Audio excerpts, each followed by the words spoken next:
God's death didn't do much to change the lives of the people of Drems Moor. In fact, most of them didn't even know their deity had been slain. Those who did, however, took advantage. "There is nothing at all to worry about," Wheelix said, raising his hands as he stood upon an improvised stage made from 2 carts. He was flanked on one side by a Dayril, a hulking creature that only shallowly resembled a man. Dayrils came in many types, but this one had a deep violet skin and arms as thick as tree trunks. "You've always paid your taxes to me, and I've passed them along," Wheelix continued, speaking to the gathered crowd. "Now I'll keep them myself, and I'll be your lord. It'll be good for you to have a leader who's more local." "What of the God King?" someone called from the nervous crowd. Things had been the same in Drems Moor for centuries. They worked themselves ragged to meet quota, and were bullied into giving up almost everything they had for the tax collectors. "The God King has no complaint regarding this arrangement," Wheelix said. Members of the crowd grumbled, but what could they say? Wheelix had Dayrils and soldiers, and supposedly the God King's blessing. A stranger stepped up to the edge of the crowd. The air tasted wet and smelled of minerals. Drems Moor had been built inside a massive cavern. It had a large grin-like opening 100 yards across at the front, and thousands of stalactites hung from the ceiling. Many were so thick that 3 men holding hands wouldn't be able to reach around them.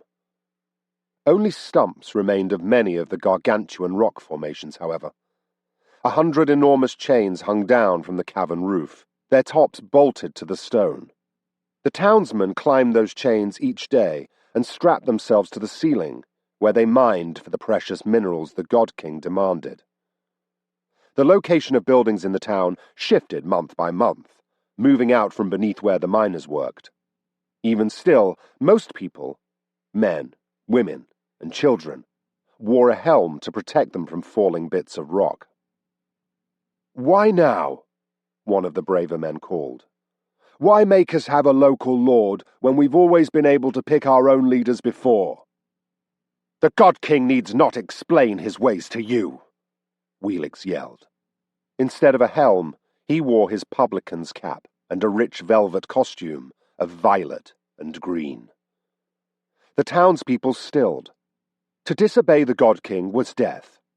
Most didn't even dare question. The stranger rounded the crowd's people, passing between dangling chains with thick black iron links. Some people gave him looks, trying to peer at his face, which was lost in the cowl of his deep hood. Most dismissed him, assuming he was one of those who had come with Wheelix. They got out of his way as he walked toward the center of the crowd, where the publican continued explaining his new rules for the town. The stranger didn't shove or push. The crowd wasn't pressed together so tightly that he needed to. He passed one of the thick chains and hesitated, reaching out and resting his fingers on it. Woven into that chain were ribbons of blue, remnants from the festival that had occurred here a week before. Fallen flower petals, now wilted, still lurked in some cracks and corners. Some of the buildings had even been repainted.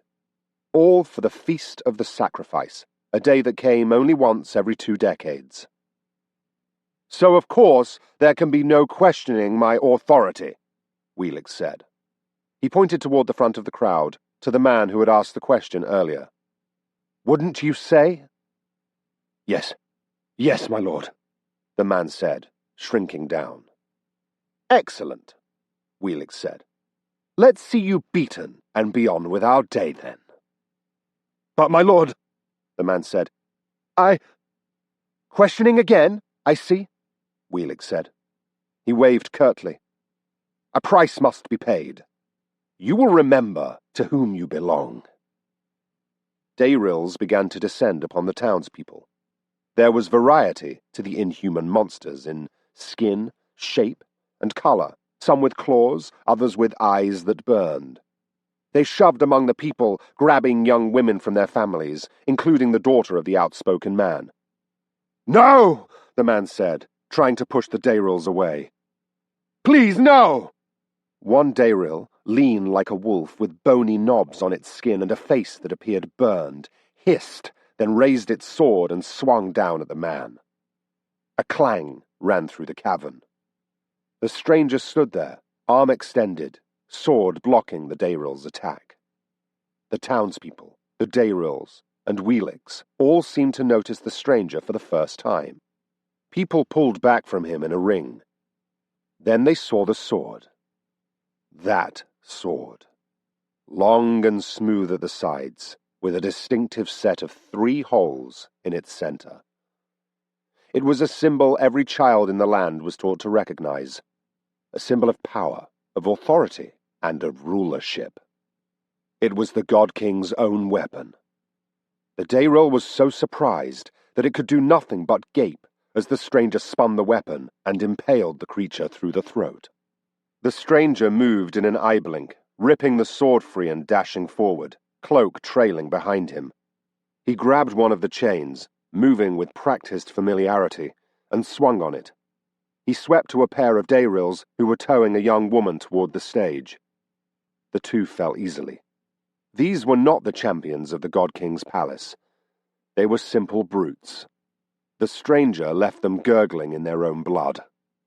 Wheelix started yelling, calling for his soldiers. He raved and ranted, pointing. Then he cut off, stumbling back as the stranger grabbed a chain and pushed forward, swinging up and landing with a thump on the wagons. The purple-skinned Dayrill struck with a thick-headed mace, but the God King's weapon, the Infinity Blade itself, flashed in the air. The Dayrill looked with befuddlement at the stump of his mace. The head thumped to the floor of the cart. The Dayrill's corpse followed a moment later. Wheelix tried to leap from the cart, but fell to his knees as the vehicle shook. As he rose, he found the blade at his neck. "Call them off," the stranger said in a soft voice. "Dayrills!" Wheelix cried. "Release the people and stand back! Stand back!" The stranger's hood had fallen behind, revealing a silvery helm that covered his entire face. He waited as the monsters retreated to the edge of the clustered townsfolk. Then he raised his blade, dripping with blood from the monsters he'd slain, and pointed toward the mouth-like opening into the town. Out. Never return.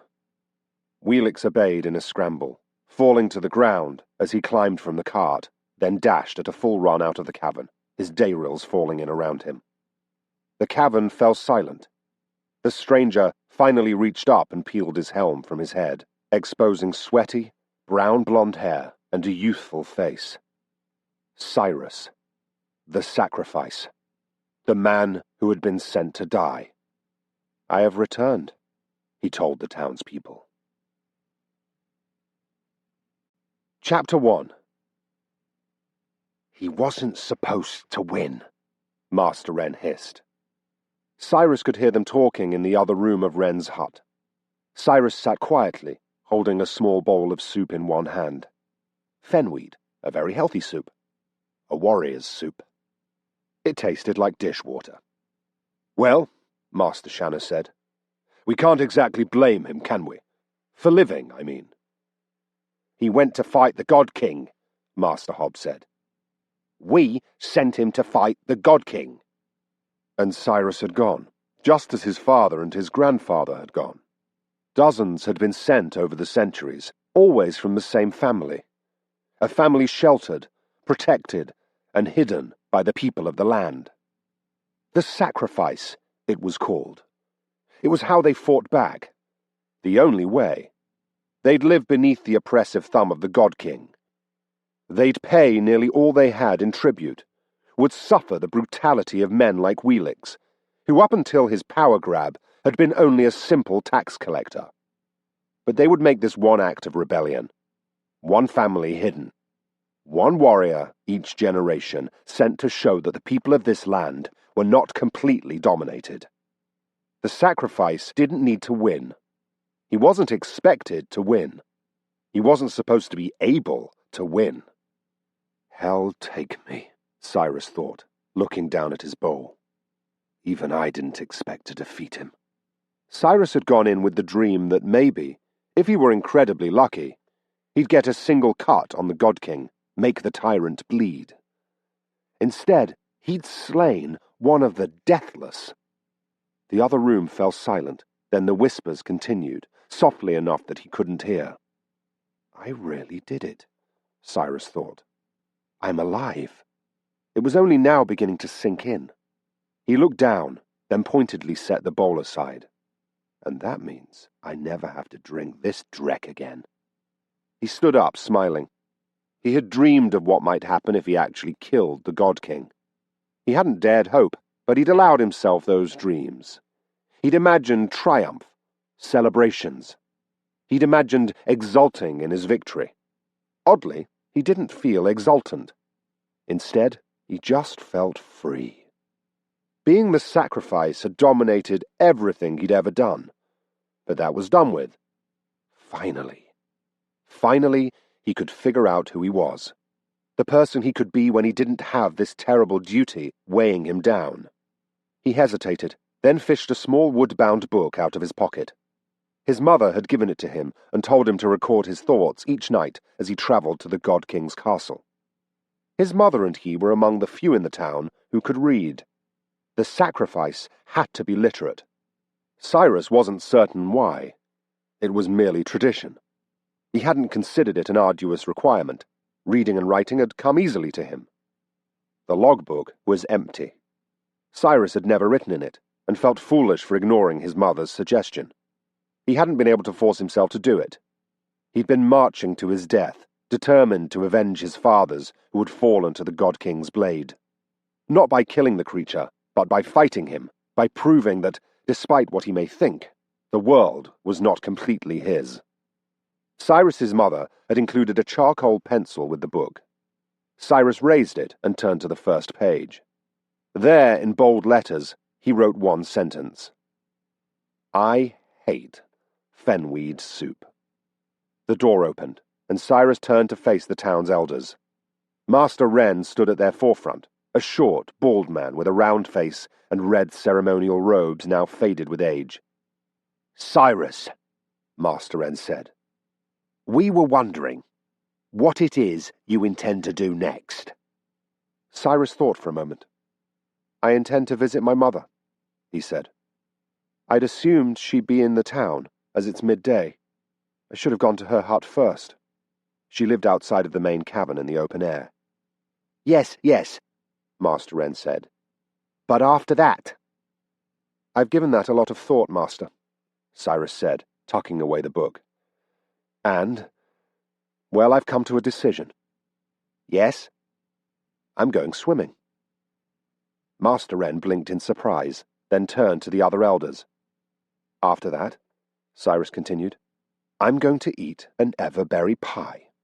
Do you realize I've never tasted everberry pie? I was always on too strict a diet to eat the pies during feasts. A warrior cannot afford such frivolity. He rubbed his chin. Everyone says everberry is the best type of pie. I hope I like it, he thought. I'd hate to have spent all these years envying everyone else for nothing. Siris, Master Wren said, stepping closer. His eyes flickered toward the corner of the small room, where Siris's armor lay piled, bundled inside his cloak, which doubled as a pack. The infinity blade rested against the pile. Did you really do it? You didn't just sneak in and steal his sword, did you? What? Siris said. Of course not. The fight flashed in his mind. Sword against sword. The God King's voice, commanding, dismissive, yet surprisingly honest. It had been an unexpectedly honourable duel after the ancient ideal. And the others? Master Wren asked.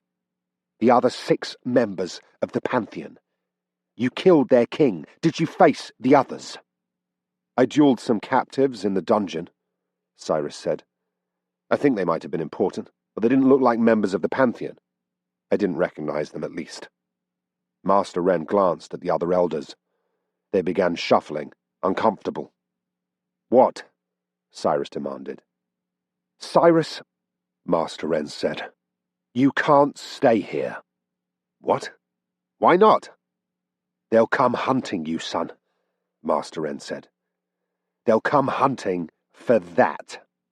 He looked toward the sword again. "All Deathless covet the Infinity Blade," Master Hannah said from behind Ren. "Everyone knows that." "They'll be angry," Master Horde said. "Angry at you for what you've done." "We can't let you remain in the town," Master Ren said. "For the good of us all, you have to go, Siris." "You're exiling me," Siris said. "Hell take me. I saved you. I saved all of you." "We appreciate that," Master Ren said. Several of the others didn't look like they agreed. Just a week before, these people had toasted his bravery. They'd sent him off with a feast and fanfare. They'd praised him and lauded him. They didn't want me to win, he thought, looking into those hostile eyes. They're afraid. They spoke of freedom, but they don't know what to do with it. "You should go quickly," Ren said. "We've sent word to Lord Wheelix, inviting him back." "Him?" Siris demanded. "You'd serve that rat?" "Our best hope now," Master Horde said, "is to look cowed, placated, dominated. When the other gods come searching, they must not find a town in rebellion." "It is the best way, Siris," Master Ren said. "You've been slaves so long," Siris spat. "You don't know how to be anything else. You're fools! Children!" He was shouting, he realized. "After all of these centuries, time after time, feasting and dreaming, now you throw it away. Now you throw me away!" The elders shied back before his rage. They seemed frightened of him, terrified. Siris formed fists, but then found his rage evaporating. He couldn't be angry at them. He could only pity them. "Fine," he snapped, moving to pick up his gear. "Fine, I'll go." An hour later, Siris lifted up an old, worn axe. Its blade was chipped, the haft greyed and weathered with time. He hefted it, judging its weight, and tried to ignore the tempest of emotions inside of him. Betrayal, frustration, anger. His training let him banish all of that for a moment as he stared at the axe. In his mind, he saw the ways he could use it to win a fight. Smash his foe at the knees, then bury the axe into his chest as he fell. Hack at the neck, coming in furiously, using the long haft for additional reach.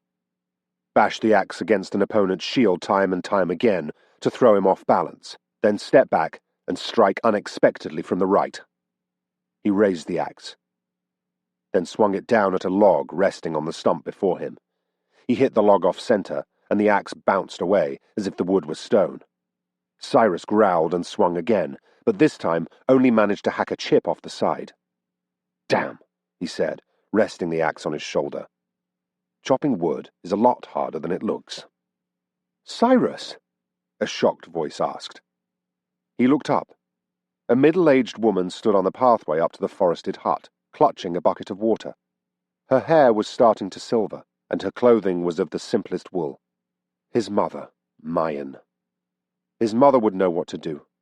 Mayan was solid, in the same way that an ancient tree stump was solid, or the balanced boulder outside of town was solid. He tried to push that over as a child. Though it seemed delicate, he hadn't been able to shove it an inch. "Mother," he said, lowering the axe. She hadn't been in the hut when he'd arrived a half-hour ago. Fetching water, he should have known. That task he'd always done for her, as the jog to the river and back fit well with his training. "Siris," she said, putting down the bucket. She hurried to him, stepping with a limp from her fall 10 years back. She took his arm tenderly. "You saw reason then. You actually refused to go to the God King's castle. Oh, light in the heavens, boy. I never thought you'd come to your senses. Now we—" She trailed off as she saw the object that Siris had set down beside the woodpile. The Infinity Blade. It almost seemed to glow in the sunlight. "Hell take me," Mayan whispered, raising her hand to her mouth. "By the 7 lords who rule in terror, you actually did it. You killed him." Siris swung the axe down again on the log. He hit it off-center again, It's the grain, he thought. I'm trying to hit it across the grain instead of with the grain. Strange. He could kill a man 17 ways with this axe. He could imagine each one in perfect order, could feel his body moving through those motions. Yet he couldn't chop wood. He'd never had a chance to try. So you didn't see reason, Mayan said. No, Siris replied. His mother had never wanted him to go. Oh, she hadn't been overt about her displeasure. She hadn't wanted to undermine what the rest of the town, the rest of the land itself, saw as his destiny and her privilege. Perhaps she'd sensed in some way that it had been his destiny. He'd never given serious thought to fleeing. That would have been like climbing the tallest mountain in the world, then turning back 10 steps from the summit. No, she hadn't tried to undermine his training. But what mother would want her son to go off to certain death? She tried to talk him out of it the night before the Feast of the Sacrifice, the most forward of her attempts. By then, it had been too late. For both of them. "We have to take you to town," she exclaimed. "Talk to the elders. There will be celebrations, parties, dancing, and what is that look on your face, my son?" "I've been to town," he said, pulling his arm from her grip. "There will be no celebrations, Mother. They sent me away." "Sent you away? Why would they?" She paused, studying him. "Those small-minded fools. They're afraid, aren't they?" "I guess they have reason to be," Siris said, putting the axe aside and sitting down on the stump. "They're right. People will come looking for me." "That's nonsense," she said, crouching down beside him. "Son, I'm not sending you away again. I'm not going through that again." He looked up, but said nothing. Perhaps with the support of the town, he'd have stayed. But with just his mother?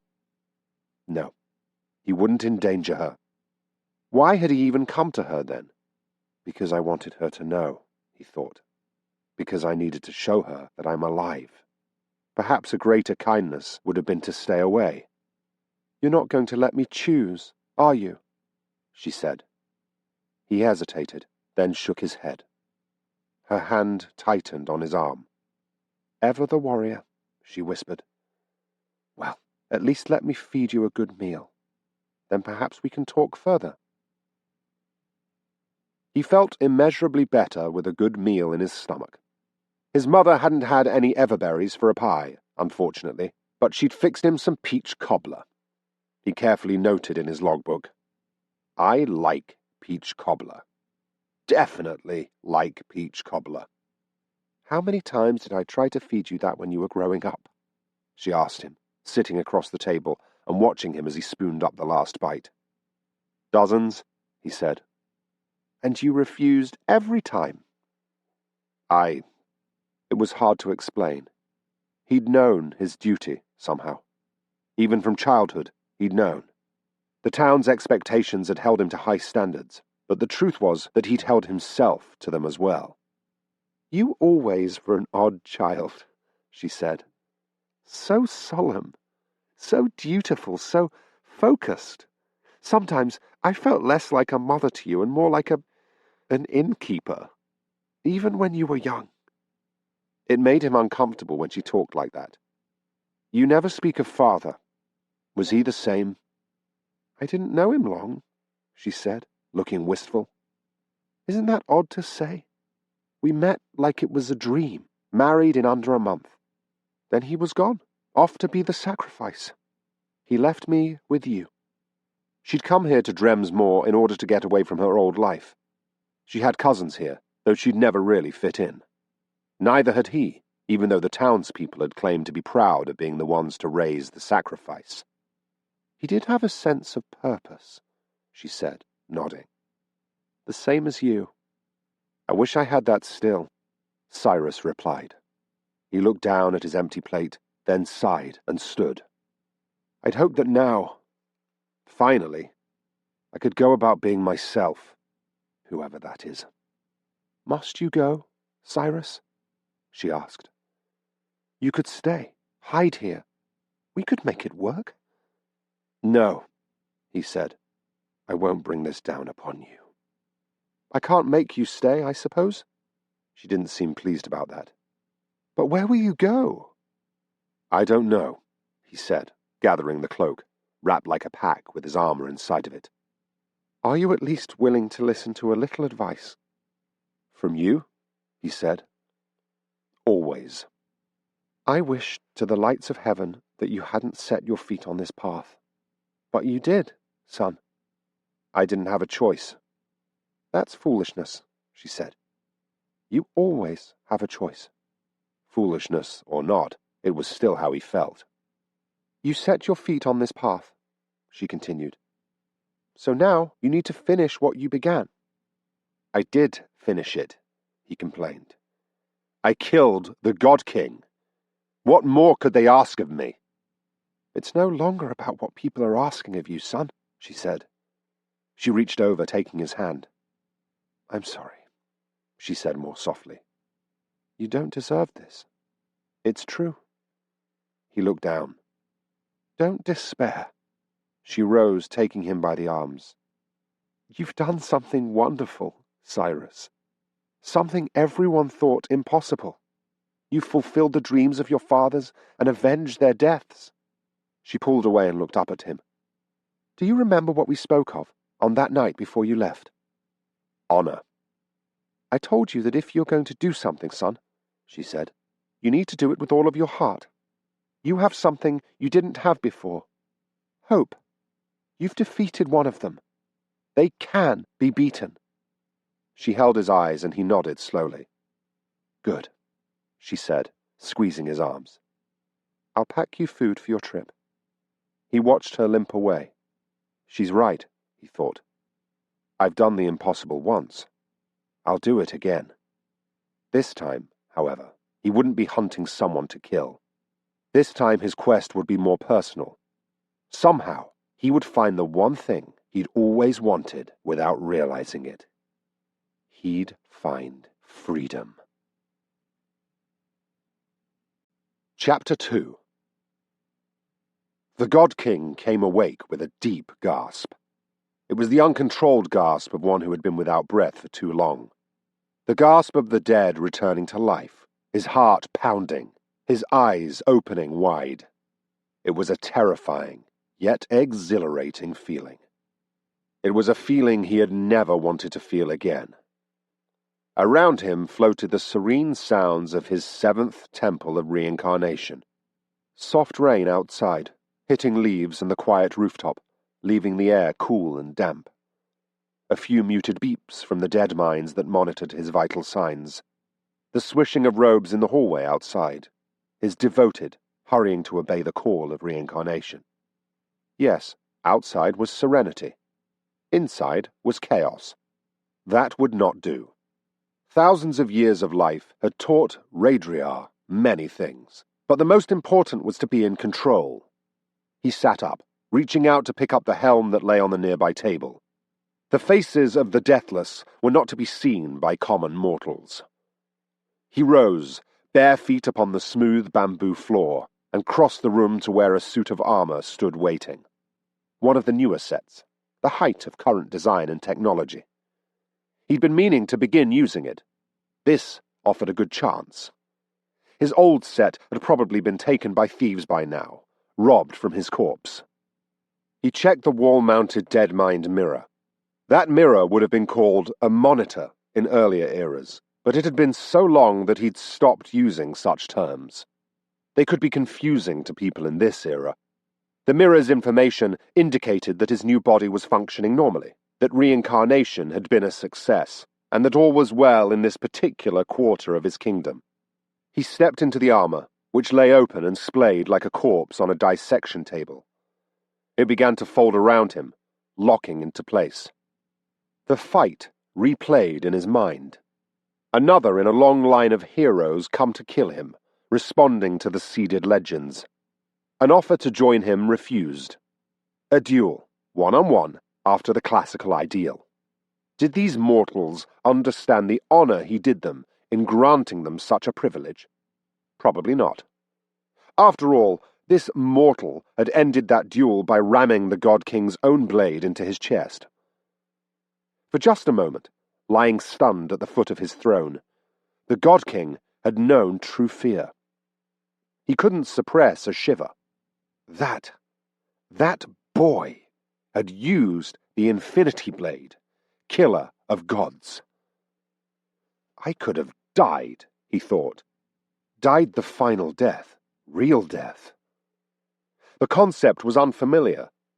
He turned it over in his head, like a man tasting a new vintage of wine. He found that wine bitter. It reminded him of something he'd been long ago. He had no more in common with that person of old than an acorn had with a mighty oak. No more in common than an acorn had with a temple constructed from that oak. The comfortable familiarity of his armor enveloped him, locking onto his arms, hands, neck, torso. Cool air immediately circulated over his skin, and the armor took account of his vitals, delivering strength, bursts of healing, and other aid through careful injections. He slipped on the helm. The armor itself had no life, of course, not even a dead mind, and the boosts it gave were minimal. In clashes between the Deathless, one's own body was the true test. Armor that worked like a machine had been abandoned millennia ago. When you couldn't be killed permanently, you found other ways to prove yourself superior. Duels were about finesse, skill, and class, not who could construct the most powerful device to aid them. His devoted entered in a cluster, then fell to their knees. The God King passed them, his footsteps crunching on the bamboo rug. "Activate the dead minds in the Temple of Lantamore," he said, waving a gauntleted hand. "Great Master," asked one of the devoted, looking up. "Has something gone wrong?" "Of course not," the God King said. The devoted said nothing. They knew the God King was not supposed to have been reincarnated here for some time yet. They also knew not to demand answers of him. Some Deathless would execute their servants for even this small amount of questioning, but the God King was no fool. Mortals were a resource, one he had used to great advantage when many of his peers dismissed them out of hand. In fact, he was fond of many of them, including Eves, high devoted of this particular temple. Surround yourself with people too afraid to speak, and you left yourself to only your own ideas. That could be disastrous. It was important to have men who would question you and see flaws in your plans, so long as you could control them. It was all about control. The rain continued outside. The God King wished he could control that. He was trying to find ways, for it galled him that he couldn't do something so seemingly simple. The eye of the room's primary dead mind displayed a window into his palace on Lantamore, the place where that child had defeated him. It displayed an empty throne room, and information came up in lists beside it. A week had passed since his death. A tiny smidgen of time, barely worth noticing, except it meant that the child had had time to escape with the God-Killer. No matter. Raedriar had good ways to keep track of him. A particular bit of information scrolled past, and it gave the God King pause. "Dead," he read. "All 3 of my captives. But those were soul cells. They couldn't be completely gone unless the sword was working. That should have been impossible in the hands of one such as he'd faced.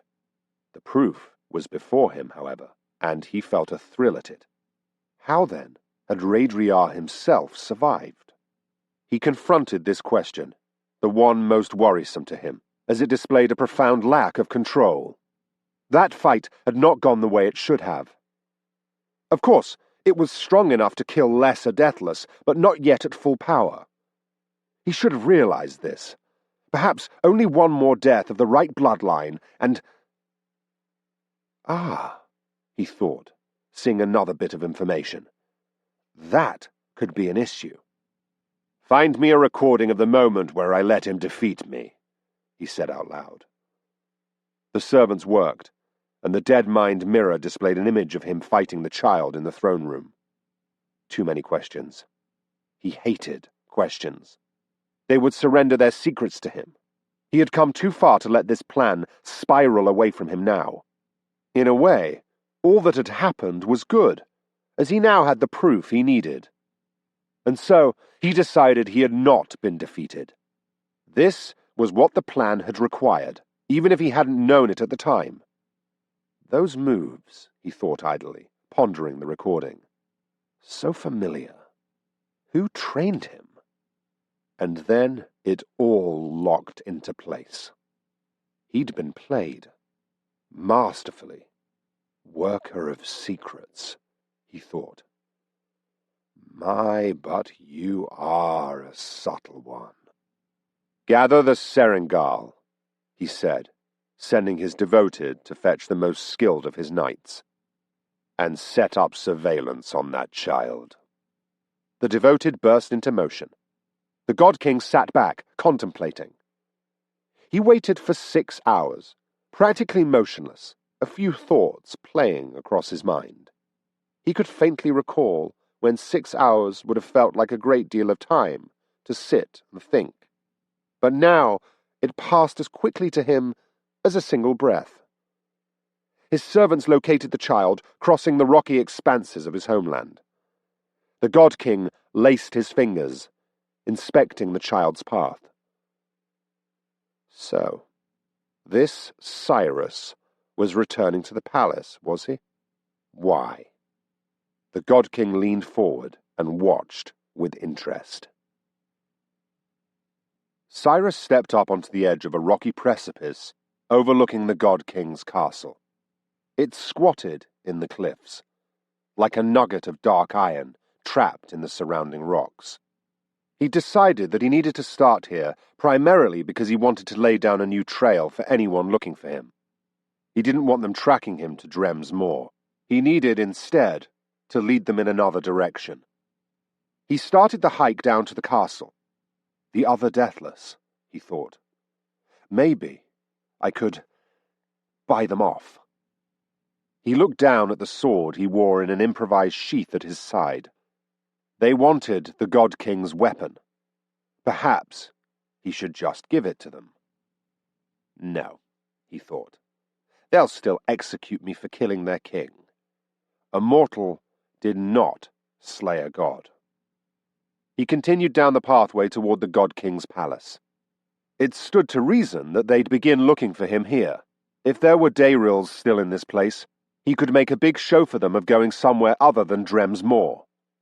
That might work, might give his mother some protection. The rocky path was slippery with pebbles and shale. He remembered walking this long route just over a week before, each footstep electric. He'd been marching to his death. That doom was one he'd come to grips with, however, and he had even been excited by the challenge ahead of him. This time, he walked with a slower step. He felt older now. Ancient. At the base of the cliff, he put on his armor. He continued forward, reaching a tree hung with ropes just outside the palace walls. He stopped and inspected the tree. A rope could be a weapon if you really needed one. Tie a heavy bit of metal to one end, then swing it about and attack. He'd practiced that. The children of Drem's Moor had done something different with ropes. They'd created swings on the trees outside of the moor. Siris had once stood on one of those, then had several boys push so he could practice keeping his balance on unsteady footing. He'd never just sat down and swung. What is wrong with me? He thought, continuing forward with clanking steps.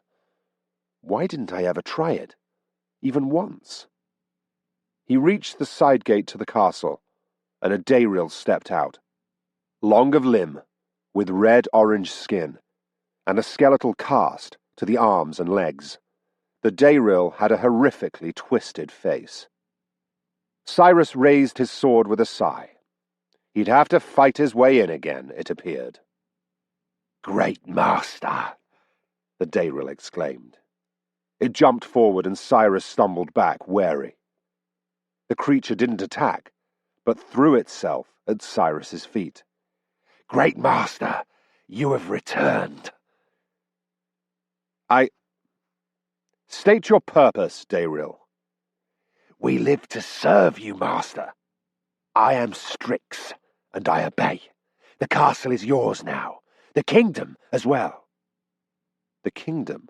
Mine? He almost laughed. He'd never been able to stand against the forces of the other gods, even if this creature were telling the truth, which he found suspect. What am I supposed to do with a kingdom? Siris said, walking around the Dayril, keeping an eye on it, and crossing the bridge to enter the palace's outer court. The court seemed strikingly familiar to him, though he'd only passed this way that one time. Great master, Strix began. Don't call me that, Siris said. Greatest lord of all that is powerful and... That's really not any better. The Dayril fell silent. My lord, the Dayril began again, stepping up to him. Please, let us serve you. Remain here and rule us. Do not leave us again. Siris hesitated. How many of you are there in this place still? Perhaps 24, master. And you will all serve me?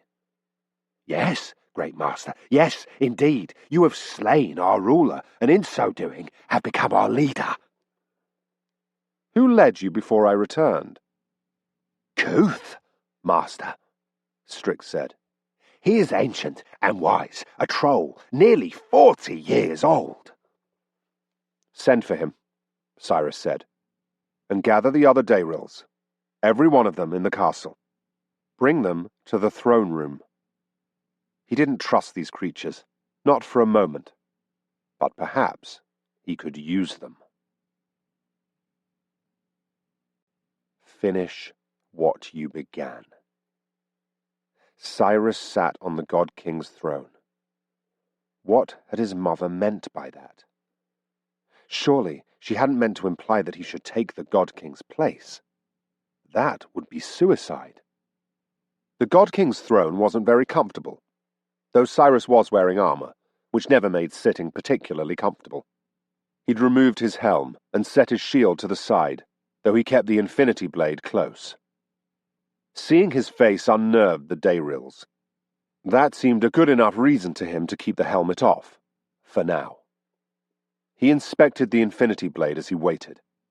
The blade had some kind of magic that had let the God King summon it, making it appear as if out of nothing in a flash of light. So far, despite a week of tinkering, Siris hadn't been able to figure out how that magic worked. Something chirped beside him. Siris jumped, glancing down. Only then did he remember the little mirror built into the armrest of the throne. He poked at it. The thing had done something following the God King's death. It was magical. Poking at the thing made it speak, which chilled him.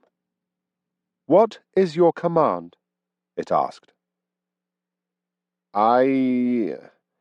Siris looked up at the shuffling host of Dayrils in a variety of shapes and colors, gathering at the back of the room. "I'd like to know how the God King's sword works." "Answer pending. Please enter the passphrase." "Passphrase," Siris said. "I don't know it." "Would you like to retrieve it?" Yes." "Very well.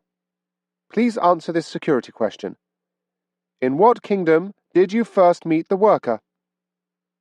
So it was a riddle. His mother had told him stories of magic mirrors that asked riddles.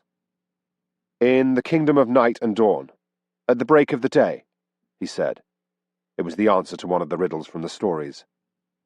"Answer incorrect," the mirror said politely. "Security question 2. What was the name of your first and most trusted Aegis?" Aegis. It was a word for a master duelist, after the classical ideal. The Dayrils that guarded the castle had all followed the old precepts. Horrific and terrible though they had been, they had each shown that much honor. "Old Jake Mardin," Siris said, saying the name of the first man who had trained him in the sword, a retired soldier. "Answer incorrect," the mirror said. Your riddles make no sense, Mirror, Siris said. Am I supposed to answer as myself or as the God King? I'm sorry, the Mirror said. I don't understand that query. Security question 3. How many days passed before your first reincarnation? 5. Answer incorrect. Damn it, Mirror, he said. Please, just tell me how I make the sword come at my will. He was silent for a moment. Even better, he whispered. How can I find freedom? Can you answer that for me, Mirror? Can you tell me how I can be free of all this and live my life? A rope swing from a tree, he thought. He'd write that in his book tonight, beginning a list of things he would try, once he didn't have to worry about being hunted.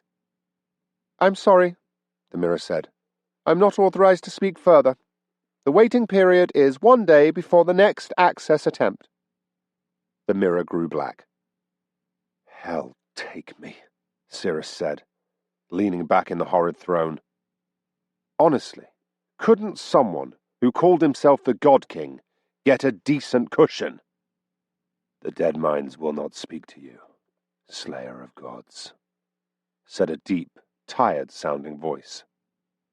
Siris sat up, turning toward the back of the room. Something moved in the shadows where a doorway led to the servants' quarters. The shadow lumbered forward, entering the light and revealing itself as a massive troll. It leaned on a staff as thick as Siris's leg and wore bandages covering its eyes. White hair fell around the thing's animal face, a face furrowed with wrinkles that were sharp and distinct, like the scars left by an axe chopping at a tree. Kuth, I assume? Siris said, standing up. Yes, Great Master, the beast said, lumbering forward. The other Dayrils parted for him, and a younger troll helped the elder, looking concerned. This younger beast moved like an animal, with quick steps, testing the air with its snout, walking in a crouch. The aged one, however, had an unexpectedly civilized air. What's a dead mine? Siris asked Kuth. Even stooped with age, the beast towered a good 10 feet tall. Kuth wore a strange robe that had the right shoulder cut out, exposing a wicked scar on his shoulder and neck. It is a soul without life, Great Master, the troll said. The God King instilled these souls into objects. They are knowledgeable about some things, but cannot make choices for themselves. They are like children, and must be instructed. Brilliant children, Siris said. He shivered. Had the God King used the souls of children themselves to create these things? The legend said that he feasted upon the souls of those who fell to him. Siris scooted a little farther away from the mirror. Well, perhaps I won't need its help. I summoned you because I hoped you'd be able to answer questions for me. Unlikely, Great Master, the ancient troll said, then coughed into his hand. I know more than most here, but a cup with 2 drops instead of 1 still will not quench a thirst. I'll start easy then, Siris said, walking down the steps to the throne. The God King spoke of greater evils, and then after that I met a man in the dungeon who claimed to be my ancestor. He said that someone or something would come hunting me. Am I to assume that they refer to other members of the Pantheon? Perhaps, Kuth said. Ashimar, the Sorrow Maker. Lilendra, Mistress of the End. Terravax, Blight's son. Others whose names I do not know. Each will be angered by what you have done. As I feared, Siris said, speaking loudly so the other Dayrils could hear. I will need allies, troll. Do you know where I should search for them? Master, Kuth said, sounding confused. These are not questions I can answer for you. Surely the Deathless have enemies, Siris said. Well, I suppose there is the Worker of Secrets. That was a myth even Siris had heard of. He doubted that the Worker was real, but hunting him was a perfect way to start laying down a false trail. Where can I find this worker? He is imprisoned, Kuth said. But, Master, I do not know where. It's said that nobody knows. Surely there are rumors. I'm sorry, Master, Kuth said. I know of none. Fine then. I wish to attack one of the other Deathless. One who is very powerful and also very cruel. Whom would you suggest? Master? This is an odd request. It's the one I make, nonetheless. Kuth frowned. A Deathless who is close, but powerful. Perhaps the killer of dreams?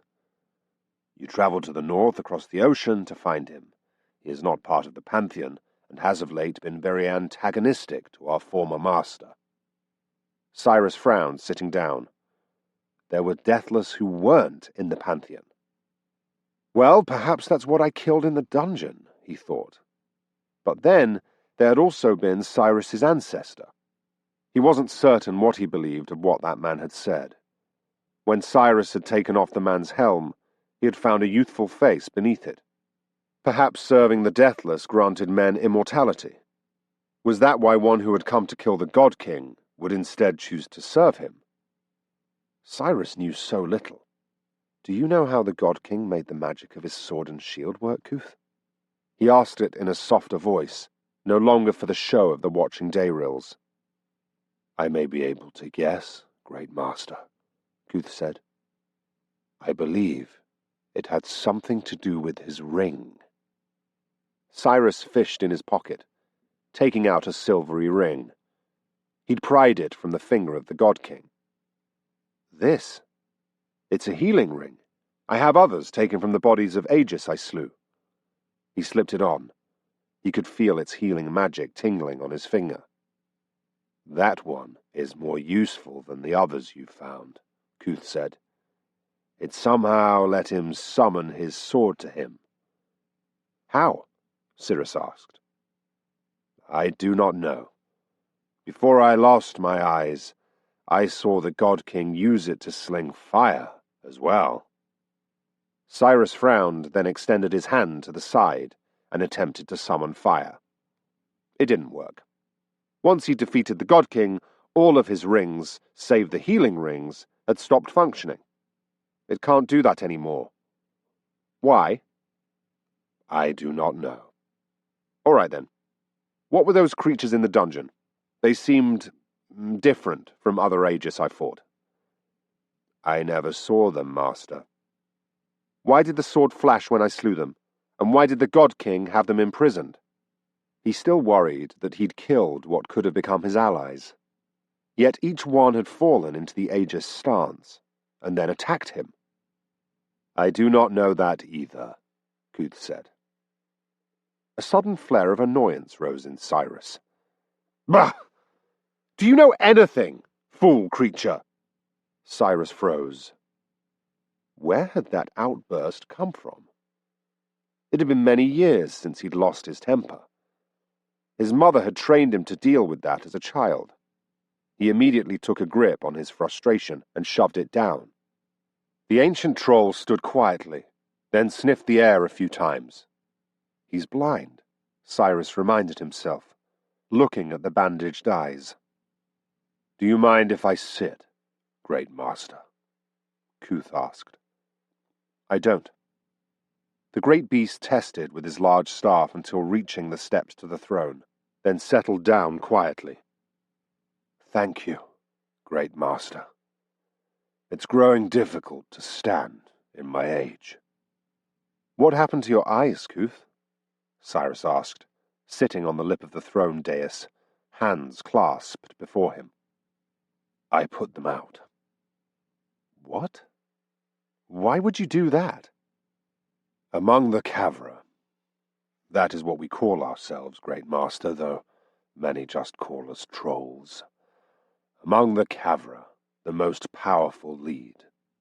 I was wounded many years ago when, well, it would have been when your father entered the palace. I fought him, and I lost. My wound was great, and I should have been slain by my kin in mercy. That would stop a younger troll from killing me and taking my honor, you see. However, the blind and the mute are not to be killed. They are left alone in the wilderness to die, as they are marked by the gods. So you blinded myself, Kuth said, so that my kin would exile me rather than killing me. It also made the younger trolls see me as lame and blemished, to be left to rot rather than to be slain as a rival. That's horrible, Siris said. Kuth chuckled. Yes, horrible. And our way. At times I wonder at what I did. A troll is not meant to reach ages such as I have. Still, now that I am of this great age, the others have begun to respect me. The other Dayril. He said you were 40 years old. In another 2 years, the troll said, shaking a long, snouted head. Ancient. But, great master, my concerns are not yours. I wish to speak more softly with you. Most of the denizens of this castle do not think about the future, and I don't wish to make them question. Very well. Over the years, Kuth said, his voice quiet, I have seen many things. I have thought many things. Perhaps these thoughts will be of use to you. You see, this castle has no servants, no maids, no groundskeepers, none of the things that are kept by the lesser lords beneath the God King. I've noticed that, Siris said. I would have assumed that the God King would want comforts for the place where he lived. You see, Kuth said, he did not live here. He only came to the castle on occasion, usually when there was news of a warrior of note fighting his way through the wilds. Siris fell silent. So this place was a trap? Trap? I don't know that I'd say that, great master. But a destination? Yes, that is what it was. Like a metal pole set up high to draw the lightning when it comes, this castle was placed here to draw the warriors who sought to kill the God King. He dueled them, Siris said. He could have just used his magic to kill them or overwhelm them with his forces. Instead, he faced them in person. Why? What do you know of the Deathless? Not much, Siris said. 7 lords ruling together with the God King above them all. Yes, though that is mostly just the illusion they give to others in the land nearby. The God King was but one of many who name themselves Deathless. They are immortal, truly immortal. They need neither food nor water to live. They do not age, and their bodies heal if wounded. Chop them to pieces, and their soul will seek out a new receptacle to be reborn. Often they are reborn into what the God King called a bud, a replica of themselves, prepared ahead of time. I saw some of those, Siris said. Below? Yes, Kuth said. But even without a bud, the soul of a true Deathless will find a new home. Unless the God King's sword. You mentioned its magic before. You have the weapon? Siris reached to the side, fingers resting on the blade.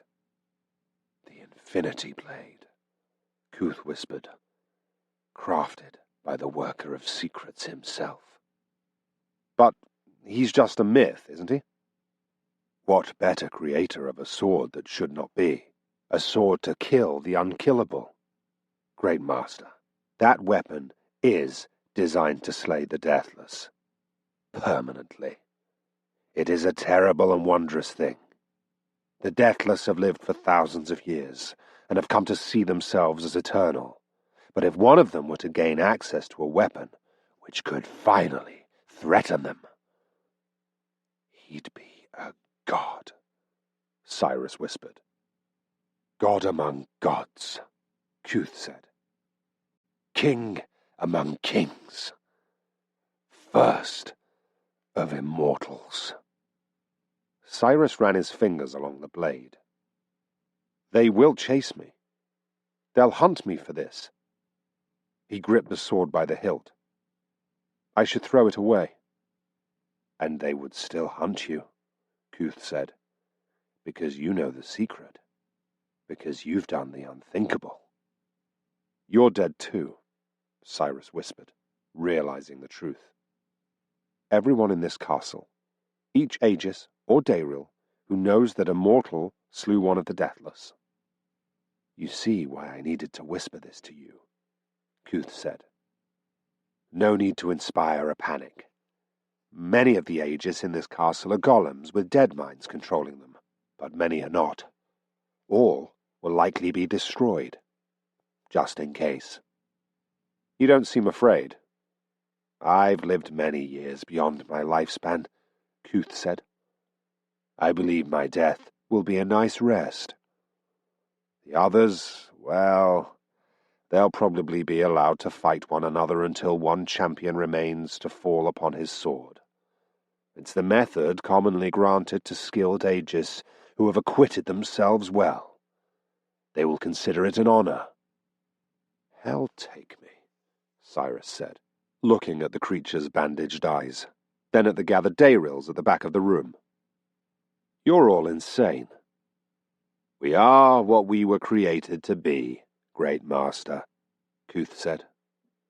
Though the rebel inside of me tells you all of this to perhaps repay the God King and his ilk. My kind were created to die and to kill. He raised his head, blind eyes looking toward the ceiling. But they are the ones who created us this way. Siris nodded, though the beast couldn't see him. Great Master, Kuth said hesitantly, if I may ask a question, why do you say that phrase that you did? Hell take me. Yes, Kuth said. It's a saying from my village and the region about, Siris said, standing up, taking the infinity blade. These Deathless are the gods. They claim to rule the earth and the heavens. And so, when we die, we wish for a place where they are not. Better the pains of hell than living in heaven beneath the Deathless. Kuth smiled. And so, we are not so different, are we? No, Siris said, surprised at the answer. No, I suppose we're not. Then I must ask you, Kuth said, as one warrior to another. Will you stay? Rule here? Make your stand here? Together, the two of us may be able to decipher the secrets of the God King's dead minds. We might be able to face the others. That was tempting, when put that way. Siris considered it for a long moment, but eventually discarded it. Making a stand here, even with Dayrils, was suicide. As frustrated as he was with the townsfolk of Drem's Moor, he was coming to understand why he'd been required to leave. He couldn't remain long in any location where the Deathless knew to find him. They'd kill him and take the sword. If he was going to survive, he needed to escape them. Freedom. I'm sorry, he said softly. But it's not to be. Kuth lowered his aged head. Your words are wise, Kuth, Siris proclaimed loudly, standing. I will seek out this killer of dreams, starting immediately. If he was an enemy of the God King, then he may be an ally to me. If not, I will slay him, then hunt out the true location of the Worker of Secrets. You and the other Dayrils are to remain here and guard my castle. That should do it. His home was to the south, and so if he travelled north, he would leave a trail that would not endanger his mother. Speaking these words, however, gave Siris an immediate sense of regret. He was leaving these creatures to die. They were Dayrils, true, but it didn't seem fair. Very well, great master, Kuth said. That should... He cut off, cocking his head as if hearing something. Siris threw himself to the side. As a child, Siris hadn't swung on swings. He hadn't played marbles or eaten everberry pies. Instead, he trained. He may not have had a childhood or a youth to speak of, but he did have something to show in exchange for that loss. Reflexes. Siris dodged before he even understood why, hitting the ground and ducking into a ball, making himself as small a target as possible. He did this even before his mind registered what he'd heard. A click from behind. Something sliced his cheek. Idiot, he thought. He'd let himself be caught without his helm. He came up from the roll with his back to the God King's throne, putting it between himself and the windows behind it. Those would probably be the source of the attack. He pressed one hand to his cheek, stopping the flow of blood. The pain was nothing. He'd trained himself to ignore pain with a specific group of exercises that had earned him quite a bit of notoriety in the village. They'd not been pleasant, but they had been effective. He remained still, pressing up against the stone of the dais. How many assassins were there?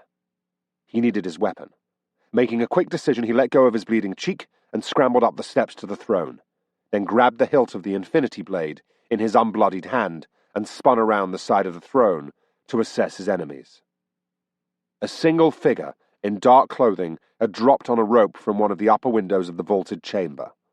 Sleek and dangerous, the creature wore a long black coat that came down to its ankles, with dark brown leathers underneath. It had the characteristic mask on its face, one that he had come to see as a mark of being in the service of the God King, or perhaps another of the Deathless. The creature pulled a long, thin sword from the sheath at its side. Siris sighed, flexing his hands and gripping the infinity blade. His shield was on the table a short distance away, where he'd set his helm and gauntlets. He doubted he had time to grab them. Instead, he climbed down from the throne dais and fell into the stance of the Aegis, inviting the enemy into a duel of honor. In case of an emergency, the healing ring glinted on his finger. He didn't use it on his wounded cheek. That was a simple cut, and healing had a terrible cost. Before, he hadn't cared. He had expected the God King to kill him. Now the potential cost weighed upon him. His foe studied him for a moment, then raised its blade. Here we go, Siris thought. The creature promptly lowered its sword and raised something from within its coat. A slender, dangerous-looking crossbow. Oh, hell, Siris said, flinging himself to the side. The creature fired and had expert aim. The bolt drilled into Siris's thigh where the metal armor plates parted. He grunted. This was not how a proper duel was supposed to go.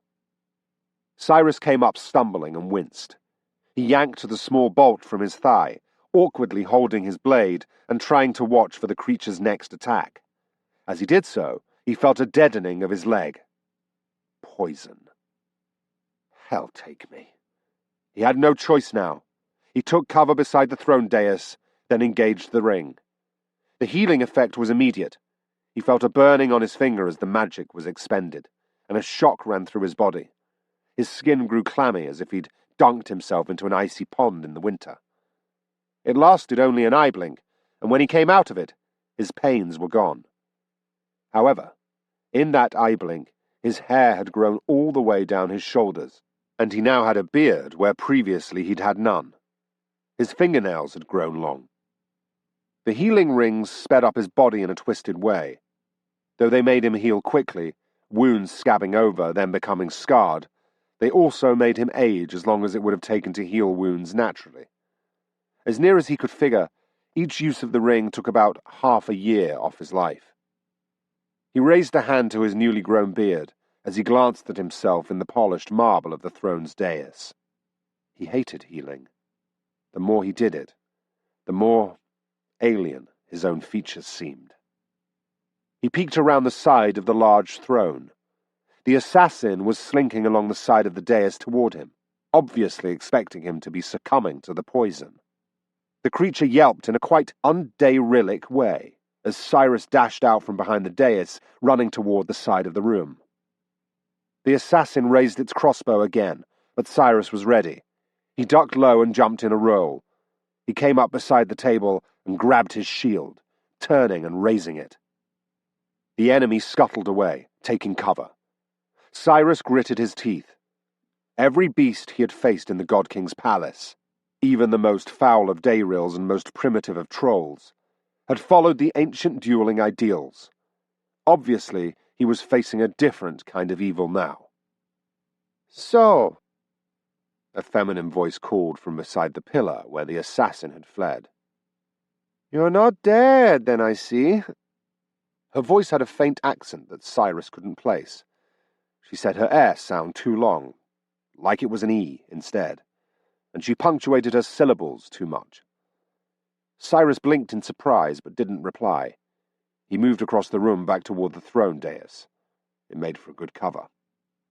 "This is very awkward," the hidden assassin said, voice echoing in the room. "I'm going to flay that vendor alive. He promised the poison was a 3-breather. You've taken considerably more than 3 breaths since I shot you." Siris reached the base of the dais. "I don't suppose you're starting to feel tired?" the voice asked. "Afraid not," Siris called back. "Weak? Dizzy?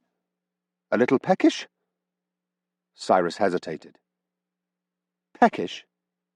Sure. You know, like something has pecked you.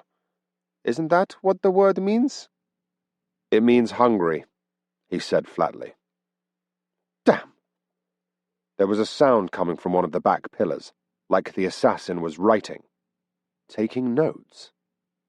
"Your language is stupid, Immortal." "Wait," Siris said. "Immortal?" "And might I add," the voice continued, "that when people speak of awe-inspiring divine powers, spontaneously growing a beard doesn't really come up. I expected lightning, thunder, earthquakes. Instead, I got facial hair. I'm less than impressed." Thunder, earthquakes, Immortal. Siris almost laughed. She thought he was the God King. What else would she think? Finding someone sitting in the throne with the God King's sword beside him? Speaking with a troll? "I think there's been a misunderstanding," Siris began. At that moment, she leapt out from behind her pillar and leveled her crossbow at him again. She'd removed her mask, and he was surprised to see that she was completely human. And she was not unattractive, with long black hair that she kept in a simple ponytail. But her eyes spoiled it. Those were grim and hard. Dangerous. Siris's hard-won reflexes meant he got the shield up in time to deflect a crossbow bolt. The woman ducked back behind the pillar, her black coat swishing. She'd been trying to lull him with the conversation. "Look," Siris said, "you're making a mistake. The door to the room exploded.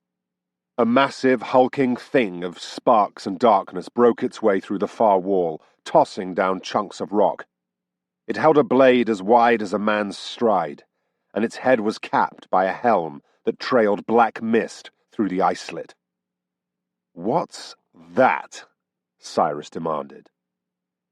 "You didn't think I came alone, did you?" the woman called. Great, Siris thought, turning toward this new foe, though he had to be careful not to put his back to the woman.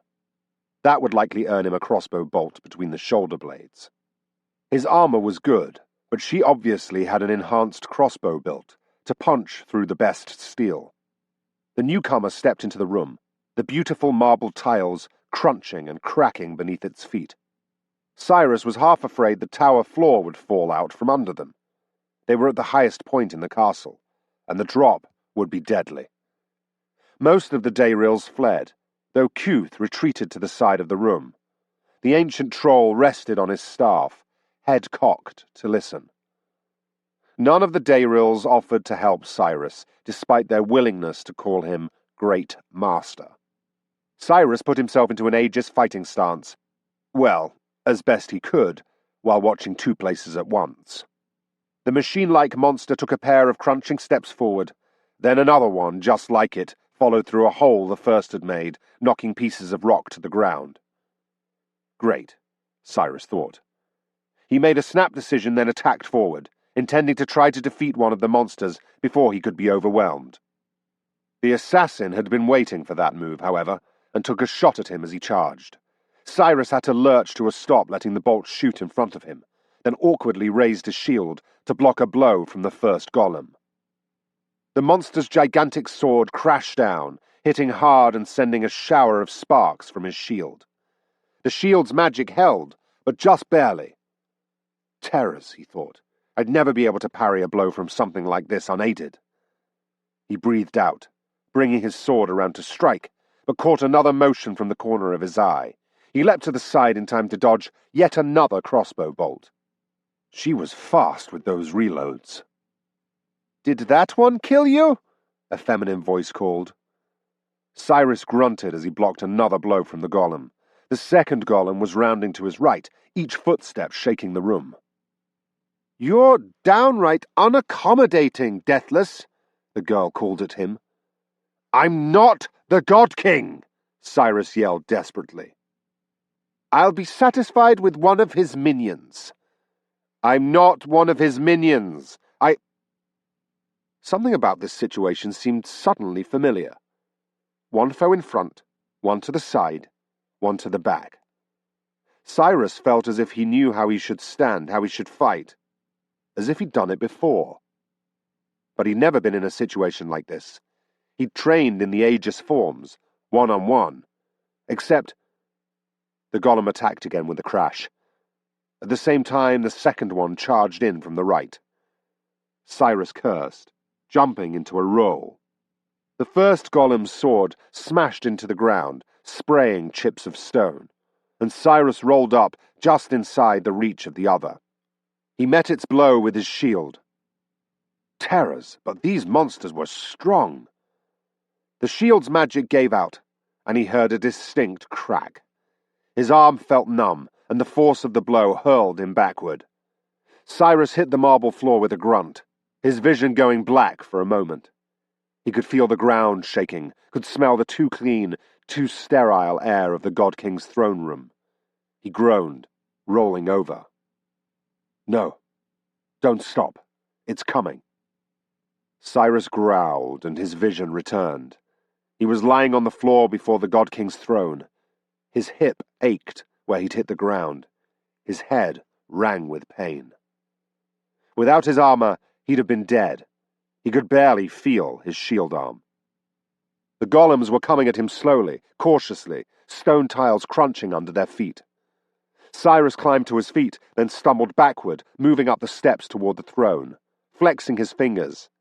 That was when he realized both hands were empty. The sword. He'd lost the sword. He cursed, glancing to the sides.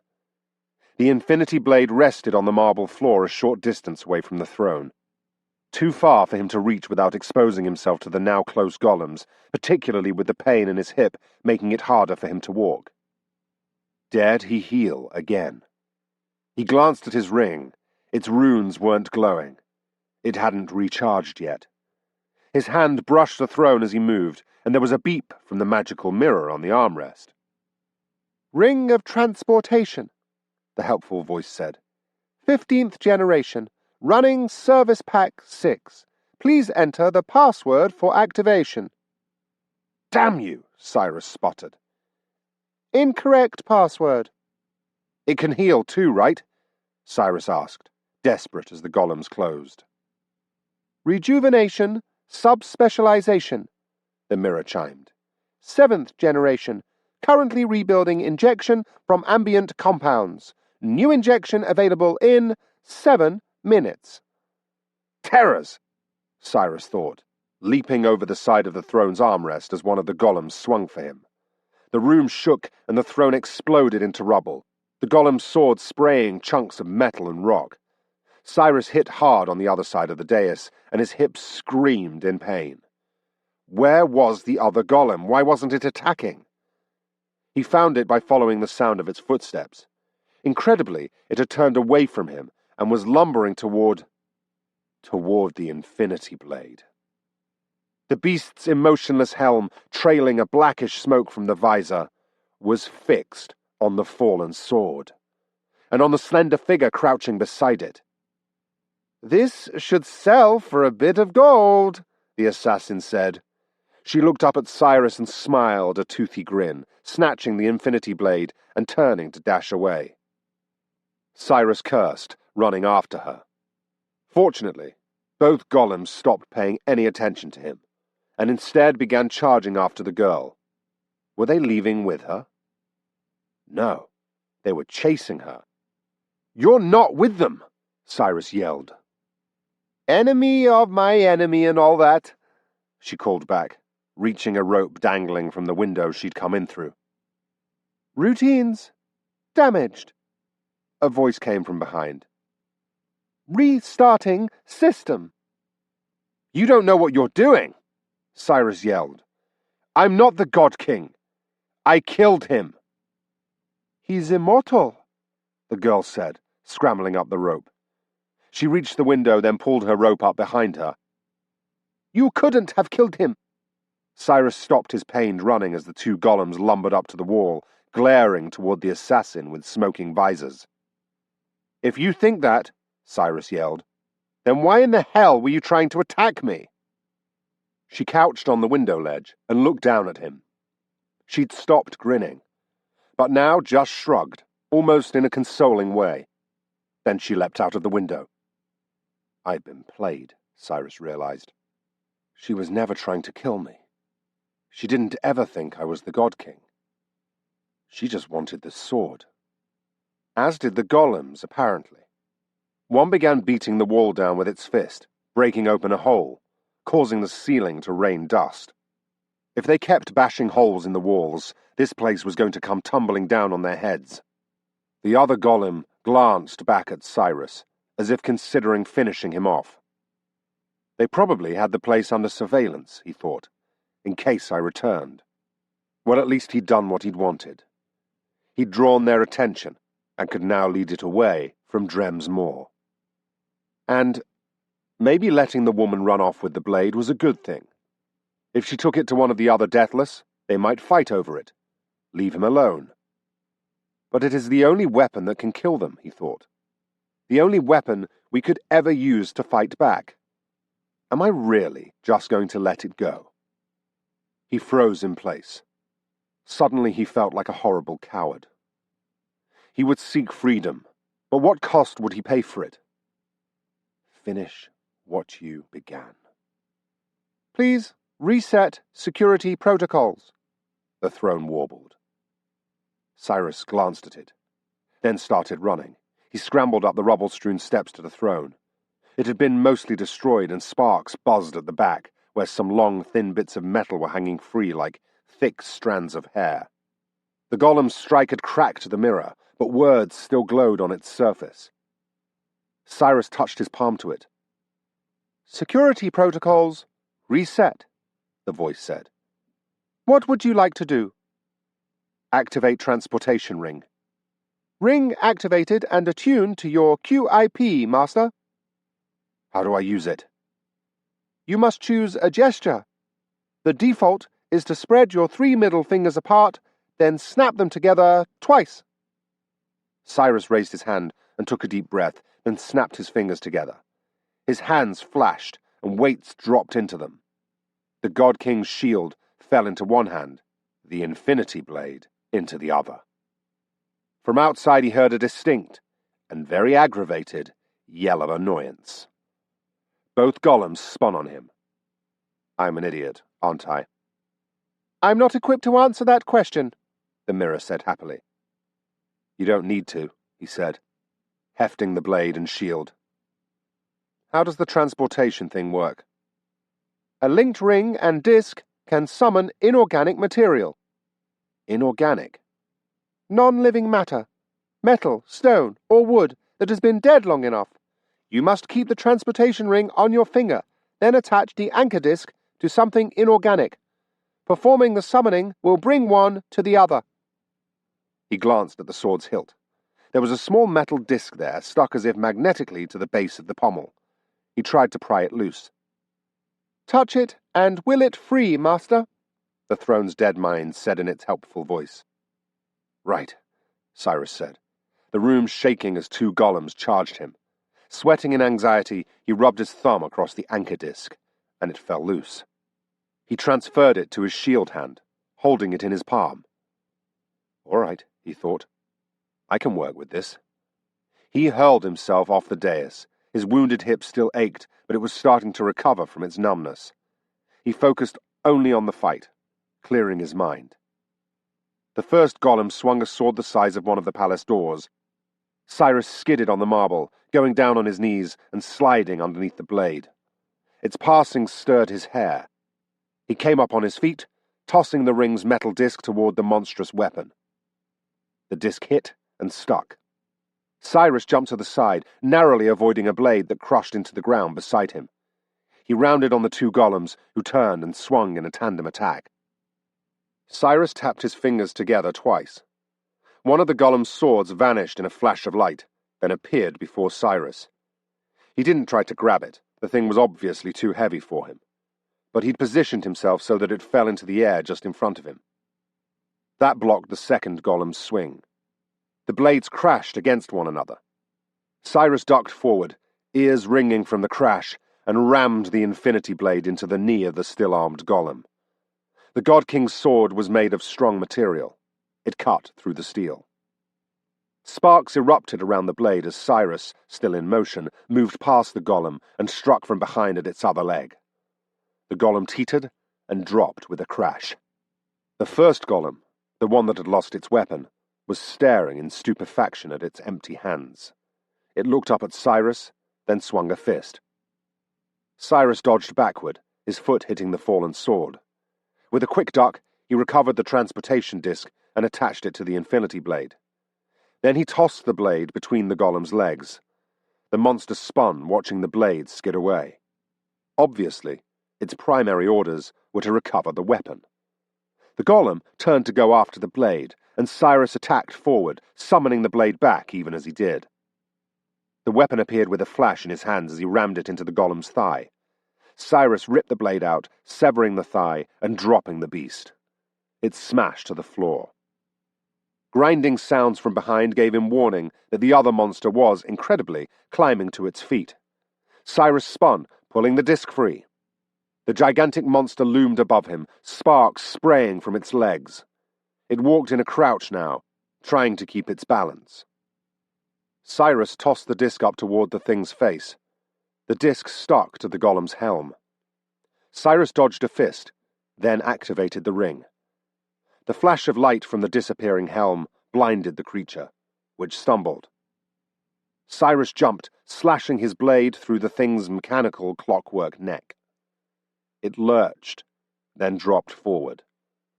Siris took a deep breath, then walked up to the other golem. It was trying to move. Siris slammed his blade down through its back. Both golems fell still. "You know," a feminine voice said, "you're actually quite good at not dying." Siris spun toward the window. By reflex, he gripped the infinity blade tighter. The window was empty. "Over here," she said. He followed the voice, finding her standing in the shadows beside the doorway. Kuth and a few Dayrils were waiting there, including Strix, the Dayril who had first met Siris at the door to the castle. Strix yelped, moving out of the way as the assassin stepped into the light. He hadn't seen her standing there either. "How did you get there?" Siris demanded. "I'm a good runner," she said, folding her arms and looking at him appraisingly, one finger tapping her upper forearm. "I'm not giving you this sword, woman." "I don't want the sword," she said. "Not anymore." She smiled. "I've decided I want you instead." Chapter 3. The God King lounged on his throne in the upper room of his seventh temple of reincarnation.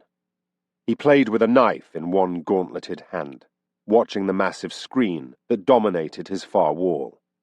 In it, the boy stood in the rubble of the Lantimore throne room, speaking with that girl. Who is she? He thought idly. Which one does she serve? His query to his dead mind ledgers had returned no results. She wasn't deathless, or if she was, the ledgers had no record of her face. The God King moved his other hand across the input pad on his armrest. He'd scanned the boy's QIP while his old throne had attuned the ring. You couldn't get much from a surface scan. You needed bloodlines. Still, there was some information there. Curious. He needed some of the boy's blood to be certain. Or, at least, that of a true relative. If I'm right about him, so much will suddenly make sense. Great Master? Eves asked from beside the throne. Great Master, I don't understand. Why? The devoted fell to his knees, bowing his head. Your ways are mysterious and wonderful, Great Master. Too grand for my mind to comprehend. I didn't want her running off with the blade, Eves, the God King said, still playing idly with his knife. The boy was quick-minded. When the God King had remotely disabled security on his throne, covering what he'd done by implying damage to the throne had caused the lapsed security, the boy had immediately seen what to do. Good thing, too. She had to be a minion of one of the other Deathless. The Killer of Dreams, perhaps. Or Vist. Both coveted the Infinity Blade. They weren't the only ones. Well, the boy had recovered the blade. That was just as well. Better the foe he knew than the foe he did not. The God King's hand hovered above his input panel. The boy and the girl were no longer trying to kill one another. Pity. The God King could make out no sound. Those systems actually had been damaged in the fighting. He needed more redundancy there. He hated discovering where he'd been insufficiently prepared. He pushed the button on his input pad. In doing so, he shut down and destroyed the entire Dead Mind system in his old palace. That one button push remotely wiped all the memories, then set the fail-safes to destroy the Dead Mind's mechanical housings. In moments, the palace systems were completely unrecoverable. The cameras had to be turned off too. Unfortunate, but he had his other means of keeping watch on the boy. The God King stood up. Come. 12 knights in black armor fell in behind him as he strode from the room. It's time to pay a visit to the worker. The Deathless won't leave you alone, Issa said. Not as long as you have that sword. What do you know about the sword? Siris replied, tapping his razor on the wash basin. He'd stripped to the waist and was standing in a bafflingly luxurious bathroom. It appeared that the God King, despite being immortal, had still needed to use the privy. There was a silver one in the corner. The mirror was almost as long as the wall. The wash basin was gold, and the polished razors were incredibly sharp. Isaline sat beside an enormous tub, turning the water on and off. His mother would have loved a tub that large, though she'd have used it for washing clothing. The water came out warm. Well, I know that someone seems to want that sword badly, Issa replied. They sent those golems to get it. It must be important. He raised the razor to his skin. Nice lie. You came here for the sword specifically, didn't you? Issa sat primly, giving no reply. Well? He asked. Give it to me, she said, and I'll spread a rumor that I killed you and took it. They'll believe me. You will be free to go back to your simple life. What makes you think I want a simple life? You're the son of a farmer or something, Whiskers. It comes with the package. Siris washed off the razor, keeping a close eye on her in the mirror's reflection. Would she take the crossbow to him again? So far she hadn't, though he did catch her slipping a fine hand mirror into her pouch. You have your vengeance. she continued. The God King is dead by your hands. So you believe me on that now, he said dryly. Sure, why not? You have a bit of a God-slayer look to you. She was eyeing his chest in the mirror, smiling appraisingly to herself. He resisted the urge to grab his shirt and throw it on. Being leered at was an unfamiliar experience. Nobody should look at me like that, he thought. I should teach her, show her, make her bow. He cut off that line of thought, razor frozen at his cheek. Where had those impulses come from? Look, Issa said, rising, strolling toward him. So you've done it. You killed the God King. Congratulations. You do realize that now every Deathless in the world is going to come hunting you for that blade, don't you? He said nothing. Don't you want to be done with this? She asked. Go back to your family and friends, Siris? Go be their hero? I'll take the sword and lay down a false trail. Nobody will think to connect you, and the ones you love back home, to the man who slew the God King and stole his riches. I already tried going back, he said softly. She frowned at him. Still, her offer was tempting. At the very least, he could go make a new life somewhere. Perhaps visit his mother occasionally, once he was certain that he wasn't being hunted. Of course, to do so he would have to trust this woman, a woman who had tried to kill him. It would also mean giving away this weapon, the only weapon that could fight the Deathless. That made him hesitate, which made him feel like a fool. He'd come to this castle seeking freedom, hadn't he? This was a great chance for that. I do want freedom, he told himself. But I'm not going to take it until I'm certain I'm not damning humankind by giving away our one path to salvation. In the end, he needed to be able to face his mother with a clean conscience.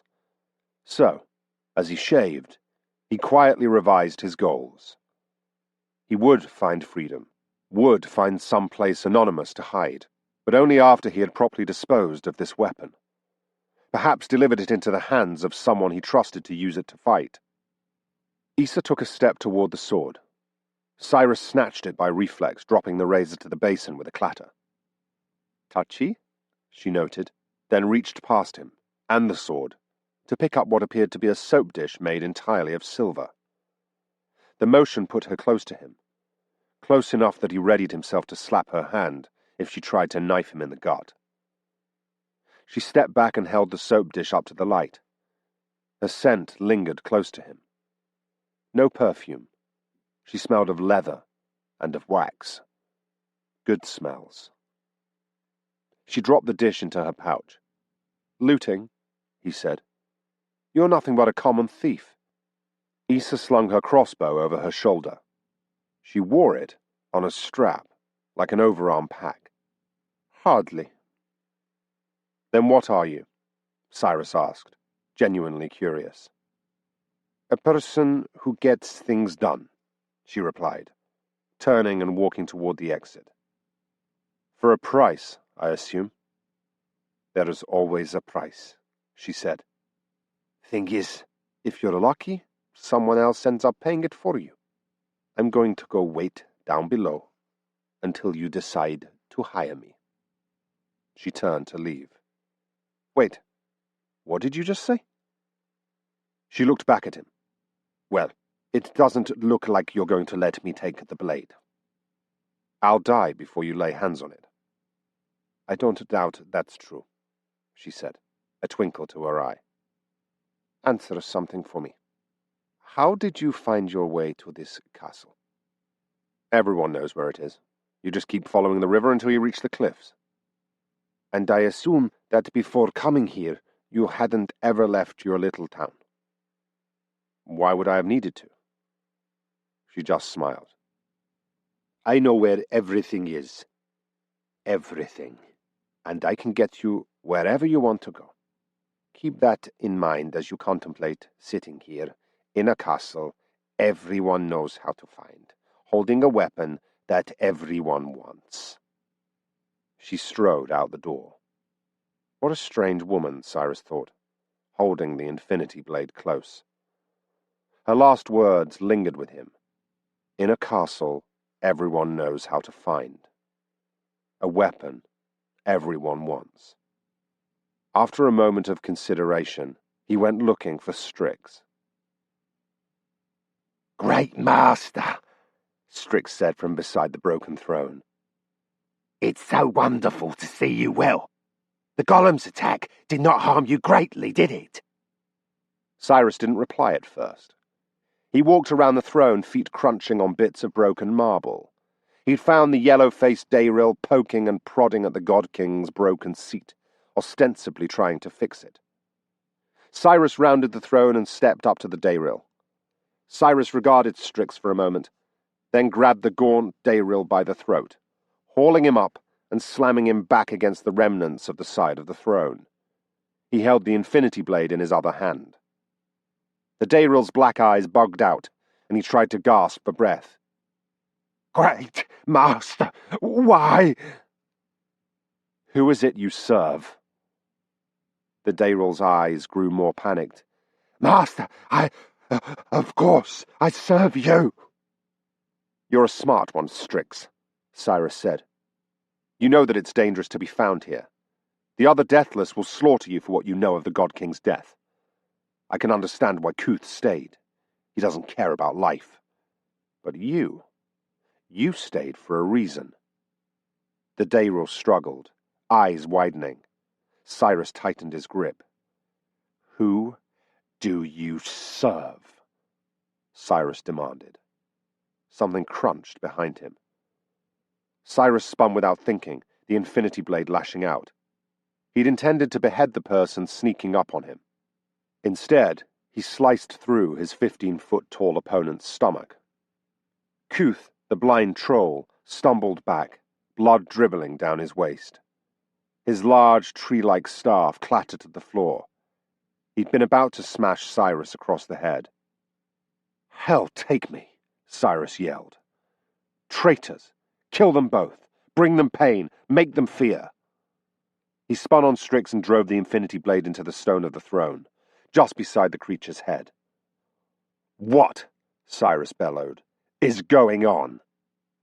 "Do not blame Strix, warrior," Kuth said in his rumbling voice. The aged troll gasped in pain, then went down on his knees.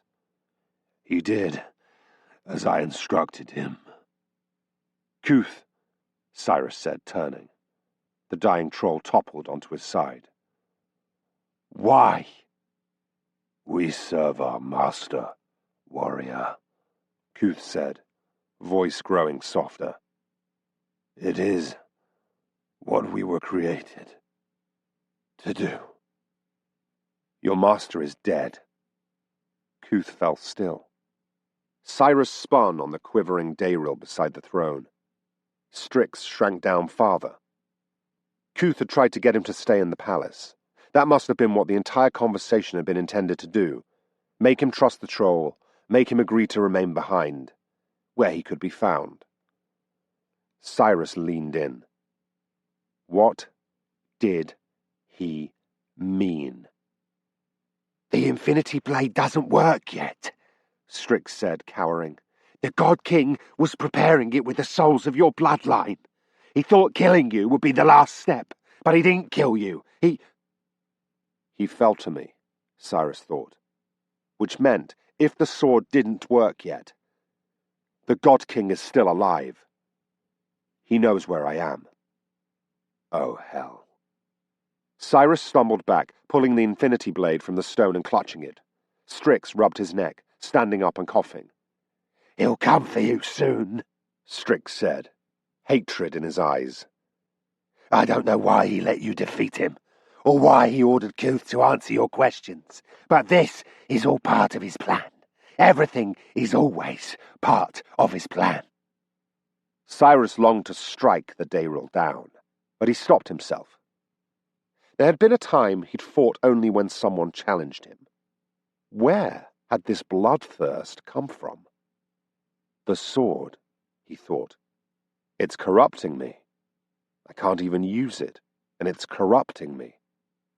He stumbled back farther, and Strix laughed. Flee!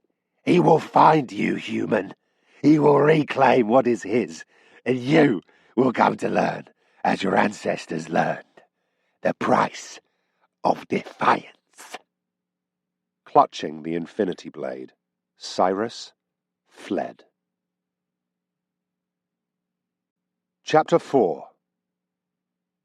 True to her word, Issa was lounging outside when Siris burst from the castle's outer court gate.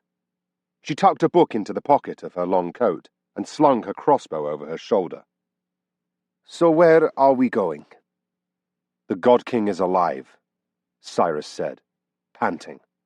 He'd gathered his armor and regrown his shield, though he hadn't taken the time to don the armor. He had it tied in his cloak, slung over his shoulder, and wore the infinity blade at his side in the improvised sheath that didn't fit it very well. Well, he is immortal, Issa said. People like that have a tendency toward, not dying. This upended everything. He hadn't won. He'd failed. I need to find a way to make the infinity blade function, Siris explained. He stopped. Telling her that the God King had planned to make it work by killing Siris didn't seem particularly wise. In fact, telling her anything didn't seem particularly wise. But he was alone, ignorant and running low on options. Issa seemed to know it, for she was watching him with a sly smile. Siris took a deep breath. You said you know how to get everywhere. So, making the infinity blade work isn't a place, Whiskers. I need to find someone to help me, maybe someone to take the sword off my hands. Can you find the worker of secrets? Issa froze, and he felt a sliver of satisfaction, through the anxiety, at having finally said something that surprised her. The worker of secrets is a myth, she said. Pure fabrication. Nobody fights back against the Deathless. Nobody. I did. You seem to have been intending to in some way. Issa didn't respond. The worker made the infinity blade, Siris said, though he had gotten that information from Kuth. Could he trust anything that troll had told him? The God King told him to answer my questions. Why? Yes, it said the blade is the worker's creation, Issa replied, which shocked him. She did know about it. Or was she playing along? Terrors, he thought. What am I doing? I can't handle this. All I know how to do is kill people. It appeared he couldn't even do that properly. The worker of secrets, Issa said thoughtfully. Ancient enemy of the Deathless, trapped in a prison where time does not pass. His punishment for making a forbidden weapon. What do you know, Issa? He said, pointing at her. What do you really know about all of this? Not as much as it seems, she said lightly. And certainly not where the worker is imprisoned, if he even exists. You said you can take me anywhere. Any place not mythical, Whiskers, she said skeptically, folding her arms. I think the worker is probably a rumor spread among the Deathless to cover up the true origins of the infinity blade. Well, we have to go somewhere, Siris said, looking back at the castle. It seemed hollow and empty, a throne without a king. Let's get moving for now. I'll think about what to do.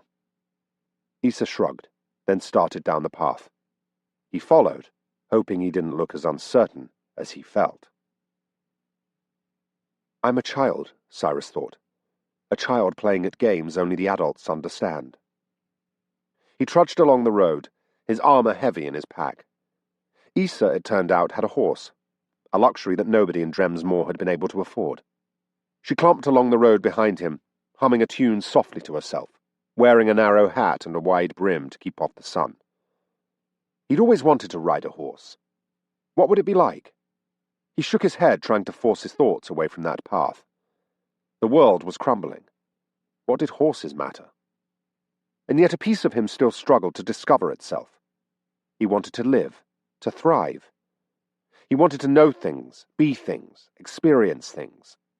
He'd always denied himself the slightest bit of pleasure, worried that if he tasted the life of a real person, he'd develop a hunger for it. He'd been right. He'd tasted it now. He was ruined, and he was happy for it. Perhaps Issa would help him achieve that. Perhaps not. It seemed terribly convenient that she would arrive, decide not to kill him, and now offer to take him wherever he wanted to go. There'd been no discussion of price. Probably because they both knew her leading him was merely an excuse for her to stay near the Infinity Blade, and perhaps get a chance to snatch it. I should ditch her, he thought. Go on alone. Go where? Into hiding? He could make his way into the mountains alone, live off the land. Only he had never learned how to do something like that. Beyond that, what good would it do to hide with the Infinity Blade? Potentially the only weapon humankind had for fighting back against the Deathless. I need to find people who are fighting back, give the sword to them. The Worker of Secrets, if he existed, would be a place to start. If not him, then some other rebellious group. Surely something like that existed. You realize that this looks odd, Issa noted. He looked up at her, frowning. Me riding, she explained, and you walking like that. It looks unusual. I assume you want to be, what is the word in your language, inconspicuous. Was she going to invite him to ride with her? The prospect of being that close to her made him wary, and he glanced at the knives on her belt. He also found himself intrigued by the prospect of being that close to her, however, and he tried to quash the emotion. She tried to kill you, he reminded himself, and will probably try again. Still, it would be nice to try riding a horse. Yes, this is not very inconspicuous, she said, looking at him appraisingly. Not with a weapon like that. You could be my guard, but anyone we pass is going to wonder why a woman in simple leathers can afford a guard. I don't look like a merchant, and there are no wares besides, but I'm certainly not going to pass as one of the devoted or the favored. I don't suppose you have a fancy dress tucked away in your saddlebags? Siris asked. She raised an eyebrow at him, looking highly amused. I guess not, he said. Assuming you want to travel incognizant, she said. We need to do something about the sword. Wait, incognizant? Wrong word. I swear there was one. Incognito? Yes, that's it. What a stupid language. Anyway, if you want to travel incognito, we need to do something about that sword. She made a great show of thinking it over, then sighed loudly. Guess you'll have to let me tie the sword to the saddle up here, where I can cover it with a blanket. You really think I'm that stupid? She just chuckled, reaching into her saddlebags.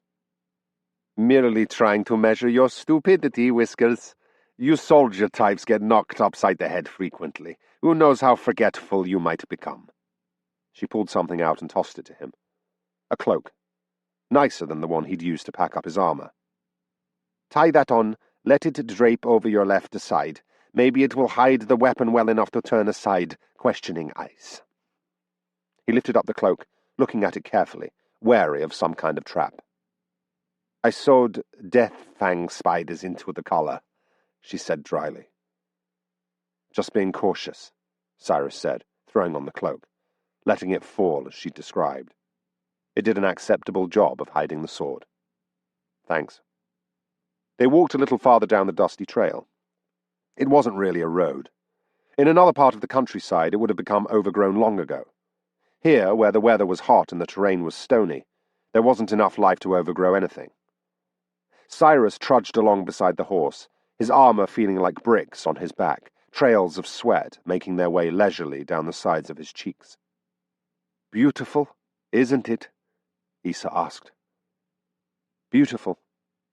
The rock formations, she said, nodding to the side. The ground there fell away into a series of gullies, then rose sharply in a ripple that exposed lines of strata shaded red, yellow, brown, orange. I've always loved this part of the island. Island? Siris said. We live on an island. A big one, Issa said, sounding amused. But yes, Lantimor certainly isn't a continent. You could ride from one end to another in about a month. Lantimor, he said, working the word over in his mouth. Someone else's name for where he lived. Names like that belonged to the Deathless. Everyone he knew just called it the land or the area. So naive, Issa said, mostly under her breath. She probably didn't realize he'd heard. He kept his eyes forward, trying not to let her words dig at him. He didn't care if he was naive. He didn't, really. I'll show her naive. I'll show her what it's like to know truths. Pain like the world crumbling, shame like it might consume you, guilt like a sky of lead. He stilled himself, hand shaking on the hilt of the infinity blade. The sweat beads on the sides of his face grew larger. Did you really best him? Issa asked. In a duel? The God King? Yes. For all the good it did. He isn't dead. Issa pursed her lips. What? Siris asked. Raedriar, you call him the God King, is said to be among the greatest duelists of the Deathless. It was part luck, Siris said. Any duel is. A dodge at the last moment, an attack in the right opening. He was good. Better than any I'd faced. She shook her head. You don't understand. Raedriar is thousands of years old, Whiskers. Thousands upon thousands. You think he hasn't faced skilled opponents before? He has, hundreds of them, many of them deathless who have lived and trained as long as he has. And you say that you beat him. What, you think I found this sword sitting in the midden heap or something? No. But a shot with the crossbow to the back could work. It wouldn't kill him, but it might knock him out for a little while, let you steal the blade. Hell, hit a deathless with enough destruction, and they'll need to grow a new body. Cut off his head while he sleeps, then take his sword, get out before he comes back. I fight with the Aegis forms, Siris snapped, hand growing tight on the sword hilt. I follow the ancient ideal. If a man faces me with honor, I will return it. Might as well have thrown that in the midden heap, Issa muttered. That's where it belongs. Siris said nothing. You couldn't explain the Aegis forms to someone who didn't understand, who didn't want to understand. When he and the God King had fought, they'd shared something. They'd set out to kill one another, and on one level, they had hated one another. But there had been respect, too, as warriors who followed the ancient ideal. Of course, as he considered it, the God King had known that he wasn't fighting for his life. Immortality would make it a whole lot easier to follow the Aegis forms. Before talking to the minions in the castle, he hadn't even known that Deathless could restore themselves to life. He'd known the God King had lived a long time, but had figured a sword in the gut would end any man, no matter how old he was. Naive? Yes, she was probably right. You didn't seem surprised to find that he wasn't truly dead, Siris said. You seem to know a lot about them. I stumbled upon one of their rebirthing chambers once, she said absently. It was an educational experience. So where did you get that healing ring? Siris snorted. You acted so surprised at my beard. You knew all along, didn't you? I'm good at connecting facts, she said, which wasn't really an answer to his question. Where did you find it? It belonged to the God King, Siris said. I found others, though, on the bodies of the guards I fought. I've got a few of them in my pouch. Huh, she said, thoughtful. What? Did the guards ever use the rings against you? She asked. To heal themselves. No, he said. Actually, they didn't. He considered for a moment. Usually when I found one, it was hung by a strap around their neck, or kept in their pouch. That makes sense for the trolls who couldn't fit them on their fingers. But a few of the guards I fought were ordinary men, knights or devoted who served the God King. Maybe they didn't know how to work them. It wasn't hard to figure out, Siris said, holding up a hand, looking at the ring. I just kind of did it naturally. Most of the rings stopped working after I killed the God King, though. Issa frowned.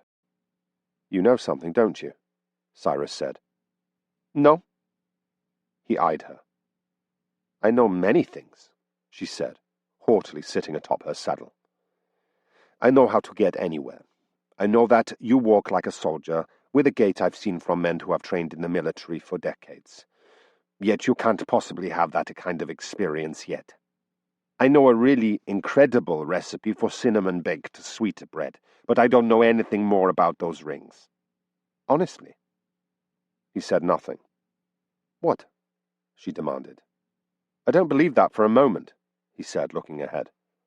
I'm telling you, she said. It's really good cinnamon bread. He found himself smiling. That's not what I meant. Well, people do usually assume I'm lying when I speak of baking.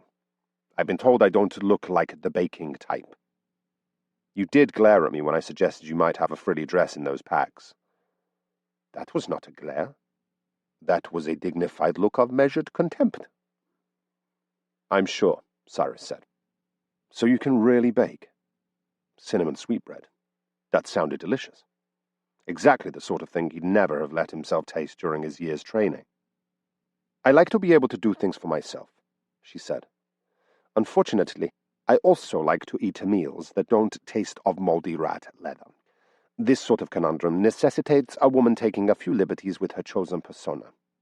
And if this entire line of reasoning is intended to get me to prove myself with an outpouring of cinnamon sweetbread, then I'll relent. You will? So you'll fix me the bread? As much as you can eat, Whiskers. Price is one sword. Oh, look, you happen to have one. What a fortunate turn of events. Well, you certainly are determined. She smiled. Actually, I'm persistent. You are so fond of using the wrong words. Are you not the one who speaks this language natively? Natively, he said, but apparently not that fluently. I'll trade you my very nice dictionary. For this sword, I assume? He asked, taking a drink from his canteen. Nonsense! The sword is worth far more than that. I'll throw in a pair of penis. Siris nearly choked, sputtering through the water. Issa looked at him, frowning. A pair of them, eh? Siris asked, wiping his chin. Wow, must have cost you a lot. Issa looked confused, pulling 2 pens out of her saddlebags. They were quite pricey, but very nice. You are still laughing, I see. 1 pen, 2 penis, no? I think you may want to work on your pronunciation there, Issa. You say pen in a way that does not sound at all like... Issa suddenly froze, turning forward, coming alert. Siris cut himself off, loosening the infinity blade in its sheath. What was that? Voices, he thought. Issa pointed. Ahead, I think. I agree. Hide the sword. Remember what I said. I'm not a fool, Siris said, moving the cloak to cover his arm. Issa checked her crossbow, making certain it was covered. It wouldn't be much good if there were a tussle, at least not immediately. He doubted she could get the leverage to cock it from horseback. It was of the step and pull variety. A small group of people appeared atop a hill on the road ahead of them. Issa slowed her horse and inspected the ragged group. They didn't seem dangerous. There were 3 of them, men in caps and workers' smocks. No trousers, just knee-length tunics and sandals. They'd be from one of the farming regions to the near west. It had been a shock for Siris to discover that people even in nearby areas dressed quite differently from those he'd known in Drem's Moor.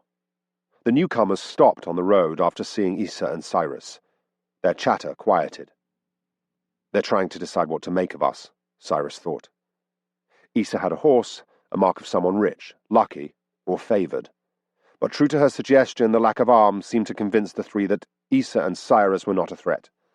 The peasant continued their trek, carrying sticks with bundles and walking cautiously. "Ho, travellers," one called when the 2 groups grew near. "You come from the east? What word?" The man's voice sounded nervous.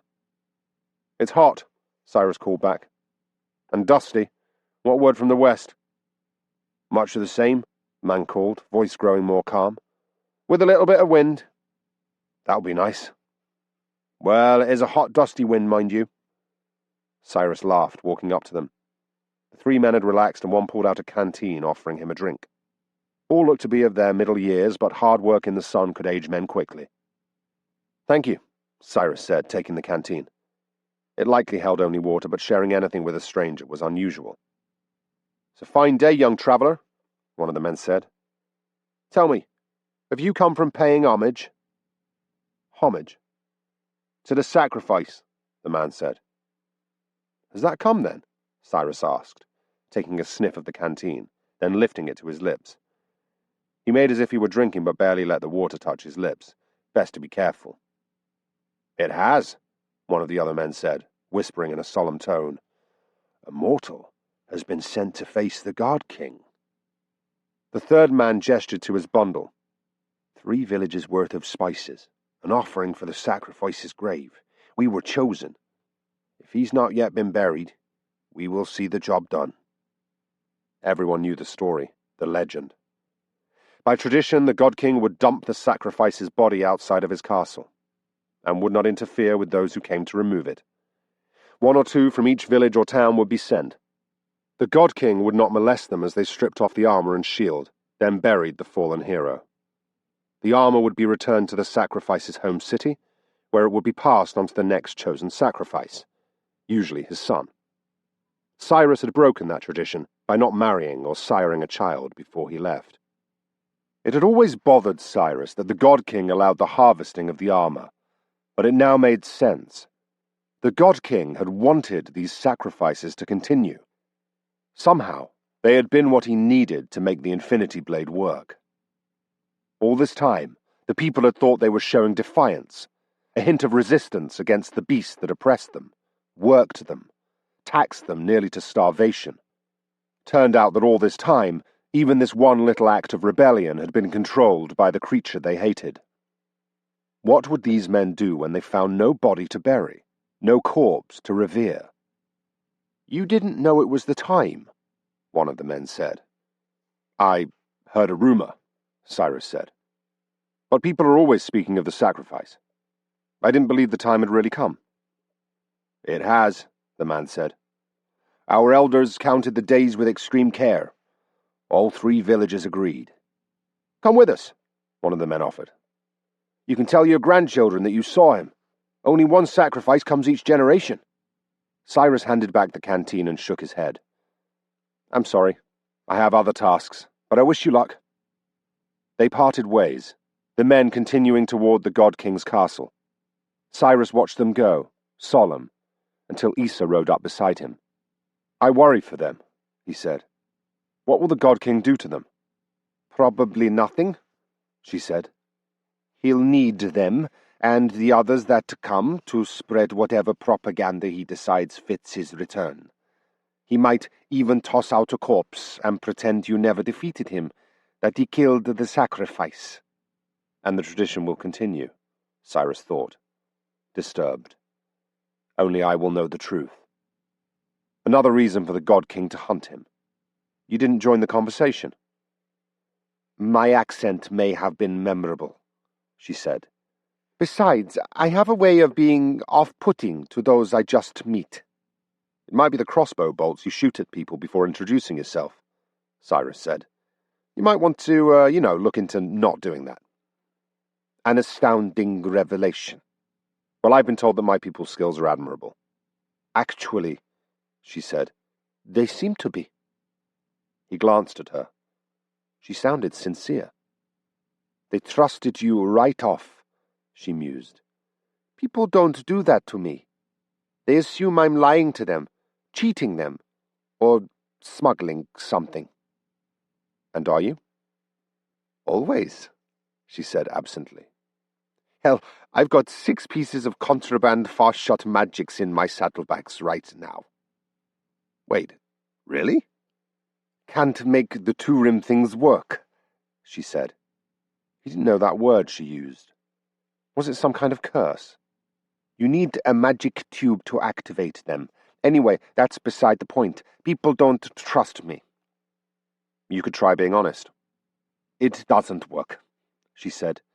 The more honest I am, the less they believe me, like our discussion about those rings. I really don't know anything about them, by the way. Siris hesitated. You're skeptical, she said. It's all right. I'm more than used to it. But you're genuine. That oddly seemed to trouble her. What is this sacrifice thing they spoke of? You don't know? He asked, shocked as he turned to her. No. Everyone knows. Humor me. 1 man each generation is chosen to fight the God King, he said, starting to trek down the road again. Chosen? How? It's the nearest relative of my family line, Siris replied. Usually the sacrifice marries and has a child before he leaves. You're married, then? No, he said. But things were different for me. He hadn't been able to bring himself to do it. The girl the town elders had chosen for him had been nice enough, but Siris hadn't been able to force himself to marry her, only to leave her a widow 1 year later, so he'd backed out of the marriage. His mother had instead sent word to her husband's family, so the new sacrifice could be chosen from the children there. Poor kid. They continued on their way. About a half-hour later, Issa suddenly started laughing. A quick, exuberant bark. He glanced at her and found her reading in her dictionary. Oh, yes, she said to herself, still chuckling. I see. Pins. No, pens. Yes, I must learn to pronounce that one right. She wiped a tear from her eye. Damn, I wish I'd done that one on purpose. Siris let Issa pick the camping spot for the evening. He wanted to be off the roadway, but otherwise didn't know much about picking a campsite. Issa seemed to find that amusing. She had an expectation that people from rural villages should be capable trackers and wilderness experts. Siris shook his head. He'd never even worked the stalactites, let alone left the village to wander the wilderness. His every moment had been needed to train. Leaving Issa for a moment, he went off to test the transportation ring with the sword. It still worked, even though they were away from the castle. He was relieved to find that. Since the elemental rings had stopped working, he'd worried that eventually this one would as well. That confirmed, he went and helped unload the horse, passing Issa with the saddlebags. He began to undo the saddle and then noticed the crossbow sitting in its strap. A deadly weapon. He'd heard of its type, but hadn't ever seen one. It was easy enough to figure out from a short inspection. Issa walked back a short time later. Their camp was at the base of a small hill, not on top of it, as Siris would have probably chosen. That might have to do with the small spring Issa had found at the bottom, or with not making them visible from a distance. "We haven't talked about price yet," Siris said, pulling off the last saddlebag. Issa eyed it, though obviously tried to remain nonchalant, as if he would make off with her goods. That woman is about as trusting as I am lately. Price? She asked. You're not going to guide me for free? So far, there hasn't been much guiding. You don't know where you want to go. Regardless, you don't seem the type to provide a service, even a meaningless one, for free. She looked at him solemnly, and there were no signs of mirth in her voice. You die, I get the sword. That... Not if I kill you, she said. I mean, my price is this. I'll be your guide. If you die along the way, the sword is mine. I think you'll find it a fair price. It doesn't actually cost you anything. Except my life. I only take the sword if you die because of something outside our control, she said, shrugging. Losing your life is not a cost. He rubbed his chin as she went to the horse, slinging her crossbow over her shoulder, then pulling off the saddle. She began scraping at the horse's coat with a small, handheld tool, which Siris found baffling. He rounded the hill and settled down in the hollow to care for his armor. The leather needed oiling. and later Issa joined him. The two worked in silence, and eventually Siris moved to take up his logbook and begin writing items down. He'd spent a large part of the walk deciding on things he wanted to try.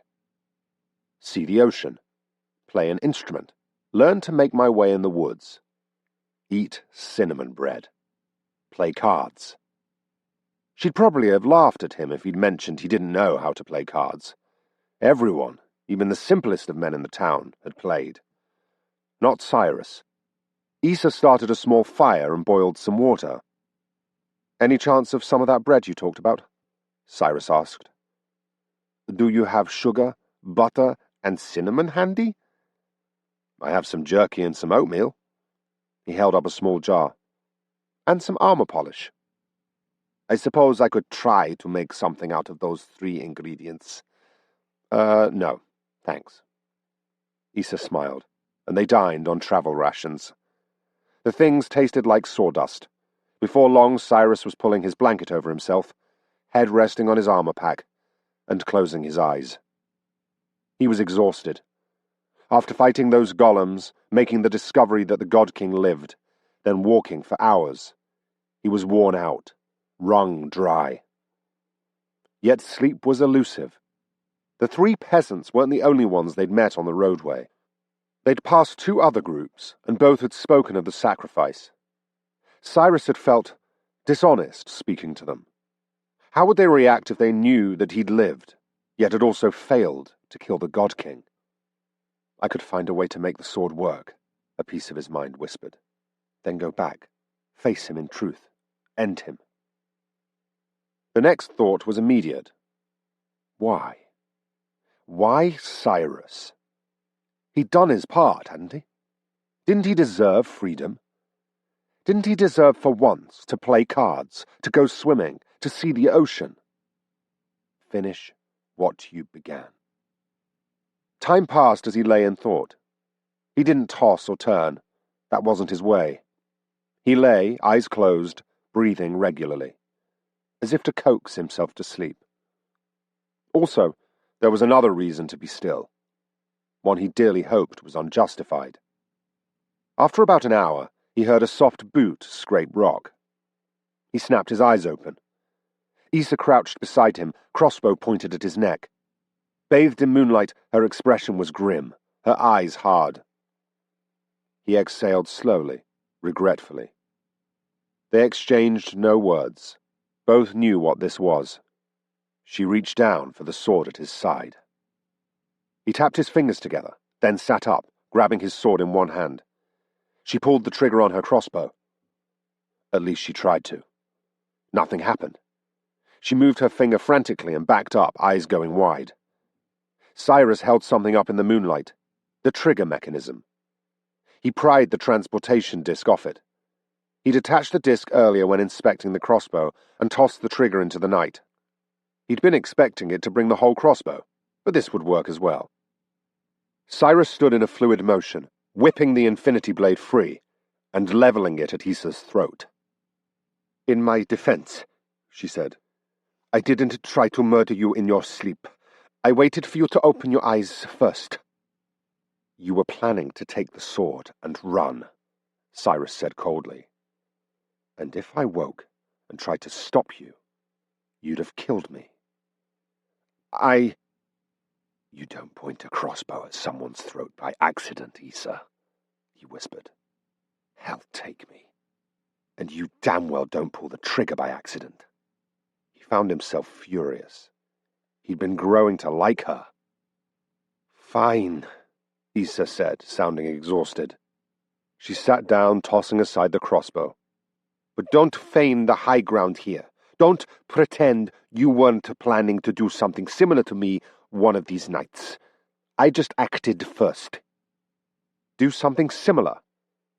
Issa, what reason would I have to do that?" She regarded him flatly, but said nothing more. Frustrating, intolerable woman, he thought. What in the name of the ancient prayers am I going to do with you? He struggled to hold himself from ramming the blade into her chest and being done with it. She'd betrayed him. How dare she? He stepped forward and she backed up, tripping on a rock and falling so that he loomed over her. She looked up, eyes wide in the moonlight. Or she would know the price of treason. He would... No, he thought to himself with some effort. It was the blasted sword. It was doing things to him. Siris forced himself to slam the infinity blade back into its sheath. He was going to have to find one that fitted better eventually.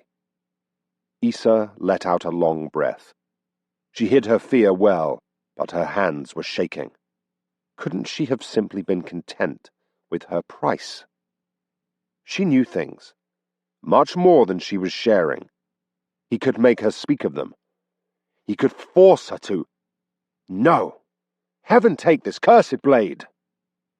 Go, he said to her, surprised at how ragged his voice was. Take your horse and your things. Leave. You're letting me go?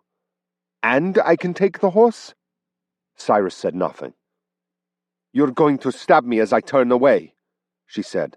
Run me down, you... She was rambling, shaken, as she sat where she had tripped. Her hair was loose, having fallen from its ponytail. She seemed baffled. You can take the horse, Siris said, because I am no thief. You can leave, because I don't seek death without reason. It wasn't supposed to be like this. It was supposed to be faceless enemies, fought in honorable duels, not crossbow bolts in the night from people he was starting to trust. Let me stay, she said. Are you mad? You think... Tie me up at nights, she said. I'll give you all of my weapons. You ride the horse, I'll walk in front. No chance for betrayal, no need for trust. But let me stay. What reason could I possibly have to want you around? Said he. Excuse me? She's one of the Deathless, Issa said. She has lands that border those of the God King. She's less powerful than him, but has managed to remain autonomous. She's an information dealer. If anyone knows where the worker of secrets is, it will be her. Siris rubbed the hilt of the infinity blade. The worker of secrets. Did he really want to find the man? If he created this weapon, Siris thought, he'll know how to use it. It would be right to give it up to him. He'd fight the Deathless better than I ever could. Siris could find the freedom he craved and do something good in the name of his people. It was a tempting, tantalizing prospect. Issa was still watching him. I don't have anything to offer this Sati, he said. If she deals in information, I'll have to pay her something dear to get her to give up the location of the worker. The only thing of value I have is this blade, and I'm not going to deliver it back into the hands of one of the Deathless. You won't need to, Issa said. Sadhi has a standing invitation. She loves duels. Any man who can best her champion wins a boon. Fight your way to her, and she'll answer a question for you. Siris gripped the blade's hilt. It could be a lie. Issa could be leading him into a trap. She probably was. But hell take him, there was something in her eyes. A frankness, a sincerity that he hadn't seen before. This night had shaken her. He couldn't fathom why she wouldn't just run, perhaps take the chance to gather reinforcements and hunt him down. Wouldn't that make more sense than a convoluted trap? He still wanted to trust her. What was wrong with him? Maybe he should pay more attention to the hateful thoughts the sword seemed to be trying to force on him. Fetch your rope, he said, blinking. Ancient prayers, but he was tired. I'll sleep on it. Chapter 5. Siris awoke feeling stiff. He groaned, rolled over, looking at the sun which was just cresting the horizon. That hadn't been nearly enough sleep. He was accustomed to resting on hard stone, of course, and to going without sleep. Both had been part of his training. He needed to be tough as a man could be. But even with that training, he was tired. He'd forced himself to remain awake much of the night, waiting to see if Issa had some hidden method of escaping the ropes. Issa! He turned with a start, half expecting to find the woman gone. She still lay on the ground where he'd put her. Siris sat up, rubbing his chin. Her blanket had pulled free in the night, but with her hands bound behind her back and tied to her ankles, she obviously hadn't been able to get it back on. He felt a stab of guilt, but remembering the crossbow aimed at his throat banished the emotion. She had decided to stay. She had suggested the bindings. He wouldn't feel bad for doing the job well. He walked over and untied her. She started awake, then watched him silently with reddened eyes. She'd slept as poorly as he had. He wound the rope, then did his morning sword practices, going through the Aegis forms one at a time in slow motion, breathing in and out. He kept an eye on Issa, who watched him with a curious expression. For some reason he found her observation unnerving, and he made more mistakes in the forms than he had in a long while. Finished, he wiped his brow and stowed the infinity blade. And then, to be doing something, he started packing the horse. The surly brute gave him a glare that seemed to indicate it knew what Siris had done. The thing even tried to bite him a few times. Cross-riding a horse off my list of things to do, he told himself.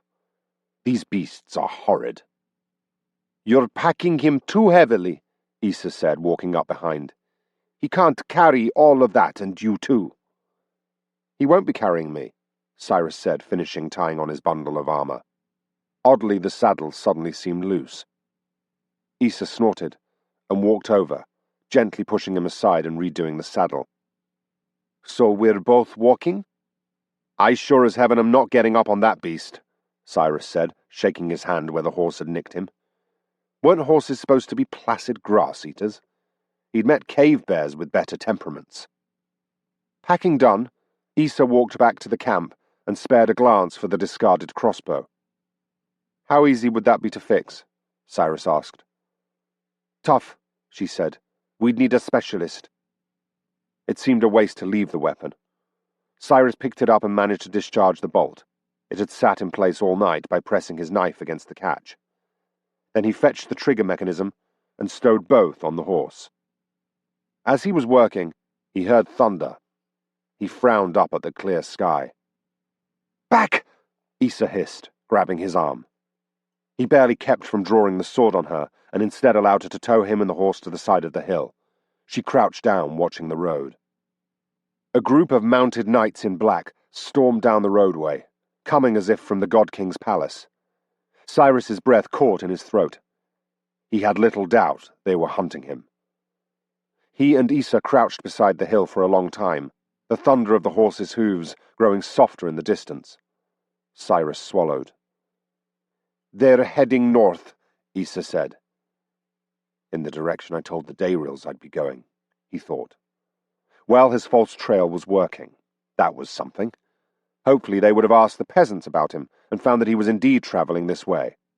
Drawing them away from his home was vital. He should have been watching for pursuit.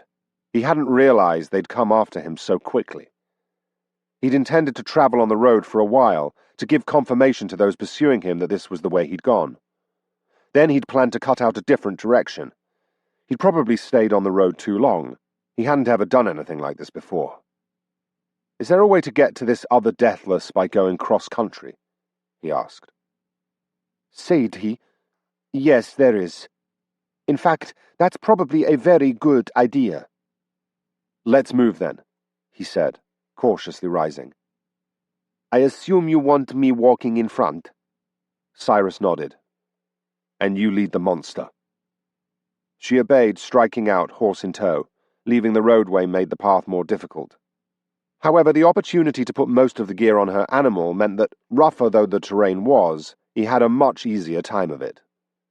He actually found himself enjoying the walk, particularly as the weather took a pleasantly cool turn. Over the next few days, they slowly climbed in elevation, and the furrowed landscape of rocks and cliffs gave way to more greenery. Issa knew a little used pass through the heights, and they began passing thickets of thin, reed-like growths that climbed high into the air. It was bamboo, Siris realized. He'd seen wares crafted from it come through Drem's Moor, but had never seen the plants alive. It seemed incredible to him that a week or two of walking could change the vegetation so soundly. Issa tried to explain something about a rain shadow with the mountains, whatever that meant. He kept close watch on her, binding her tightly every night. She submitted wordlessly, though her wrists got rubbed raw, and each morning when she rose her steps were stiff with soreness and cramps caused by the awkward sleeping. When he could, he tied her to a tree instead. That seemed to be slightly more comfortable. They didn't speak much. Not nearly as much as they had on that first day when he'd still nurtured a glimmer of trust. Siris tried to spend the time thinking about what to do. Unfortunately, he kept thinking of things he wanted to add to his list. That distracted him. And so, he decided to try some of them. Issa watched him baffled one night as he constructed a rope swing and hung it from a branch, then swung on it. "That's a children's activity," she said. "Oh?" he said. "Are they the only ones allowed to have fun?" His reply seemed to disturb her greatly. That evening he took down the swing and used the ropes to bind her. Then in his book he wrote down rope swings as one of the things he definitely enjoyed. They continued their hike. During the travelling, Issa proved her competence on more than one occasion. She always found fresh water for the camp, even when he would have thought it impossible. He tried to learn how she did it, and found himself very satisfied as he learned to spot good campsites. A few times, she ranged on ahead, then returned to lead them a different direction. Apparently these highland hills and valleys were populated with a large number of free dayrils that roved in bands. He never caught sight of them, though he and Issa did cross a few old camps and the remnants of the occasional caravan, skeletons peeking through the charred, burned-out remains. As they left one such location, he found himself wondering about her motives. Was all of this, the care she took with the camps, the show of protecting him from roving dayrils, just an act? Like her laughter had been on that first day, her wry friendliness, could guiding him be a long-term attempt to get him to let his guard down? Would he go to sleep one night, then never awake, killed by a hidden dagger? Each night, he tied the bonds tightly, hating himself as he did so. Better to hate himself than to die because of another betrayal. Siris followed Issa and the horse up the forested hillside. He was surprised the horse could make it up the steep incline. The beast seemed to have less trouble with it than he did. He had to be wary not to get too close, lest the animal drop a gift down at him. He was increasingly certain that it waited until Siris was close to do its business. The air was hot and muggy, and the sun was veiled in a sheath of grey clouds. They were coming down out of the hills, leaving the pass behind them. If anything, the land here was even more lush than before. Enormous forests of bamboo spread like green blankets over the rolling hills. The tall, slender plants were almost like the lawn of some gigantic creature, which made Siris and Issa the insects that prowled among the blades of grass. The infinity blade hung in its sheath on his back, where he'd moved it after getting it caught repeatedly in the underbrush. He no longer wore the cloak. They hadn't passed the living soul in days. He practically crawled the last steep distance up to the hilltop, pulling on grass slick with dew. The ground here smelled alive. If the people of Drem's Moor knew that just across those mountains they'd find this paradise of growth and life, they wouldn't know.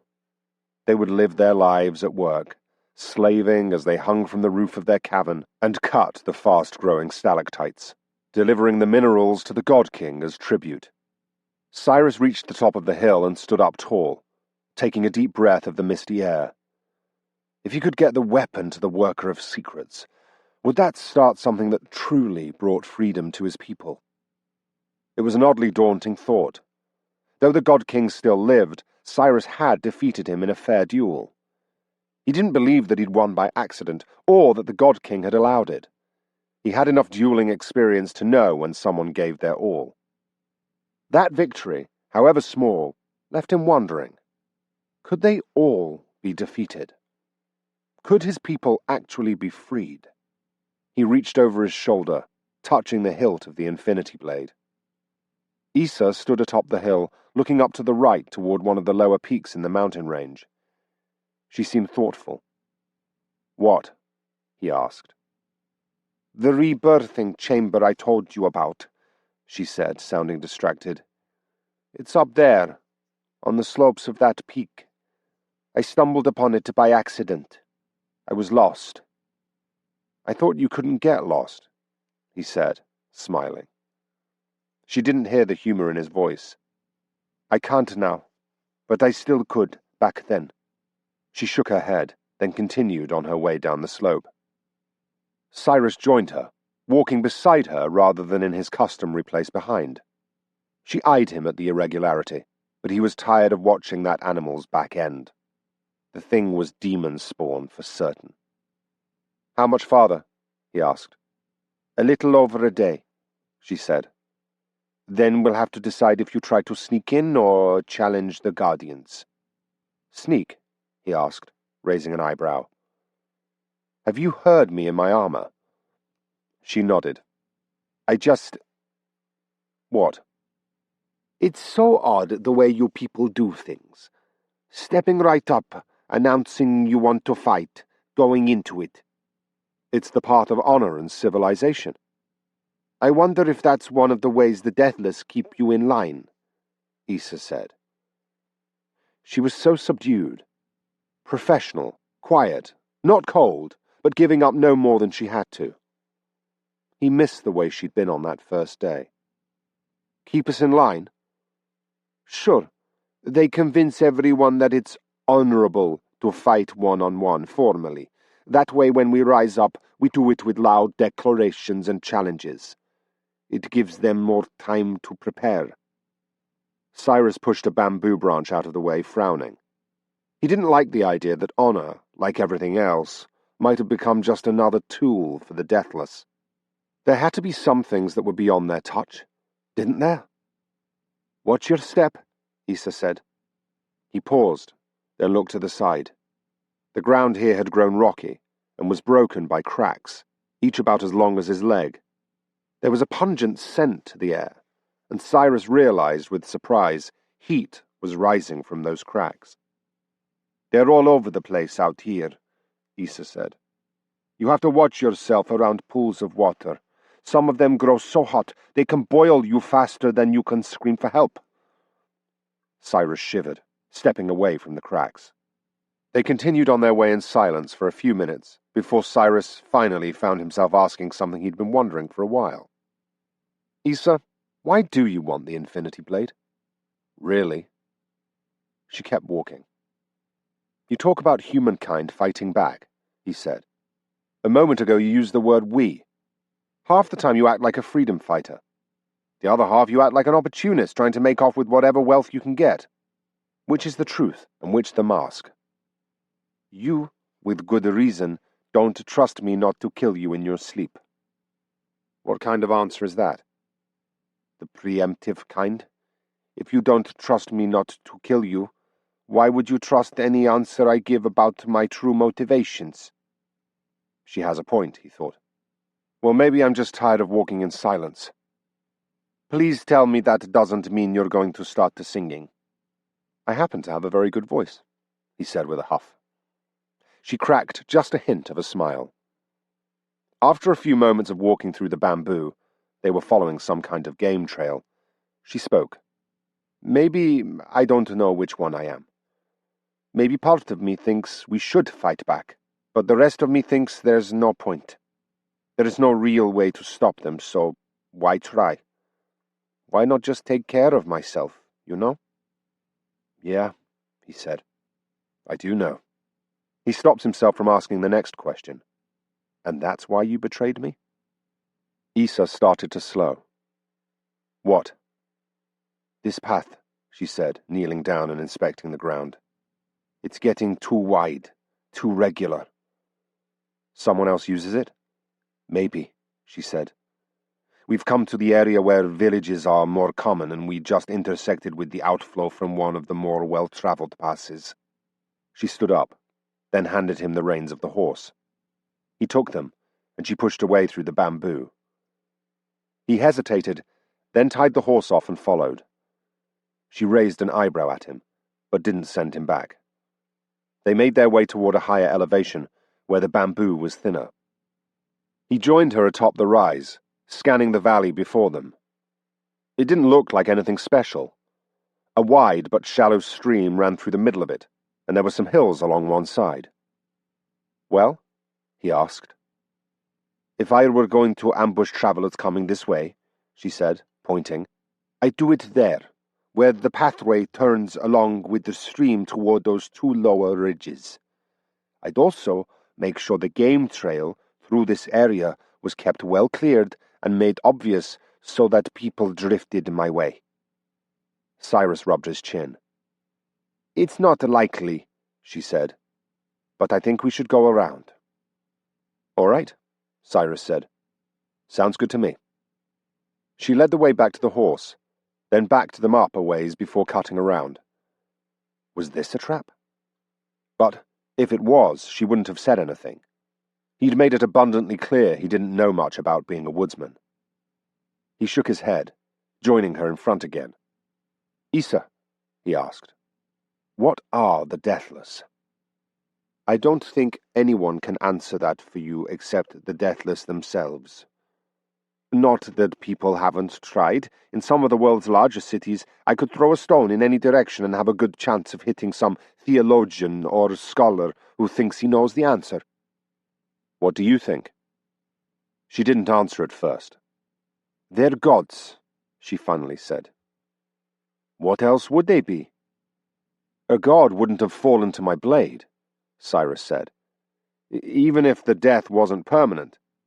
If they were really gods, no mortal could have fought one of them and won." She didn't reply, though he caught her giving him a measuring glance.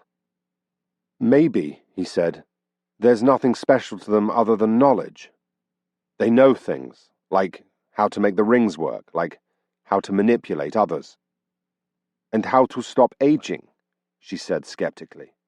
"And come back to life when killed?" "In the next town over from ours," Siris said, "there was a very learned doctor. He was trained by a doctor before him, and that doctor by another doctor.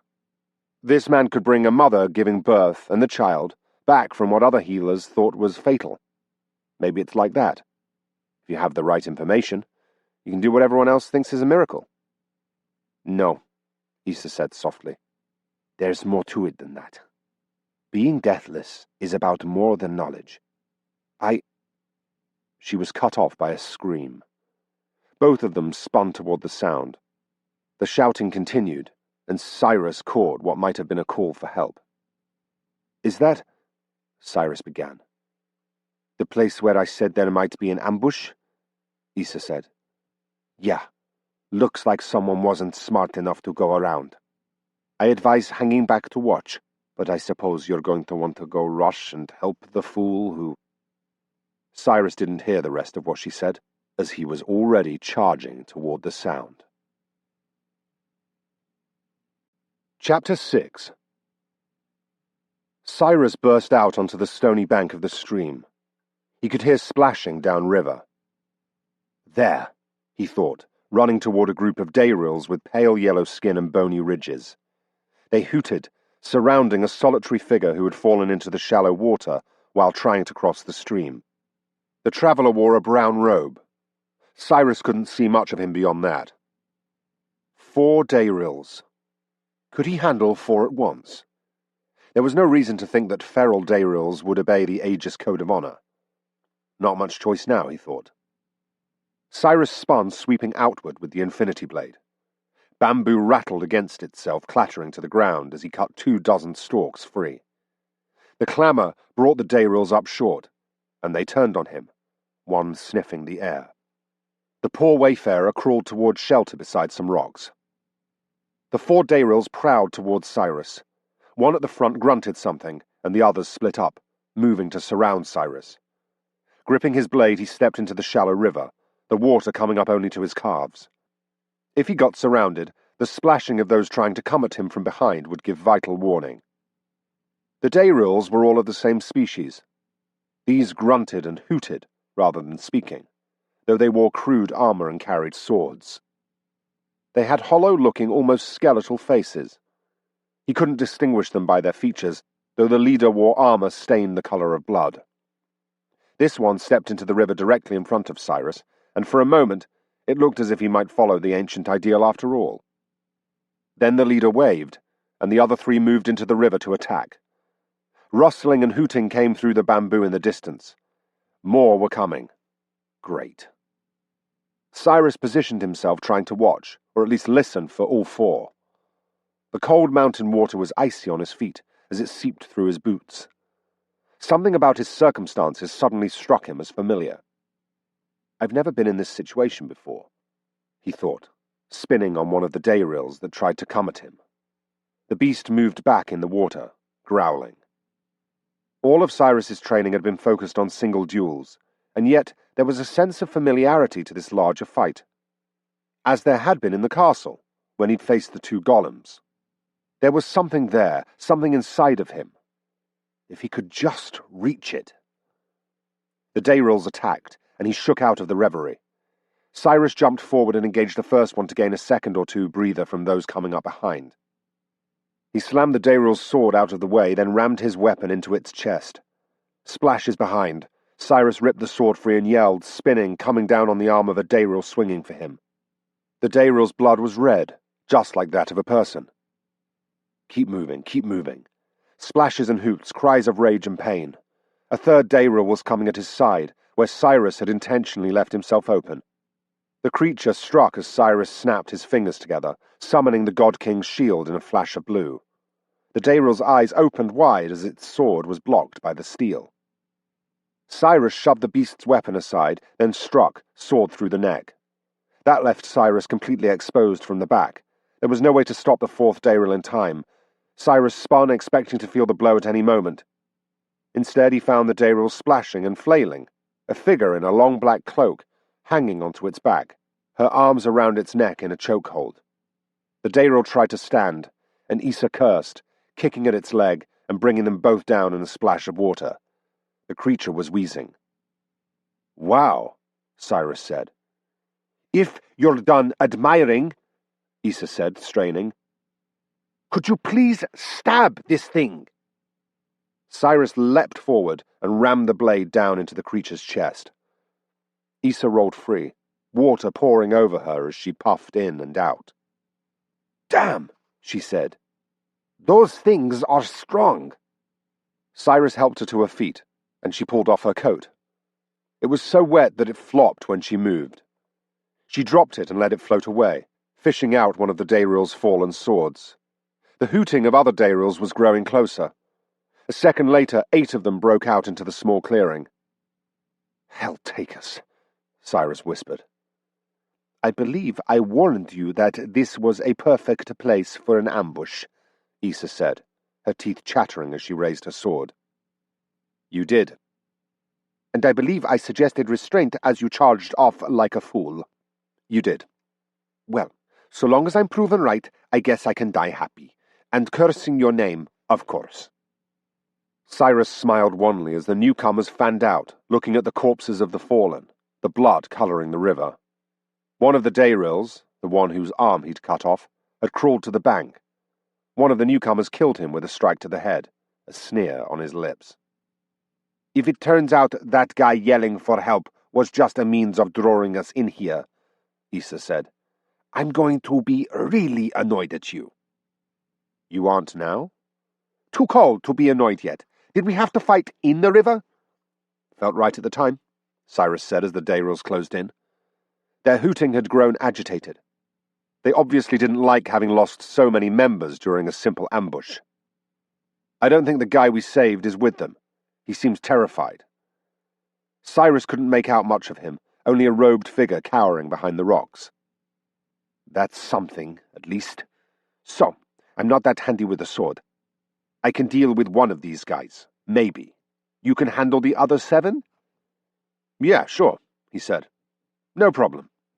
"Good. For a moment I thought we were in trouble. Maybe if someone hadn't broken my crossbow. Maybe if someone hadn't tried to murder me in my sleep." "You keep coming back to that one little slip of mine," she said. "You really need to stop holding grudges, Whiskers. They aren't healthy." He found himself smiling as the Dayrils came for them. That smile vanished quickly.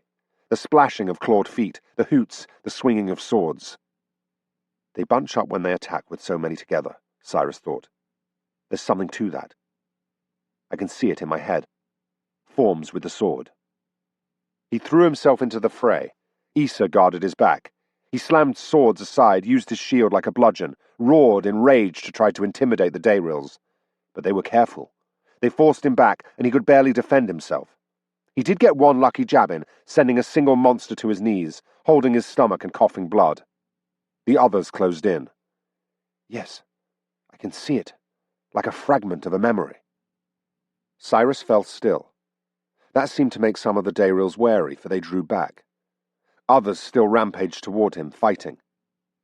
Issa fell. He could hear her grunt, could see new blood in the stream, could feel the splash of water against his legs as she collapsed. The Dayrils closed on him. He shut his eyes. There. His arms moved, raising the sword as if by their own volition. In his youth, he'd trained his body to follow the instincts of a soldier, performing practice attacks, jabs, and stances until they were second nature. He was familiar with fighting by instinct. He just had no idea where these particular instincts came from.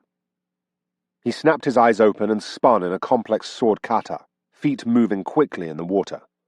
He seemed to dance with the river itself. His blade struck 7 times in rapid succession, each blow precise, each move exact. When he stopped, he held the infinity blade before him, in a calm 2-handed grip.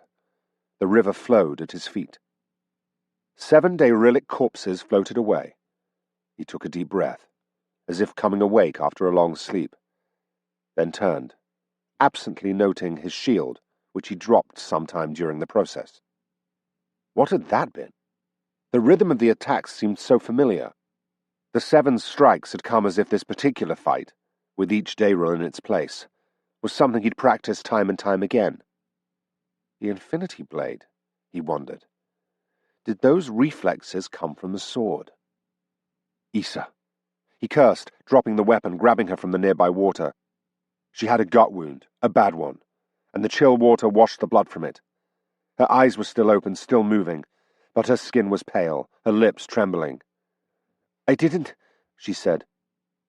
When I said you had to fight 7, I didn't actually expect you to do it. Here, Siris said, pulling the ring off his finger and shoving it onto hers. Use the ring. Heal yourself. I can't. You can. It's easy. You can sense it, see? Use it. You don't even have to worry about growing a beard. How can you not know? She whispered. Know what? I can't use this, Siris. It doesn't work that way. It... Oh my, oh my, oh my, a voice said. Siris looked up. The robed figure who had been cowering behind the rocks had uncowered his way up the bank to inspect his saviors. His hood had fallen back, and there wasn't a face in there. Or, well, not a human face. Not even a living face. 2 eyes like blue gemstones regarded him from their place, set in a head carved from wood. There was no mouth, though the spindly thing spoke. That is not good, not good, not good.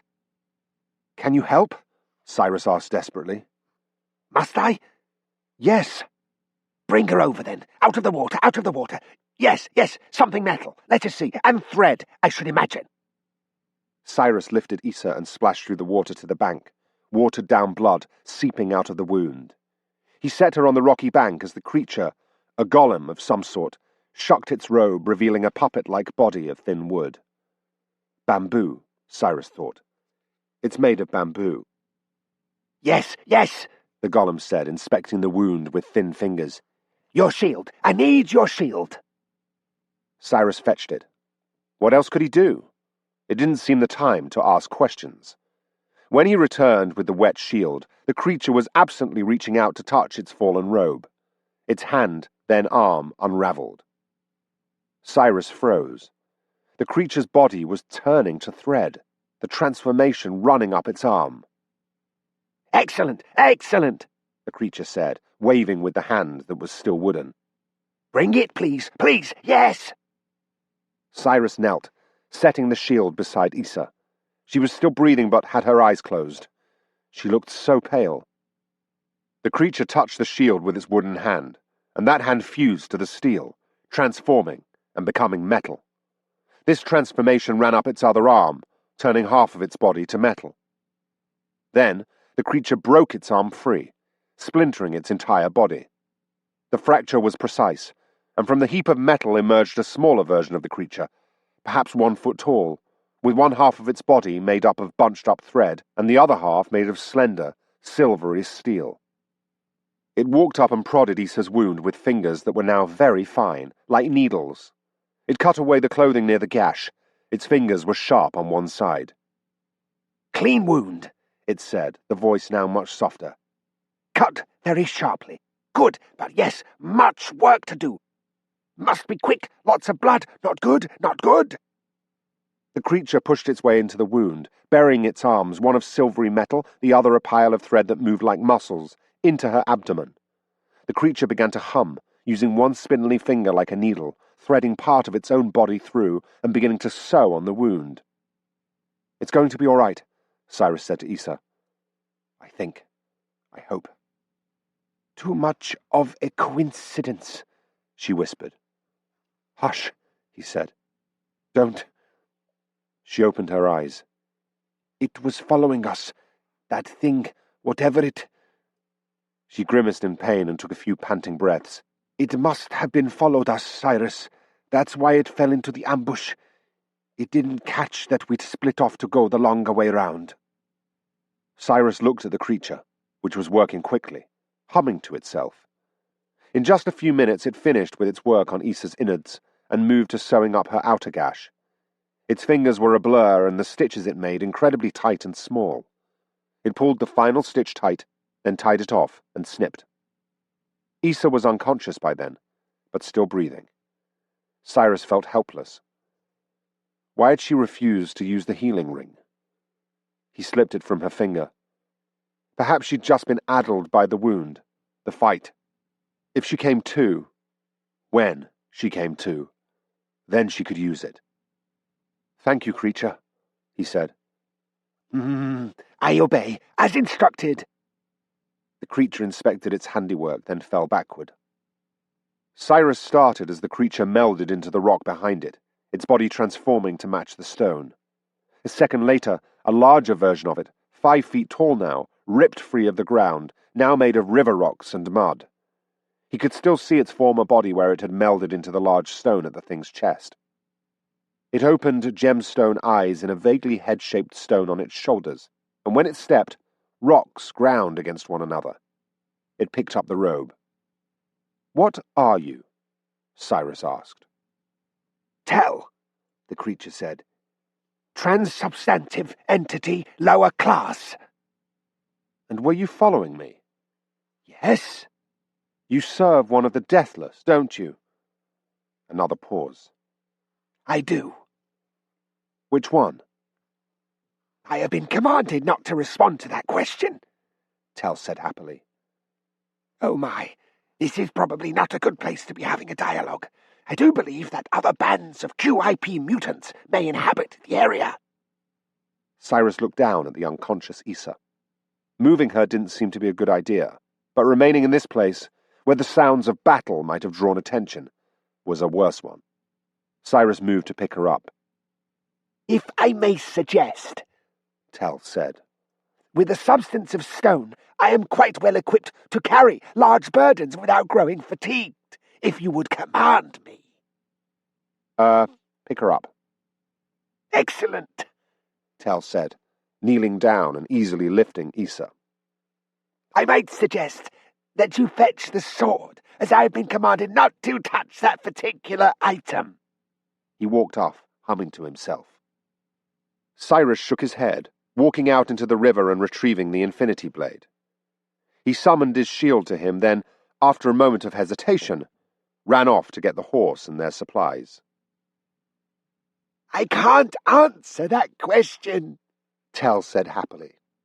"I have been instructed not to speak on the immortality of the Deathless or how they obtained their status." "Well, what can you tell me?" Siris asked with exasperation. Many things, Tell said. He walked beside Siris, still carrying Issa.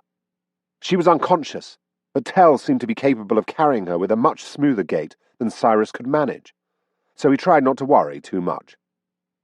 The foothills of the mountains still rose on either side of them, the sky blurry with a haze that occasionally dropped a fine misting rain. The stream at the centre of the valley had grown in size until it was now truly a river, though they didn't travel directly along it. He hoped that following a harder trail might divert them from trouble. Indeed, Tell continued. My knowledge is wide and varied. I can explain why the sky is blue, for example, or I can list the ingredients in lentil soup. I can tell you what time it is in Lower's depths right at this moment. I can explain why. What's a QIP? Siris cut in.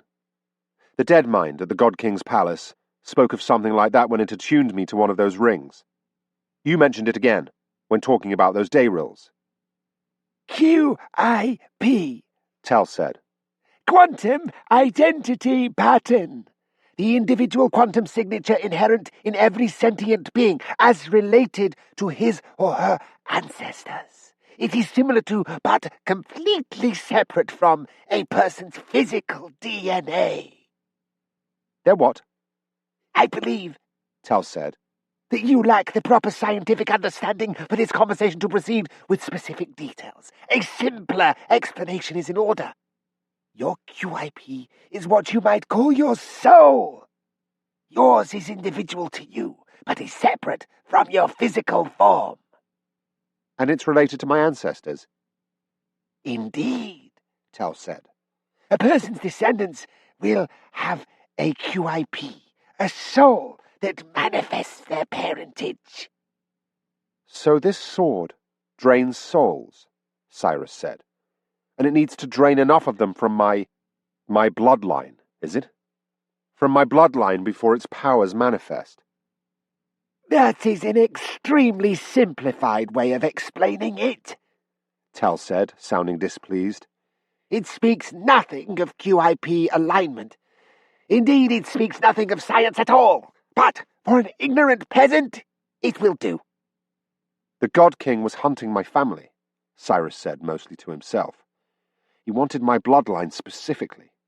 He baited us, created the idea of sacrifices so that we'd come to him and die by his sword. But what is it about my family that is special? I'm afraid I cannot answer that question, as it would conflict with my orders. I didn't mean it for you, Siris said, though he was interested to hear that Tell had been ordered not to speak of Siris's family specifically. It confirmed a growing suspicion he had that Tell had been sent by the God King to spy on Siris. Every step I go, I'm surrounded by people who would betray me if given half a chance. That made him worry again about Issa. He checked the horizon. The sun was nearly down. Time to set up camp. He chose the location as best he could. He found a place where some fallen leaves made the ground soft. He spread out Issa's coat, which he'd fetched from the river, to catch a few last rays of sunlight and hopefully dry off. Tell set her down in a nook beside some rocks. Siris dealt with the horse. The thing only managed to get one good bite in, and brought back the saddle blanket for Issa. He knelt beside her, touching her hand. It was clammy and frigid. She's so cold. Indeed, Tell said, settling down his rock body. He leaned back against some of the bamboo, and the grain of the wood spread across the stones of his shoulders. His body collapsed. The stones became chunks of wood, and the puppet-like wooden version of Tell broke from the center of one, cracking out of it like a chicken from an egg. Flesh bodies are notoriously poor at dealing with extremes in temperature, Tell said, shaking his head as if at the shame of it. She will need warmth for the night, or she will likely not survive. Siris looked at the unconscious Issa. Maybe if he held her. A fire would be preferable, Tell added. Particularly with this dampness. The golem sounded amused.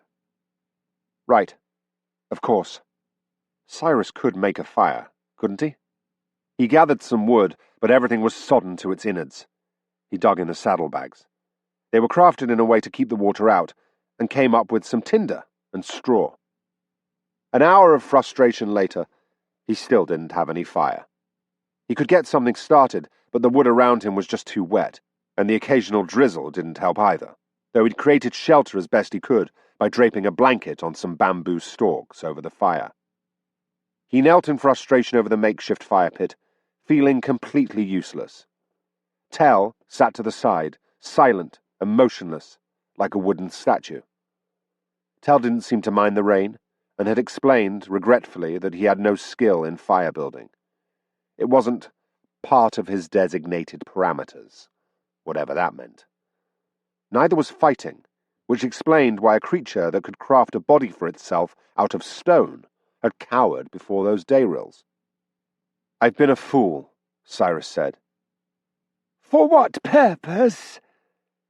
"It wasn't intentional," Siris said. "I thought all those years practicing that only one thing would matter in my life: fighting the God King. That was everything. Now here I am as helpless as a 3-year-old when practically anyone else from Drem's Moor would have been able to start this fire." "That may be true," Tell said. "However, I doubt seriously that anyone else from your town would have been able to perform the patterns of true swordsmanship." So he knows what it was I did, Siris thought. He kept that in the back of his mind, along with a healthy distrust of this creature, but didn't have time to focus on either right now. Was Issa's breathing more shallow? He would find a way out of this. There had to be a way.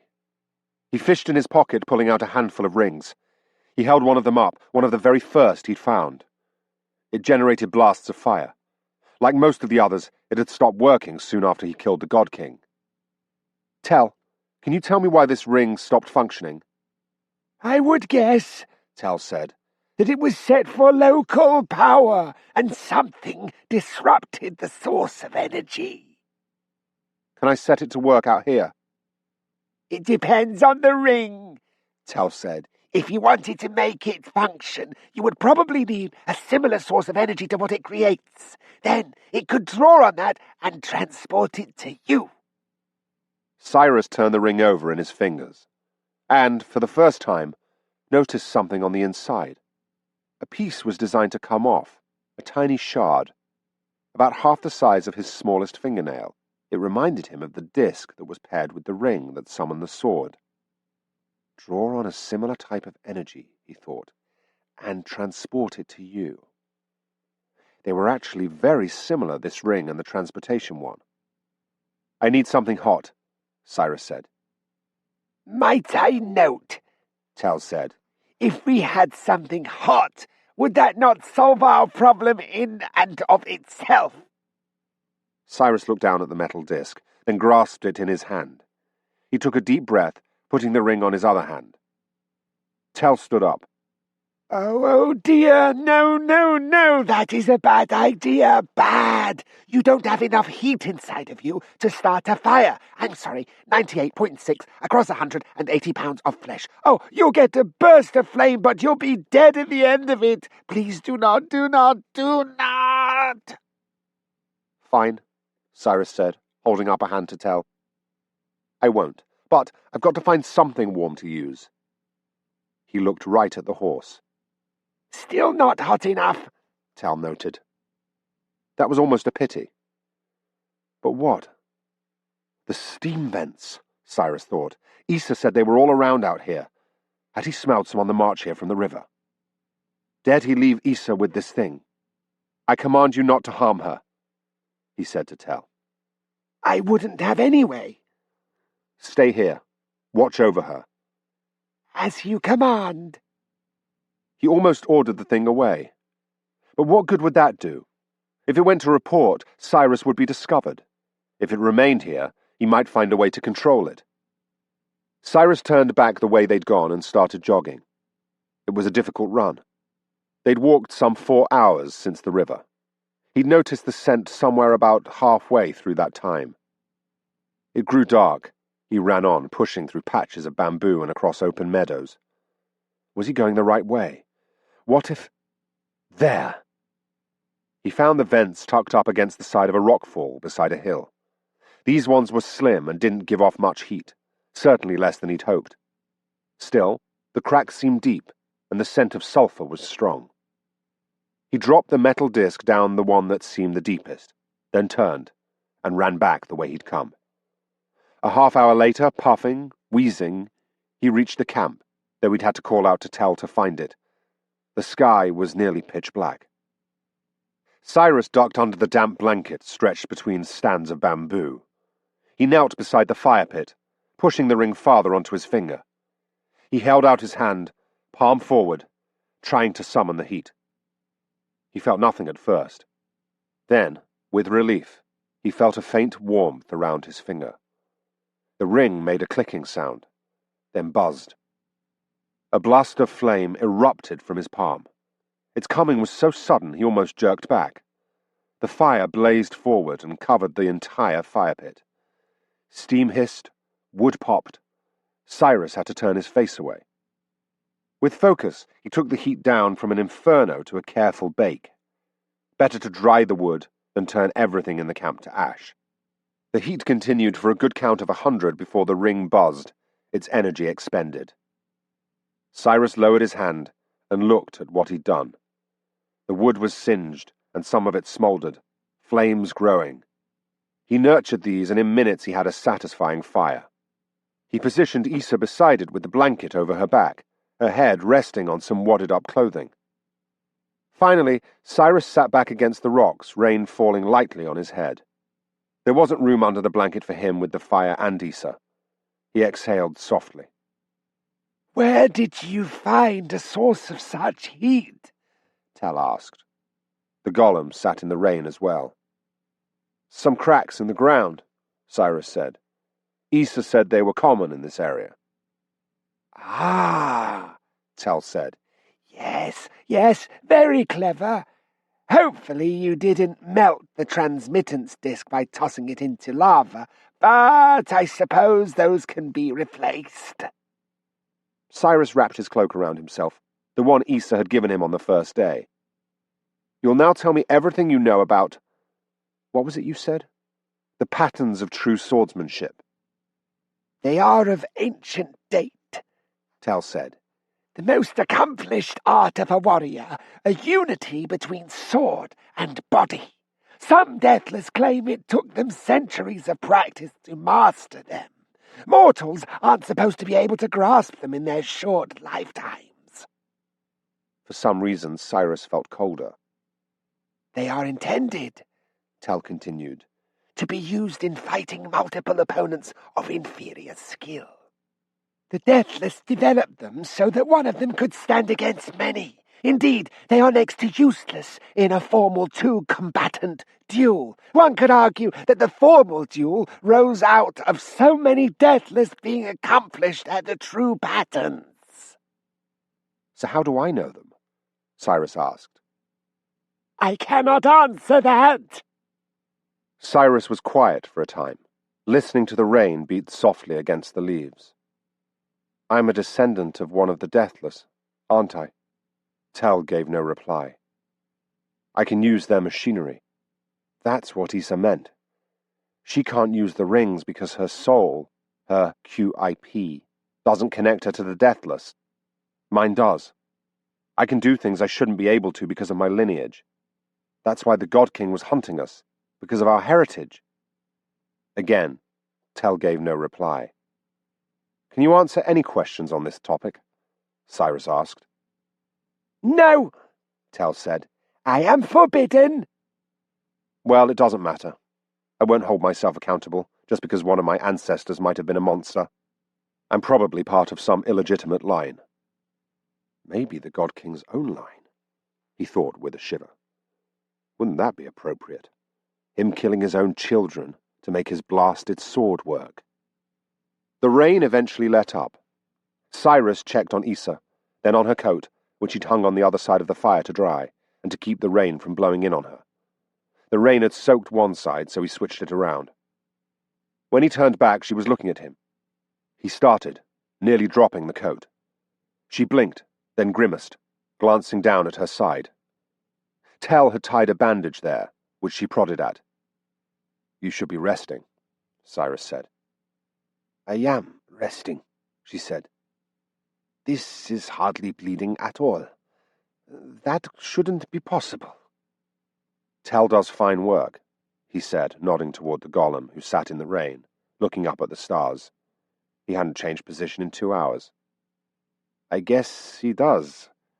She sounded skeptical. "You thirsty?" "Yes," she said. "Horribly so. But first "Yes?" There was something to her voice. Something soft. Something intimate. "First, I've really got to pee." He blushed. "Oh, right."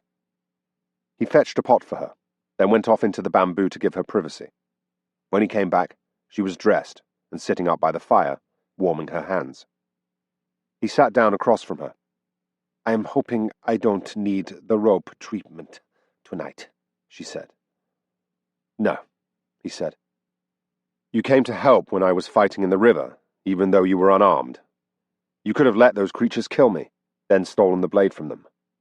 "Steal from a pack of wild slaughter-dayrils," she said. "Easier to get it from you." He snorted.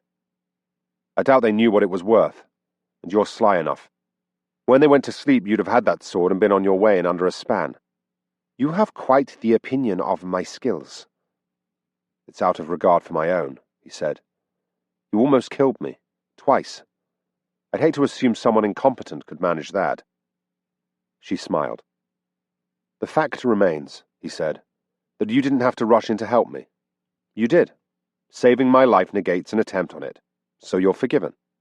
That is, assuming I can get a promise from you. No more trying to kill me, all right?" "All right." "And you won't try to steal the blade while I'm sleeping?"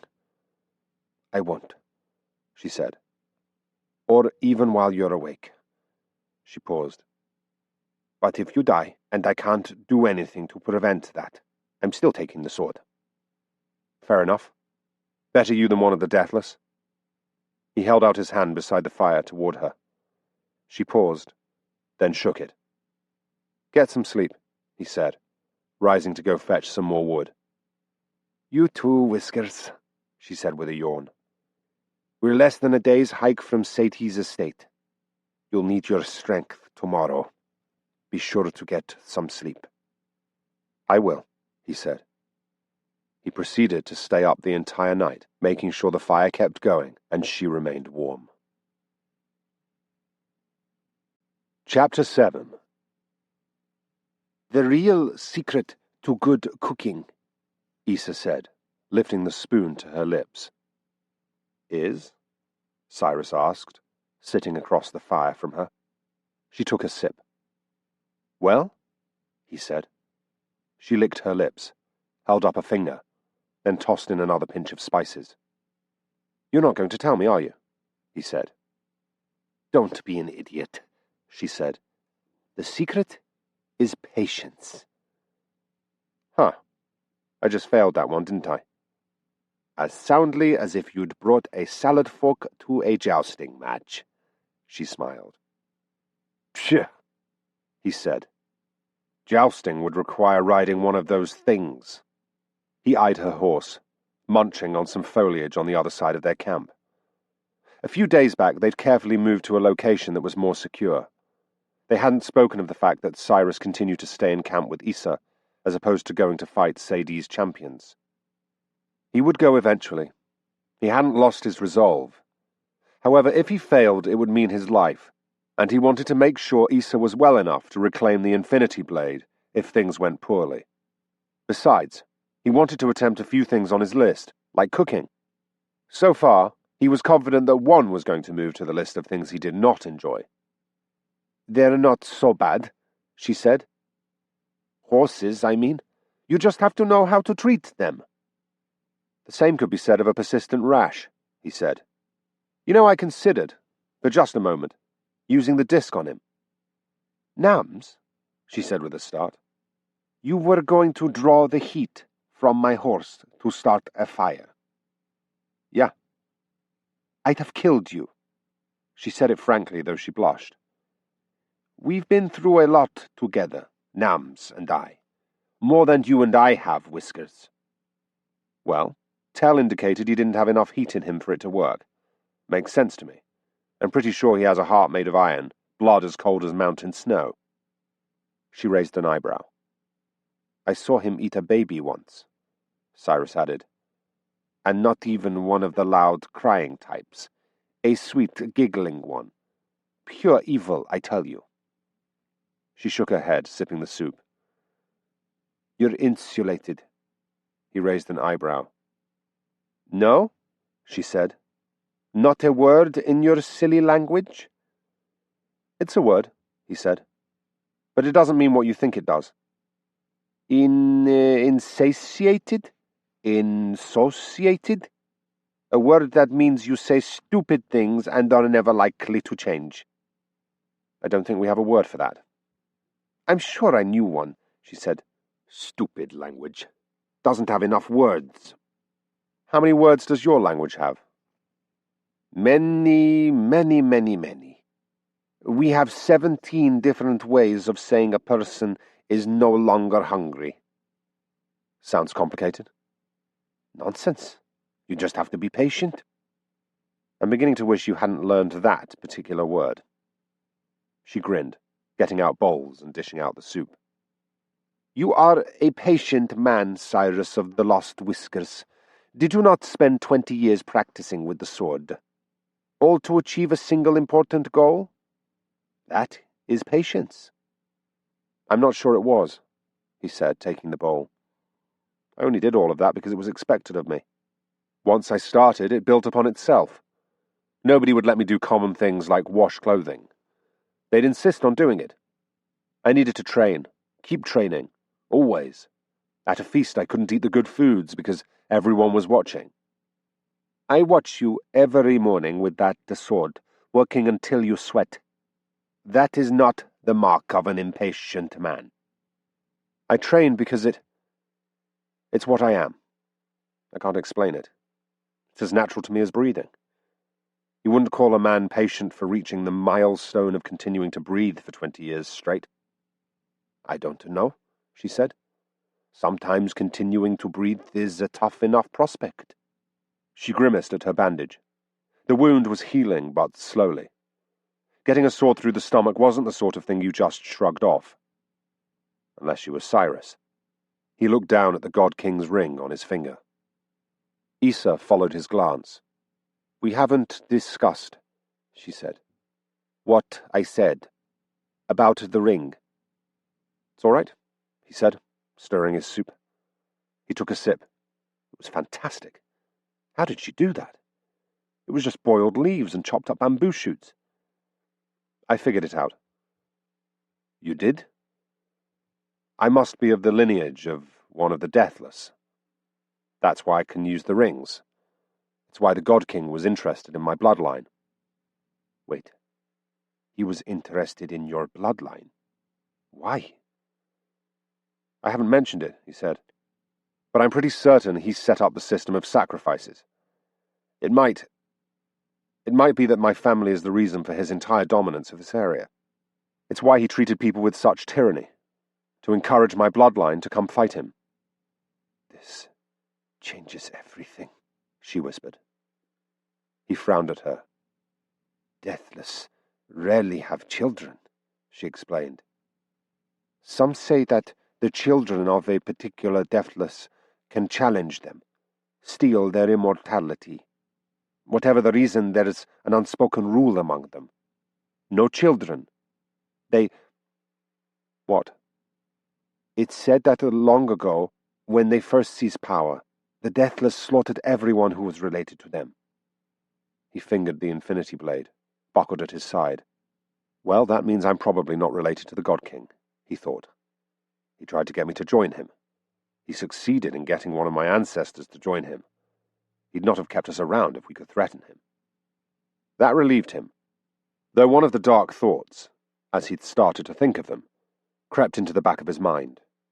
A panicked sense that felt Issa knew too much, that she needed to be taught to hold her tongue, to fear him. These things weren't really thoughts. They were more basic than that. Instincts. Impulses. He fought this one down.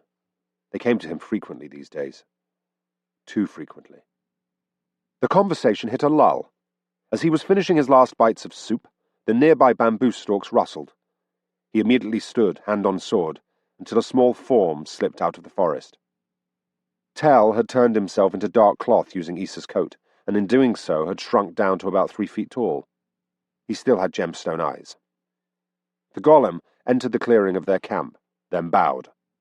It took orders from Siris, so long as those orders didn't violate previous commands. Siris didn't trust the thing, particularly after Issa had warned him that the Deathless had ways of communicating over great distances. But if Tell was a spy, he already knew the most important fact about Siris, namely where he was. Siris faced the option of either destroying the little golem or putting him to use. Tell had ignored orders to go away and stop following me. He didn't feel like destroying the thing. He just... well, he couldn't. It hadn't done anything against him, not overtly. "Well?" Siris asked. "The pathway is easy," Tell said in a voice that was faintly reminiscent of rustling cloth. "I watched the sentries for 3 hours and 17 minutes, and it is as the Lady Issa says. 4 champions. I saw one of them slay a petitioner. Even the first champion is quite skilled." Siris rubbed the pommel of the infinity blade. "You need to go eventually," Issa said, looking up at the sky, which still held to its overcast gloom. "We can't forage out here forever, and eventually those knights hunting you will realize they've lost our trail. They'll spread out, and this direction, through the passes, is a natural place to search." "Can you make it?" Siris asked. "Riding shouldn't be a problem." "Is that a brave front, or is it the truth?" "Both?" He took a deep breath. In her condition, she probably wouldn't be able to recover the infinity blade if he fell. Still, it made him feel better to have her there to try. At least someone other than Tell would have a shot at the blade. "Let's go, then." They didn't break down camp. They'd probably make their way back here for the night before striking out for the workers' prison. Assuming he won. Assuming this Sadie even knew the information he wanted. Assuming she kept her word and told him. Those were a lot of assumptions, but this was the best option they had. Siris helped Issa onto the horse, smacking the thing in the face when it tried to bite him. Tell walked over, then dropped. The black cloth unraveled, turning green, and plants sprouted. A few moments later, Tell crawled free, now the size and shape of a small cat, made entirely of leaves. He leapt up onto the horse's rump, then settled back. They set out, a solemn group passing through dew-wetted stalks of bamboo. Siris wore the God King's ring, with its healing and teleportation powers. His firing had stopped working. The disc he'd dropped into the vent must have melted. Siris would rather have the healing anyway, and wearing more than one of the rings caused them to interfere with one another. You risked triggering the wrong ability, and Siris would prefer not to start himself on fire when trying to heal. "So the God King was hunting your family," Issa said speculatively, as she rode. "Whiskers, it might have to do with that sword." He walked around a moss-covered stump. "Yeah, it does." She raised an eyebrow at him from horseback. I learned something from the minions in the castle, and Tell mostly confirmed. The blade needed to drink the souls of people related to my bloodline in order to activate. That's why the God King lived, even though I stabbed him with it. Instead of looking betrayed that he'd withheld the information from her, she just grinned in a self-satisfied way, as if proud of having pulled the secret from him. "Now that is interesting. You don't have any estranged brothers that just happen to be evil, do you? It would be terribly convenient." He laughed. "No. My only relative is my mother." Well, her and... He froze in place. Issa pulled up and Tell poked a green cat-like head out from behind her, leaf ears perking up. "Hell take me," he whispered, pulling free the infinity blade. The sword might be active after all, Issa. Then the God King. No. After beating him, I went into the palace dungeons. I met a man who served the God King, a man who claimed to be one of my ancestors. Siris turned, looking toward her. The Dayrul's in the place. They said the God King felt only one more soul was needed. I slew my ancestor. That might have been enough. He turned the silvery blade. It glistened in a beam of filtered sunlight. Great, she said. So all we need to do is hunt the God King down and kill him again.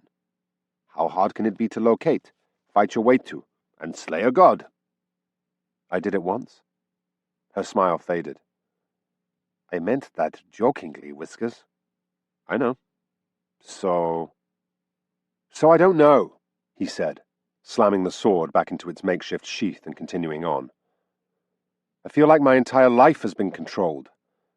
I was the sacrifice, and that was it. I trained, I focused everything I had on facing the God King. And you know what? Part of the reason I could do that was because I saw an end. She moved the horse up beside him, listening. An end, he continued, fingering the pommel of the infinity blade. It was death, yes, but at least I knew exactly what I had to do. It's like I knew there was an enormous race in front of me. There was also a finish line after which I could rest.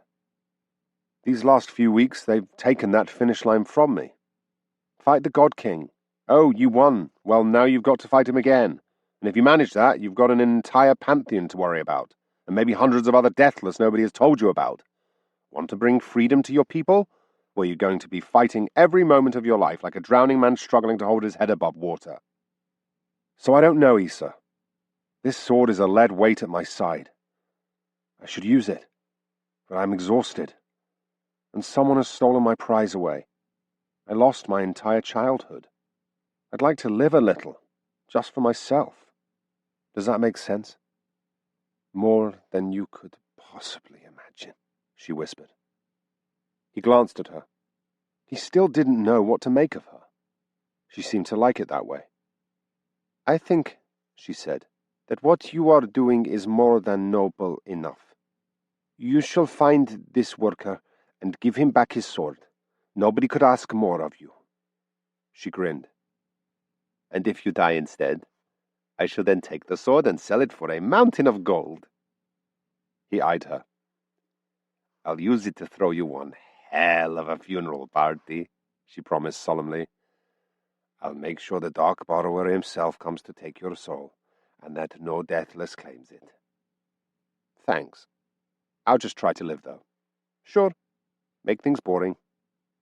Siris got a good look at Sadie's estates as they wound their way down around the side of a ridge. Instead of a castle, it appeared that this Deathless preferred sprawling estates with ornamental gardens. There were practically no walls, just streams, stands of bamboo, and the occasional peaked building.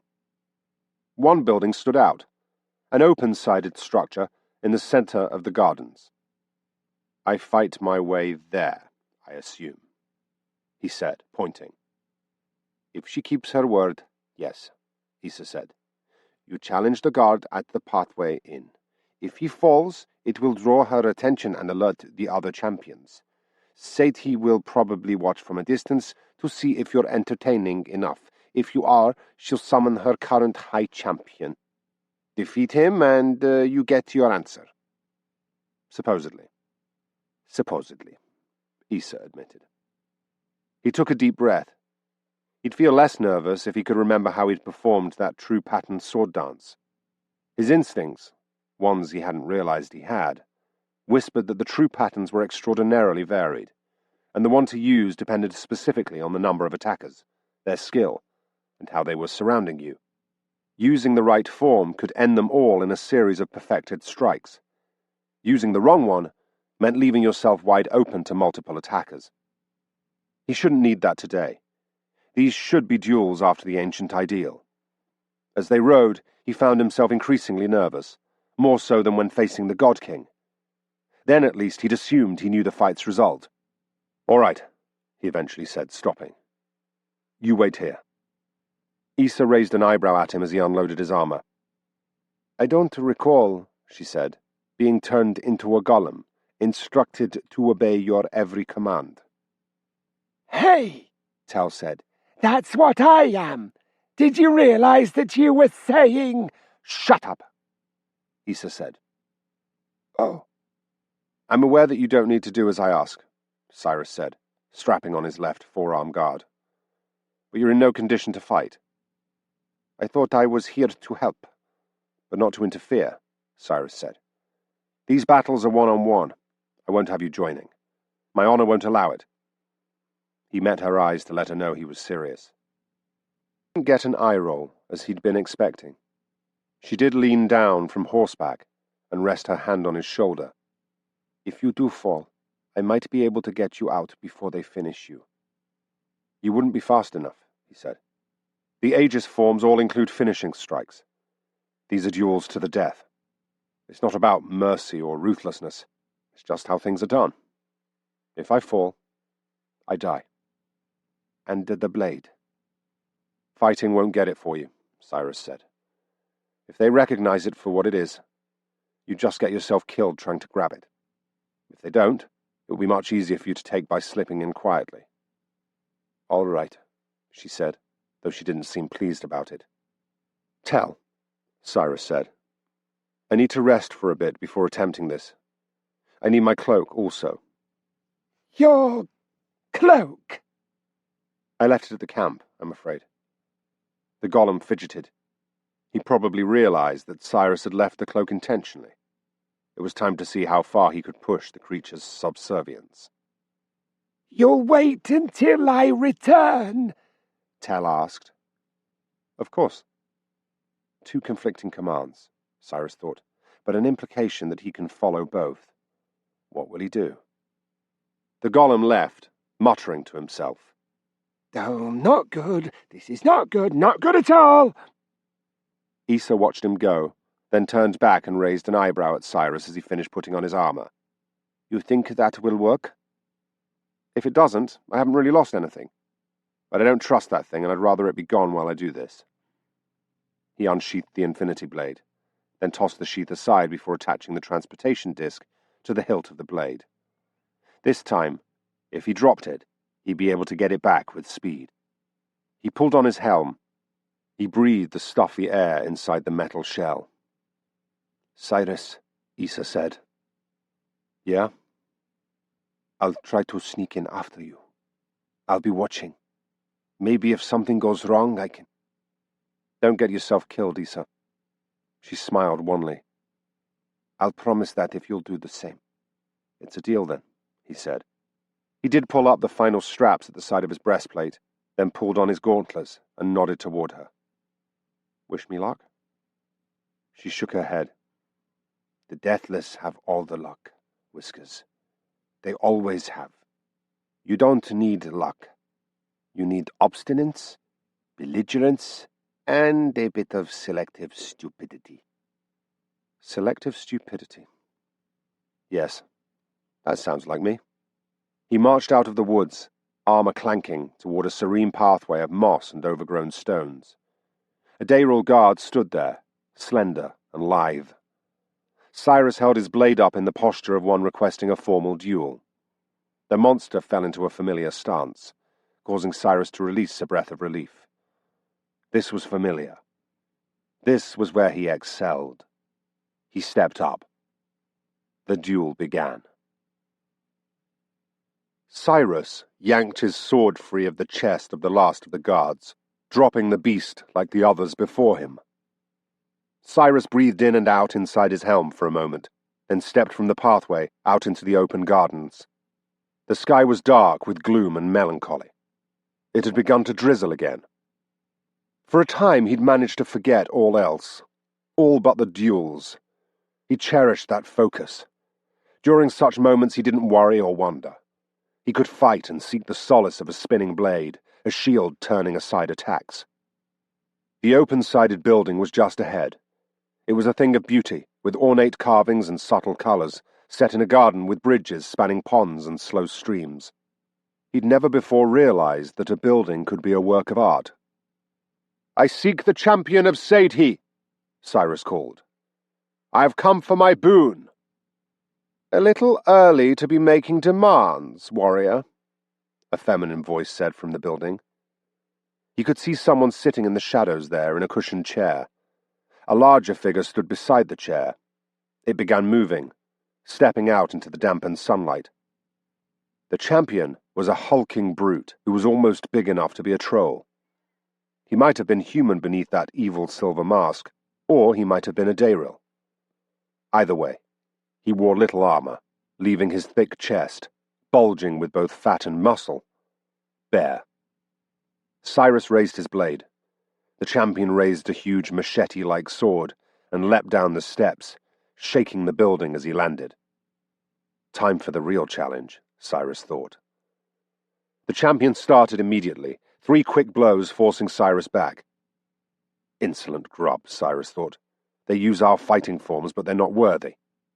Siris attacked into the creature, moving by instinct with a barrage of blows. We shouldn't give them privileged positions. Raedriar was a fool. Satie is a fool. Choosing champions like this encourages these grubs to think themselves special. Siris battered aside the champion's weapon, then slid the infinity blade forward. The skin split like water parting before a slim fish. Siris pushed the blade in up almost to its hilt, then whipped it out, spinning it around back to the ready position. Pathetic. The champion collapsed without a grunt, bleeding out on the pathway. Siris brushed past the dying creature. "Impressive," said the woman under the pavilion, her voice curious. "Who taught you the Aegis forms, warrior?" He could see her better now, a slim woman with a golden mask, hiding her face after the way of the Deathless and their servants. Her armor gleamed with gold and straps of black leather.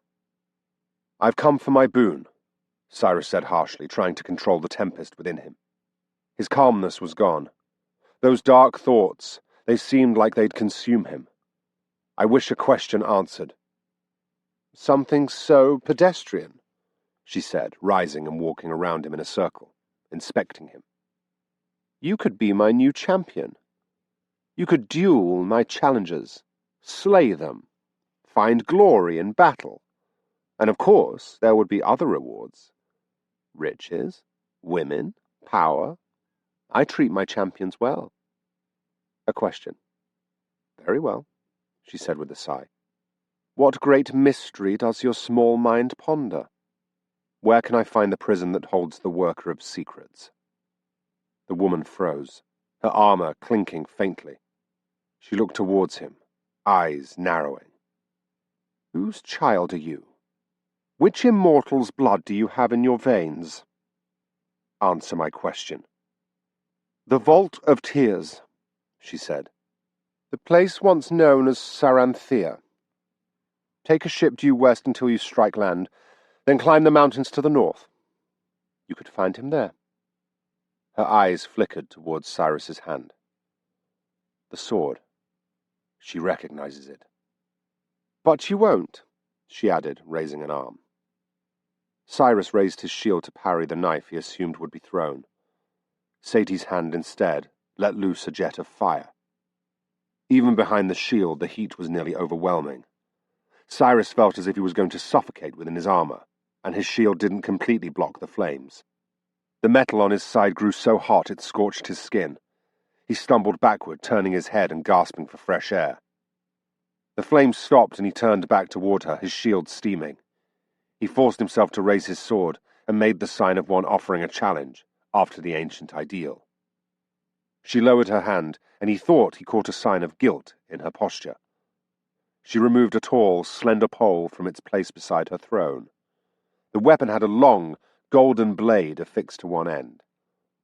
The Deathless held it for a moment, then attacked, giving no other warning. Siris was ready. He threw himself into the duel, trying to focus despite the dark thoughts within, despite the burning at his side. She was good. Not as good as the God King had been, but Siris was wounded this time. And there were those thoughts, insidious, driving him to kill, driving him to dominate, to take this woman's domain as his own. He rounded her as she swung the polearm out, forcing him to keep his distance. He tried to come in from the side. The thoughts made him miscalculate, and his slice took only a small cut, a spray of blood from the weak point at her side, where her armor joined. The sword in his hand began to glow softly. He could almost hear it humming. Sadie backed away. She stared at that sword. He could see her eyes behind the mask. "Is it true?" she whispered. There was a tremor to her voice. Siris attacked, driven by the dark thoughts. She raised her polearm in one hand and, ring recharged, turned her other palm at him, letting out a burst of fire. He should have prepared for it. He knew she had a ring, like the ones he'd used. He had simply grown accustomed to his foes not having that advantage, and his mind wasn't clear. The fire took him in the chest. His armor instantly became an oven, his skin searing, then charring.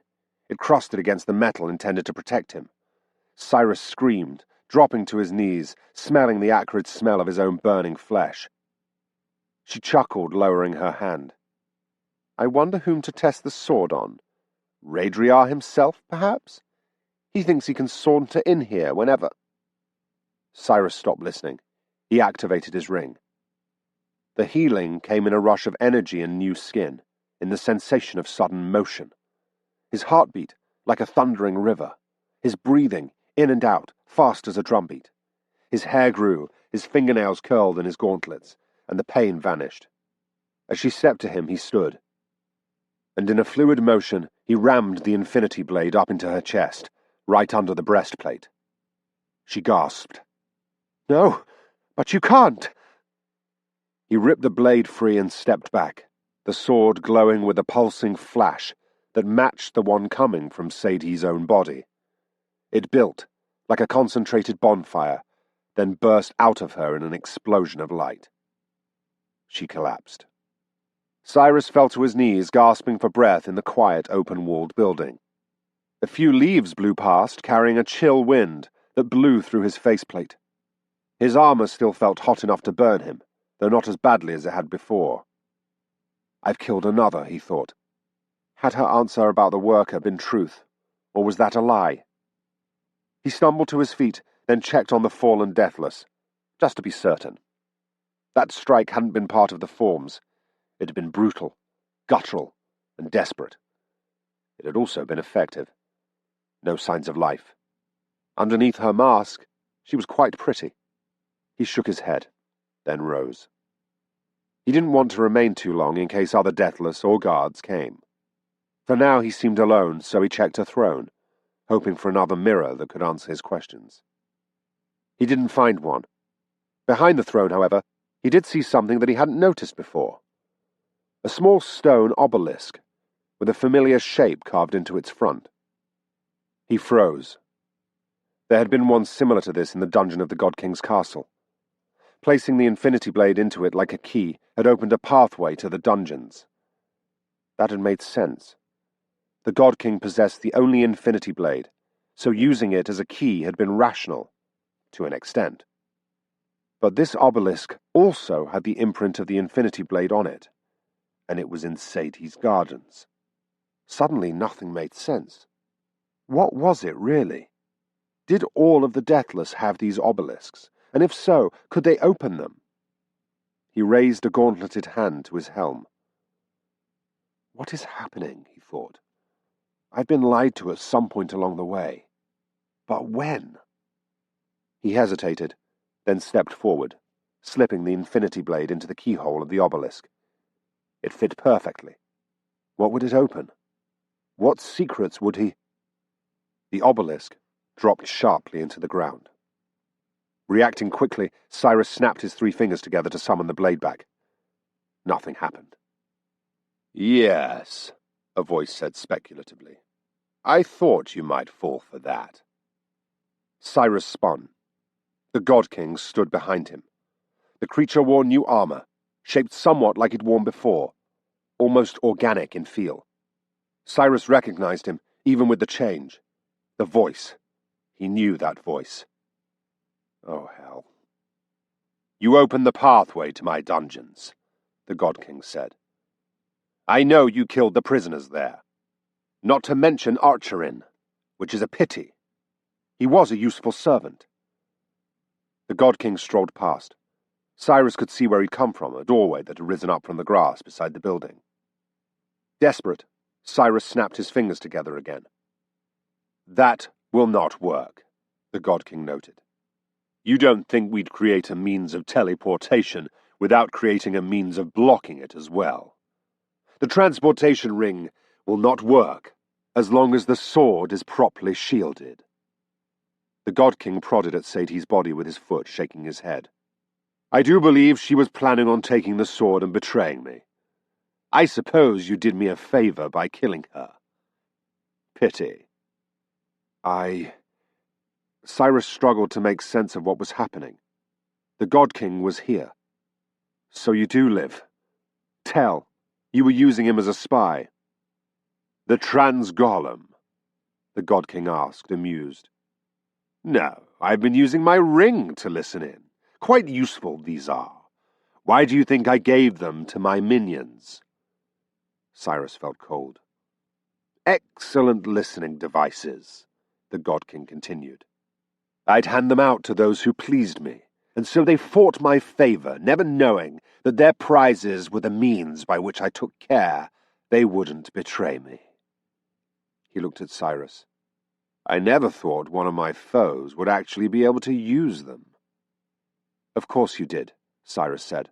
"No lies. You know what I am. You sought out my lineage."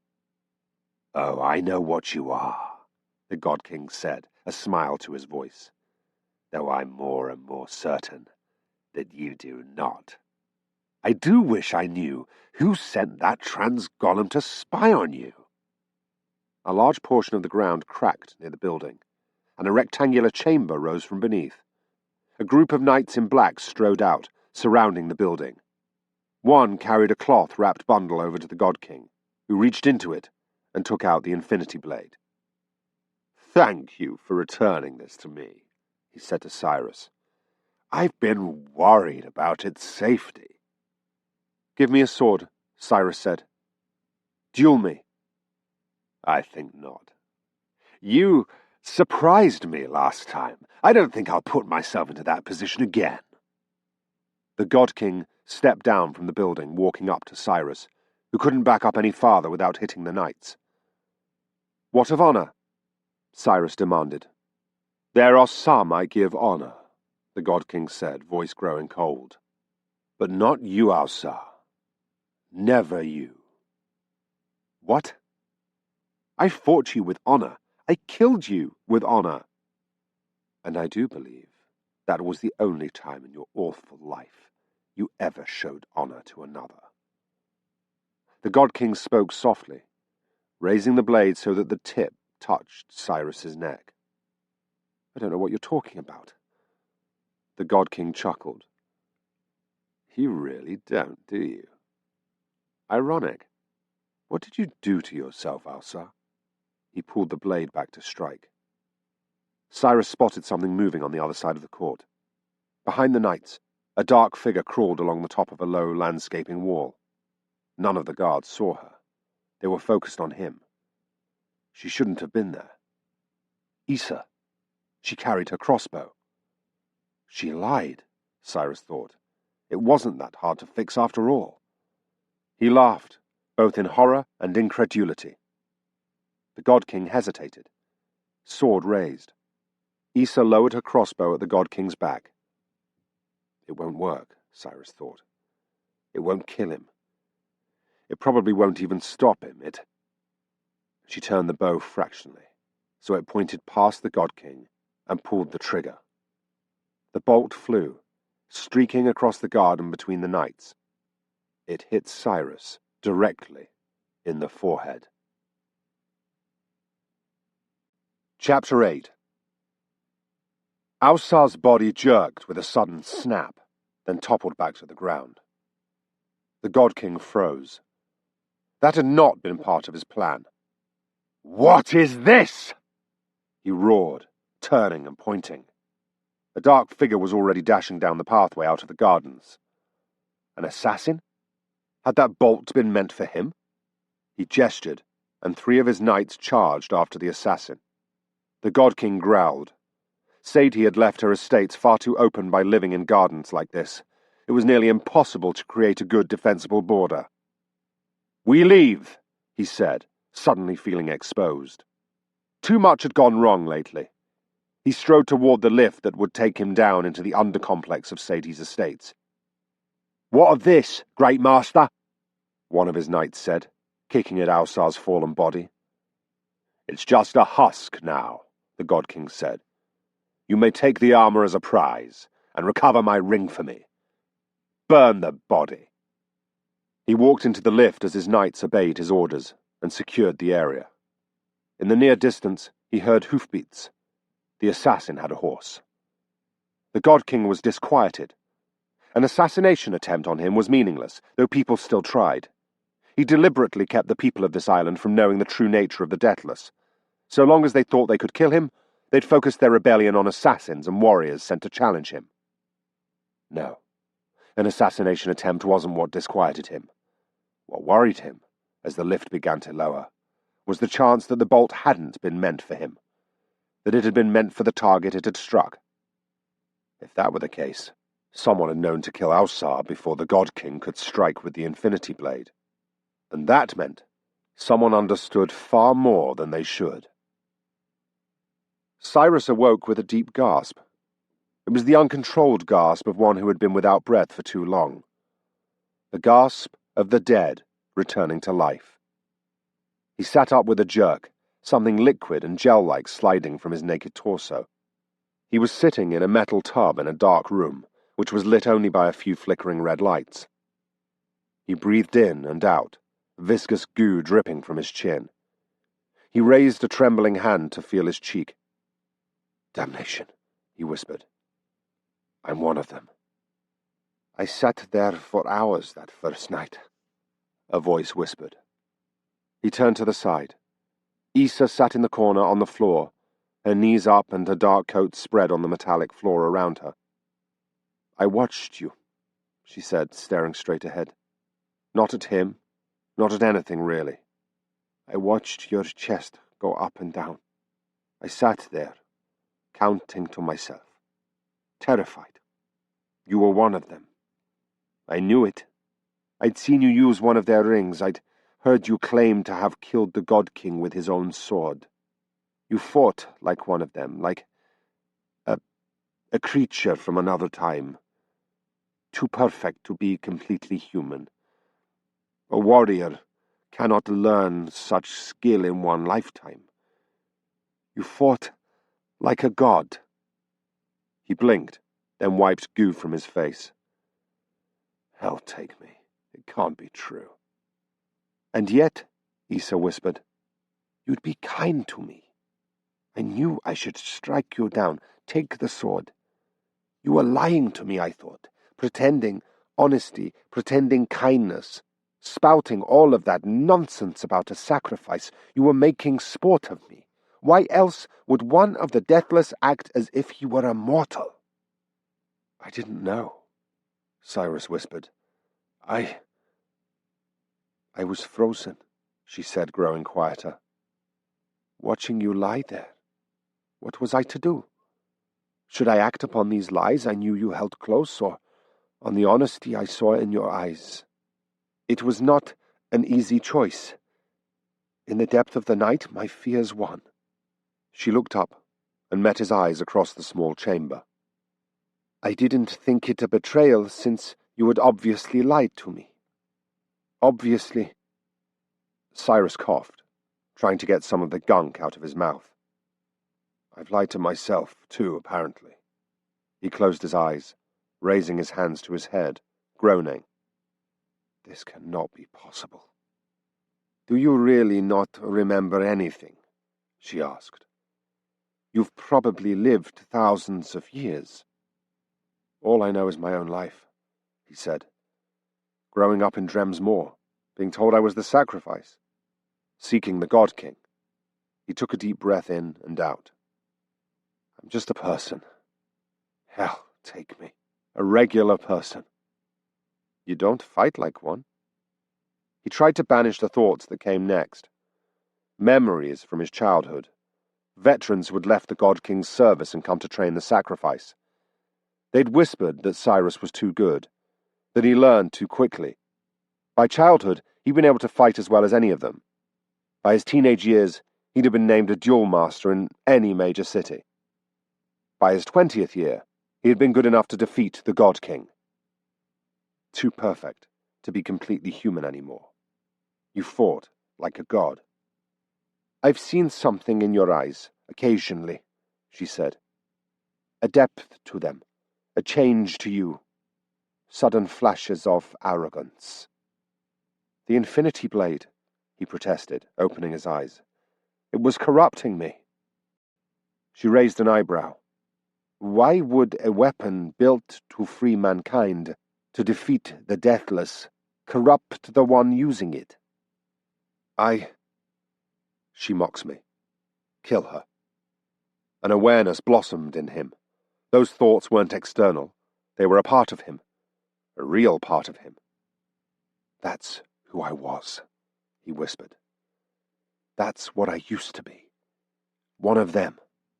Oh, Verity." He could almost remember it. He banished those memories by reflex. No, he didn't want them. He hated them. He hated who he had been. Hated him. "Who are you?" Issa asked. "I wish I knew." It was a lie. He didn't want to know anything of that man, the one who thought the dark thoughts, the man who hated all things, who kept himself isolated, who acted like he ruled everyone. The God King had named him Ausar. Siris shook his head and started to climb out of the tank, then realized he was completely naked. "My clothing." She nodded toward a pedestal beside the tank, and didn't have the decency to blush. Damn Avrians. "That's all I could find. Your own clothing was burned. I had to haul what was left of you here. You were badly burned. I peeled off what clothing was left. I didn't know if the rebirth would work with the clothing on." Siris wished he had a towel. The chamber was all metal, with a few of these tubs full of goo in them. It would have. I saw the God King's rebirthing chamber. He had copies of himself, fully armored, waiting for him. I don't know if you saw what you think you did. It looked a lot like this, he said. He hesitated, then climbed out on the side opposite her, keeping the large waist-high tub between the two of them for some modesty's sake. He began pushing the goo from his body as best he could. "I think there's a hose beside the tub," she said. She was right. The water was cold. "I assume we're in the chamber you visited that once?" he asked. "On the mountainside?" "Yes. You broke your promise, you know. You killed me." "You'd have preferred the alternative?" she snapped. "He was going to kill you with the blade." Siris froze, water gushing out over his arm. She'd killed him to save him. He should have realized it before, but all of this was coming at him so quickly. "I knew I couldn't fight through to you," she said. "And I didn't know if a crossbow bolt would stop him. I didn't know if you were what I thought. Well, I didn't know what to think any longer. I gambled. I do that. Father always said it was a bad habit." He continued washing, disturbed. "You should be grateful," she said. "I won't even mention the chase I had to go through to get away from his minions. When I finally got back, they'd burned your corpse. Gathering you was not a pleasant experience, for me or for Nams, who carried you here. This place seemed the best choice. I assumed that some of the facts I'd heard were true. If you'd been left alone, your soul would have sought out a new body. However, if your corpse is placed in one of these things, the soul will seek it instead. The tub repaired your corpse and started it breathing again, and your soul returned. It took a couple of weeks." "Weeks?" he said. "You've been waiting here with me for weeks." She said nothing, so he finished washing and started dressing. Issa sat in silence, staring forward again. This entire experience seemed to have disturbed her greatly. She wasn't the only one. As he was stomping on the boots, Issa slid something across the floor toward him. "A sword. I took it from one of the champions you killed," she said. Siris affixed the sword's sheath to his belt. "You said your ancestors fought the God King," Issa said. "That your father, your grandfather, went to fight and died. Have you considered that you didn't have a father or a grandfather? At least, if you did, they've been dead for thousands upon thousands of years." "But the sacrifice—" She shrugged. "Something in there is a lie, something big. You weren't born, Siris. I grew up as a child. I remember it.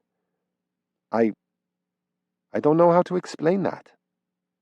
Questions for another time. "I need armor." "You might be able to take some off one of the fallen Dayrils," Issa said. "Satie's guards. I think the God King's minions left them behind." He nodded, then looked to her. He was stunned by the coldness he saw in her eyes. "Issa," he said. "You're one of them, Siris," she said softly. I'm having trouble with this. One of them, Siris. Shems de Makorabi Natonithna." She wrapped her arms around herself and shivered visibly. She looked sick. "Kill her," the dark thought said. "She knows too much about you." He found himself gripping the side of the reincarnation tub, knuckles white. She was right. He was a monster. "What will you do?" she asked. "Before she died, Satie answered my question. I know where to find the Worker of Secrets." "But he's your enemy," she said. "He created a weapon to kill the Deathless. He wanted to overthrow you." "I'm not one of them," Siris said firmly. "I won't let myself be." "And what would you give the Worker?" she asked.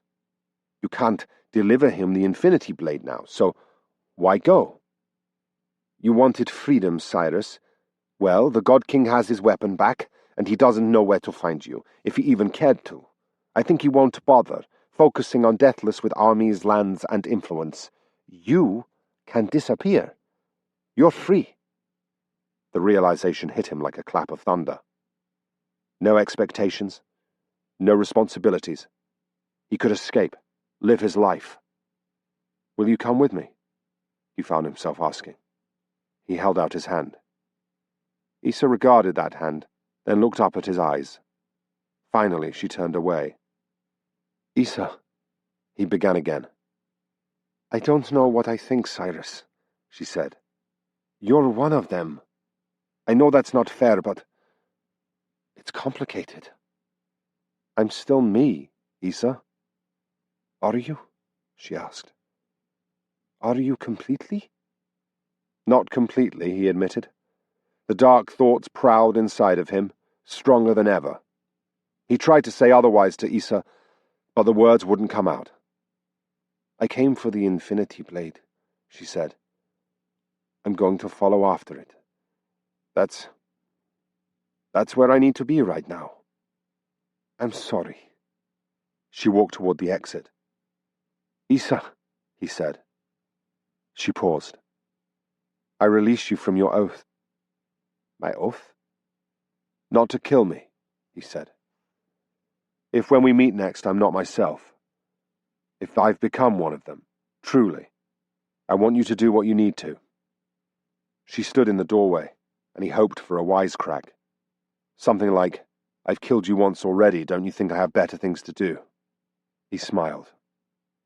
No jokes came. "All right," she said. "It's a promise." He felt cold, and she left him, walking down the hallway. He heard a door open and faint sunlight shone into the metallic tunnel. Siris sat down on the steel floor, then lay back. Everything I've been, he thought, everything that I am, is a lie. If this was true, then he was ancient, a thing no longer truly human. His mother wasn't really his mother. His home wasn't his real home. He could remember some things, fragments. Those hadn't been there before he died, but he could see them now. Shadows within his memory. They showed fragments of a life, A very, very long life that he'd led. Sounds came at the doorway. He stood up, hopeful. Issa returning? He heard a voice, getting closer. Soon he recognized it. Bad, bad, bad! Oh dear, oh dear! Tell scrambled into the small cave-like room. He wore his stick body and robe, blue gemstone eyes searching about, nervously. He froze as he saw Siris. Then he looked at the tub and screeched in what sounded like horror. The little golem fell to his knees. Bad, so bad! Oh, this is bad! I'm supposed to destroy the body! Orders! My commands! You must be reborn as a child! Oh, terrible day! Tell, Siris said in a commanding voice. Stop. The golem fell silent. I'm your master, aren't I? Siris said. The Deathless you spy for. It's me.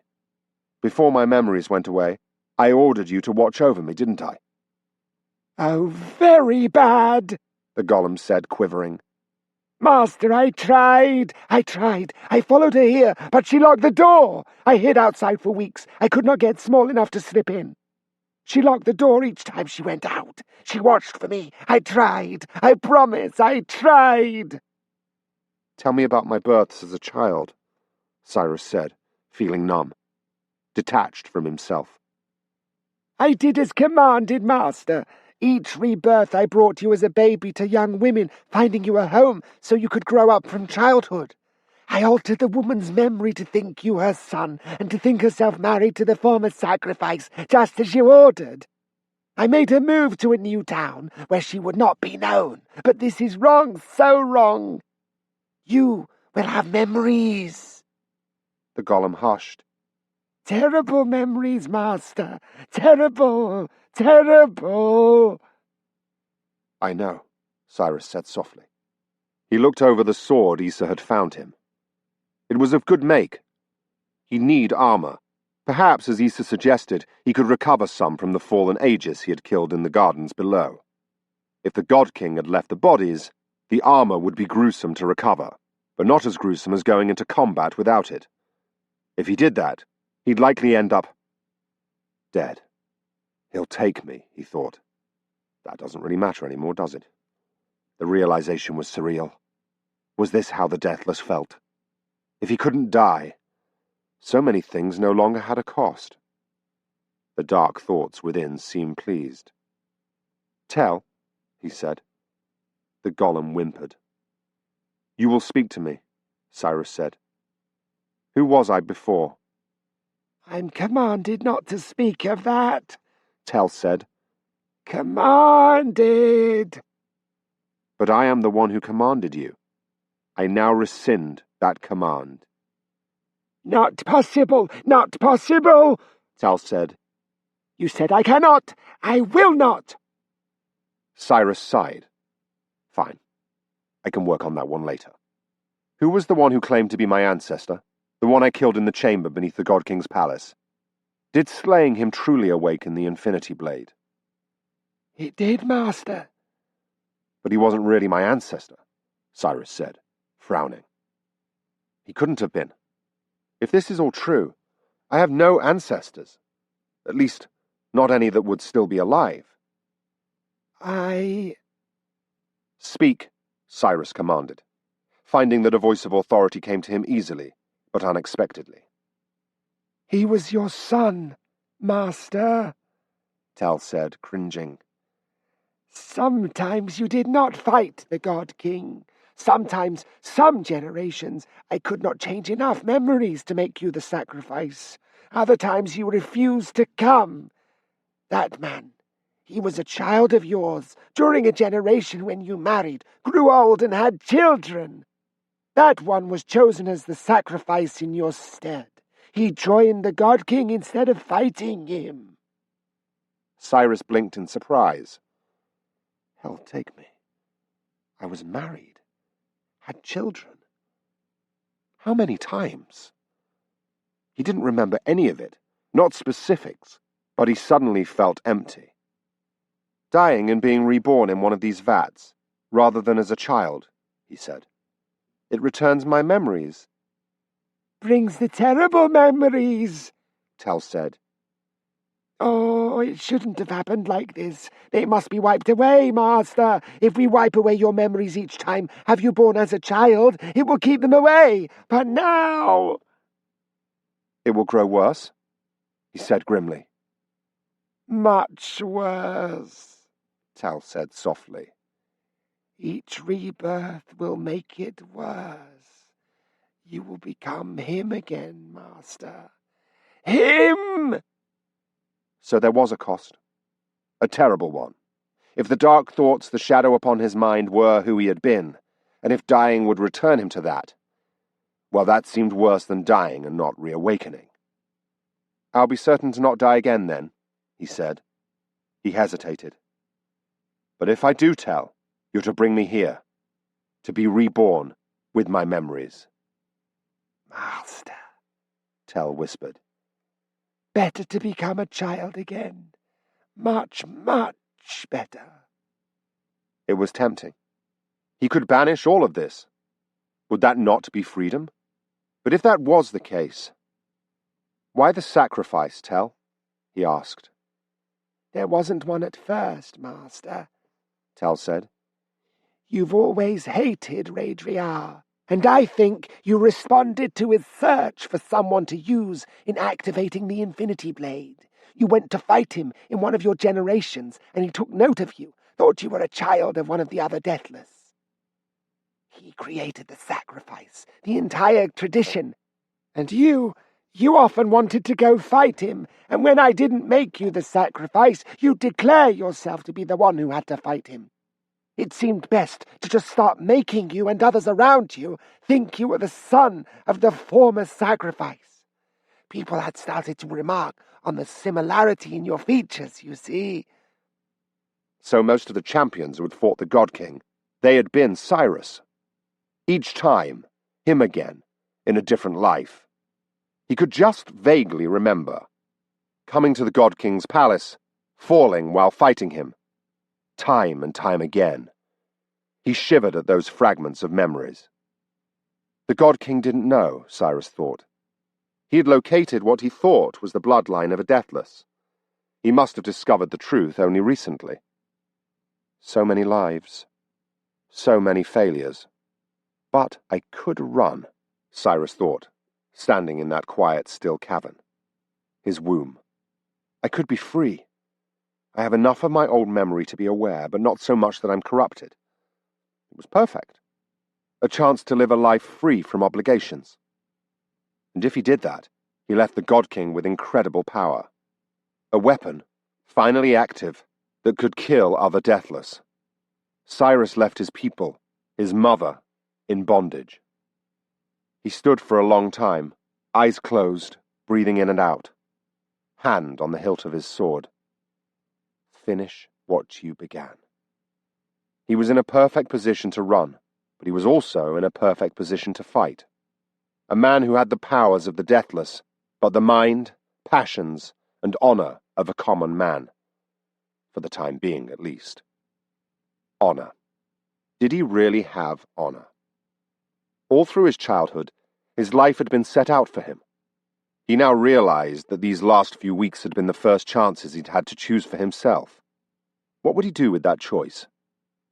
He opened his eyes. Tell, he said. If I die, you will bring me back here to be reborn. With my memories.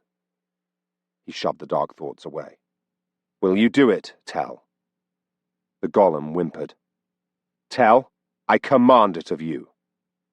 I will obey, the golem whispered. Apparently he would hold to some of his former commands, but there was leeway with others. We're going to locate the worker of secrets, Siris said, striding forward, Tell falling into place beside him. I will free him, and then we will find a way to fight back. Not because it was meant to be, but because he chose to. For now, the list he'd written in his logbook would wait. The truth was, he'd probably already done everything on the list 100 times over, even if he didn't remember. Saving the world, though.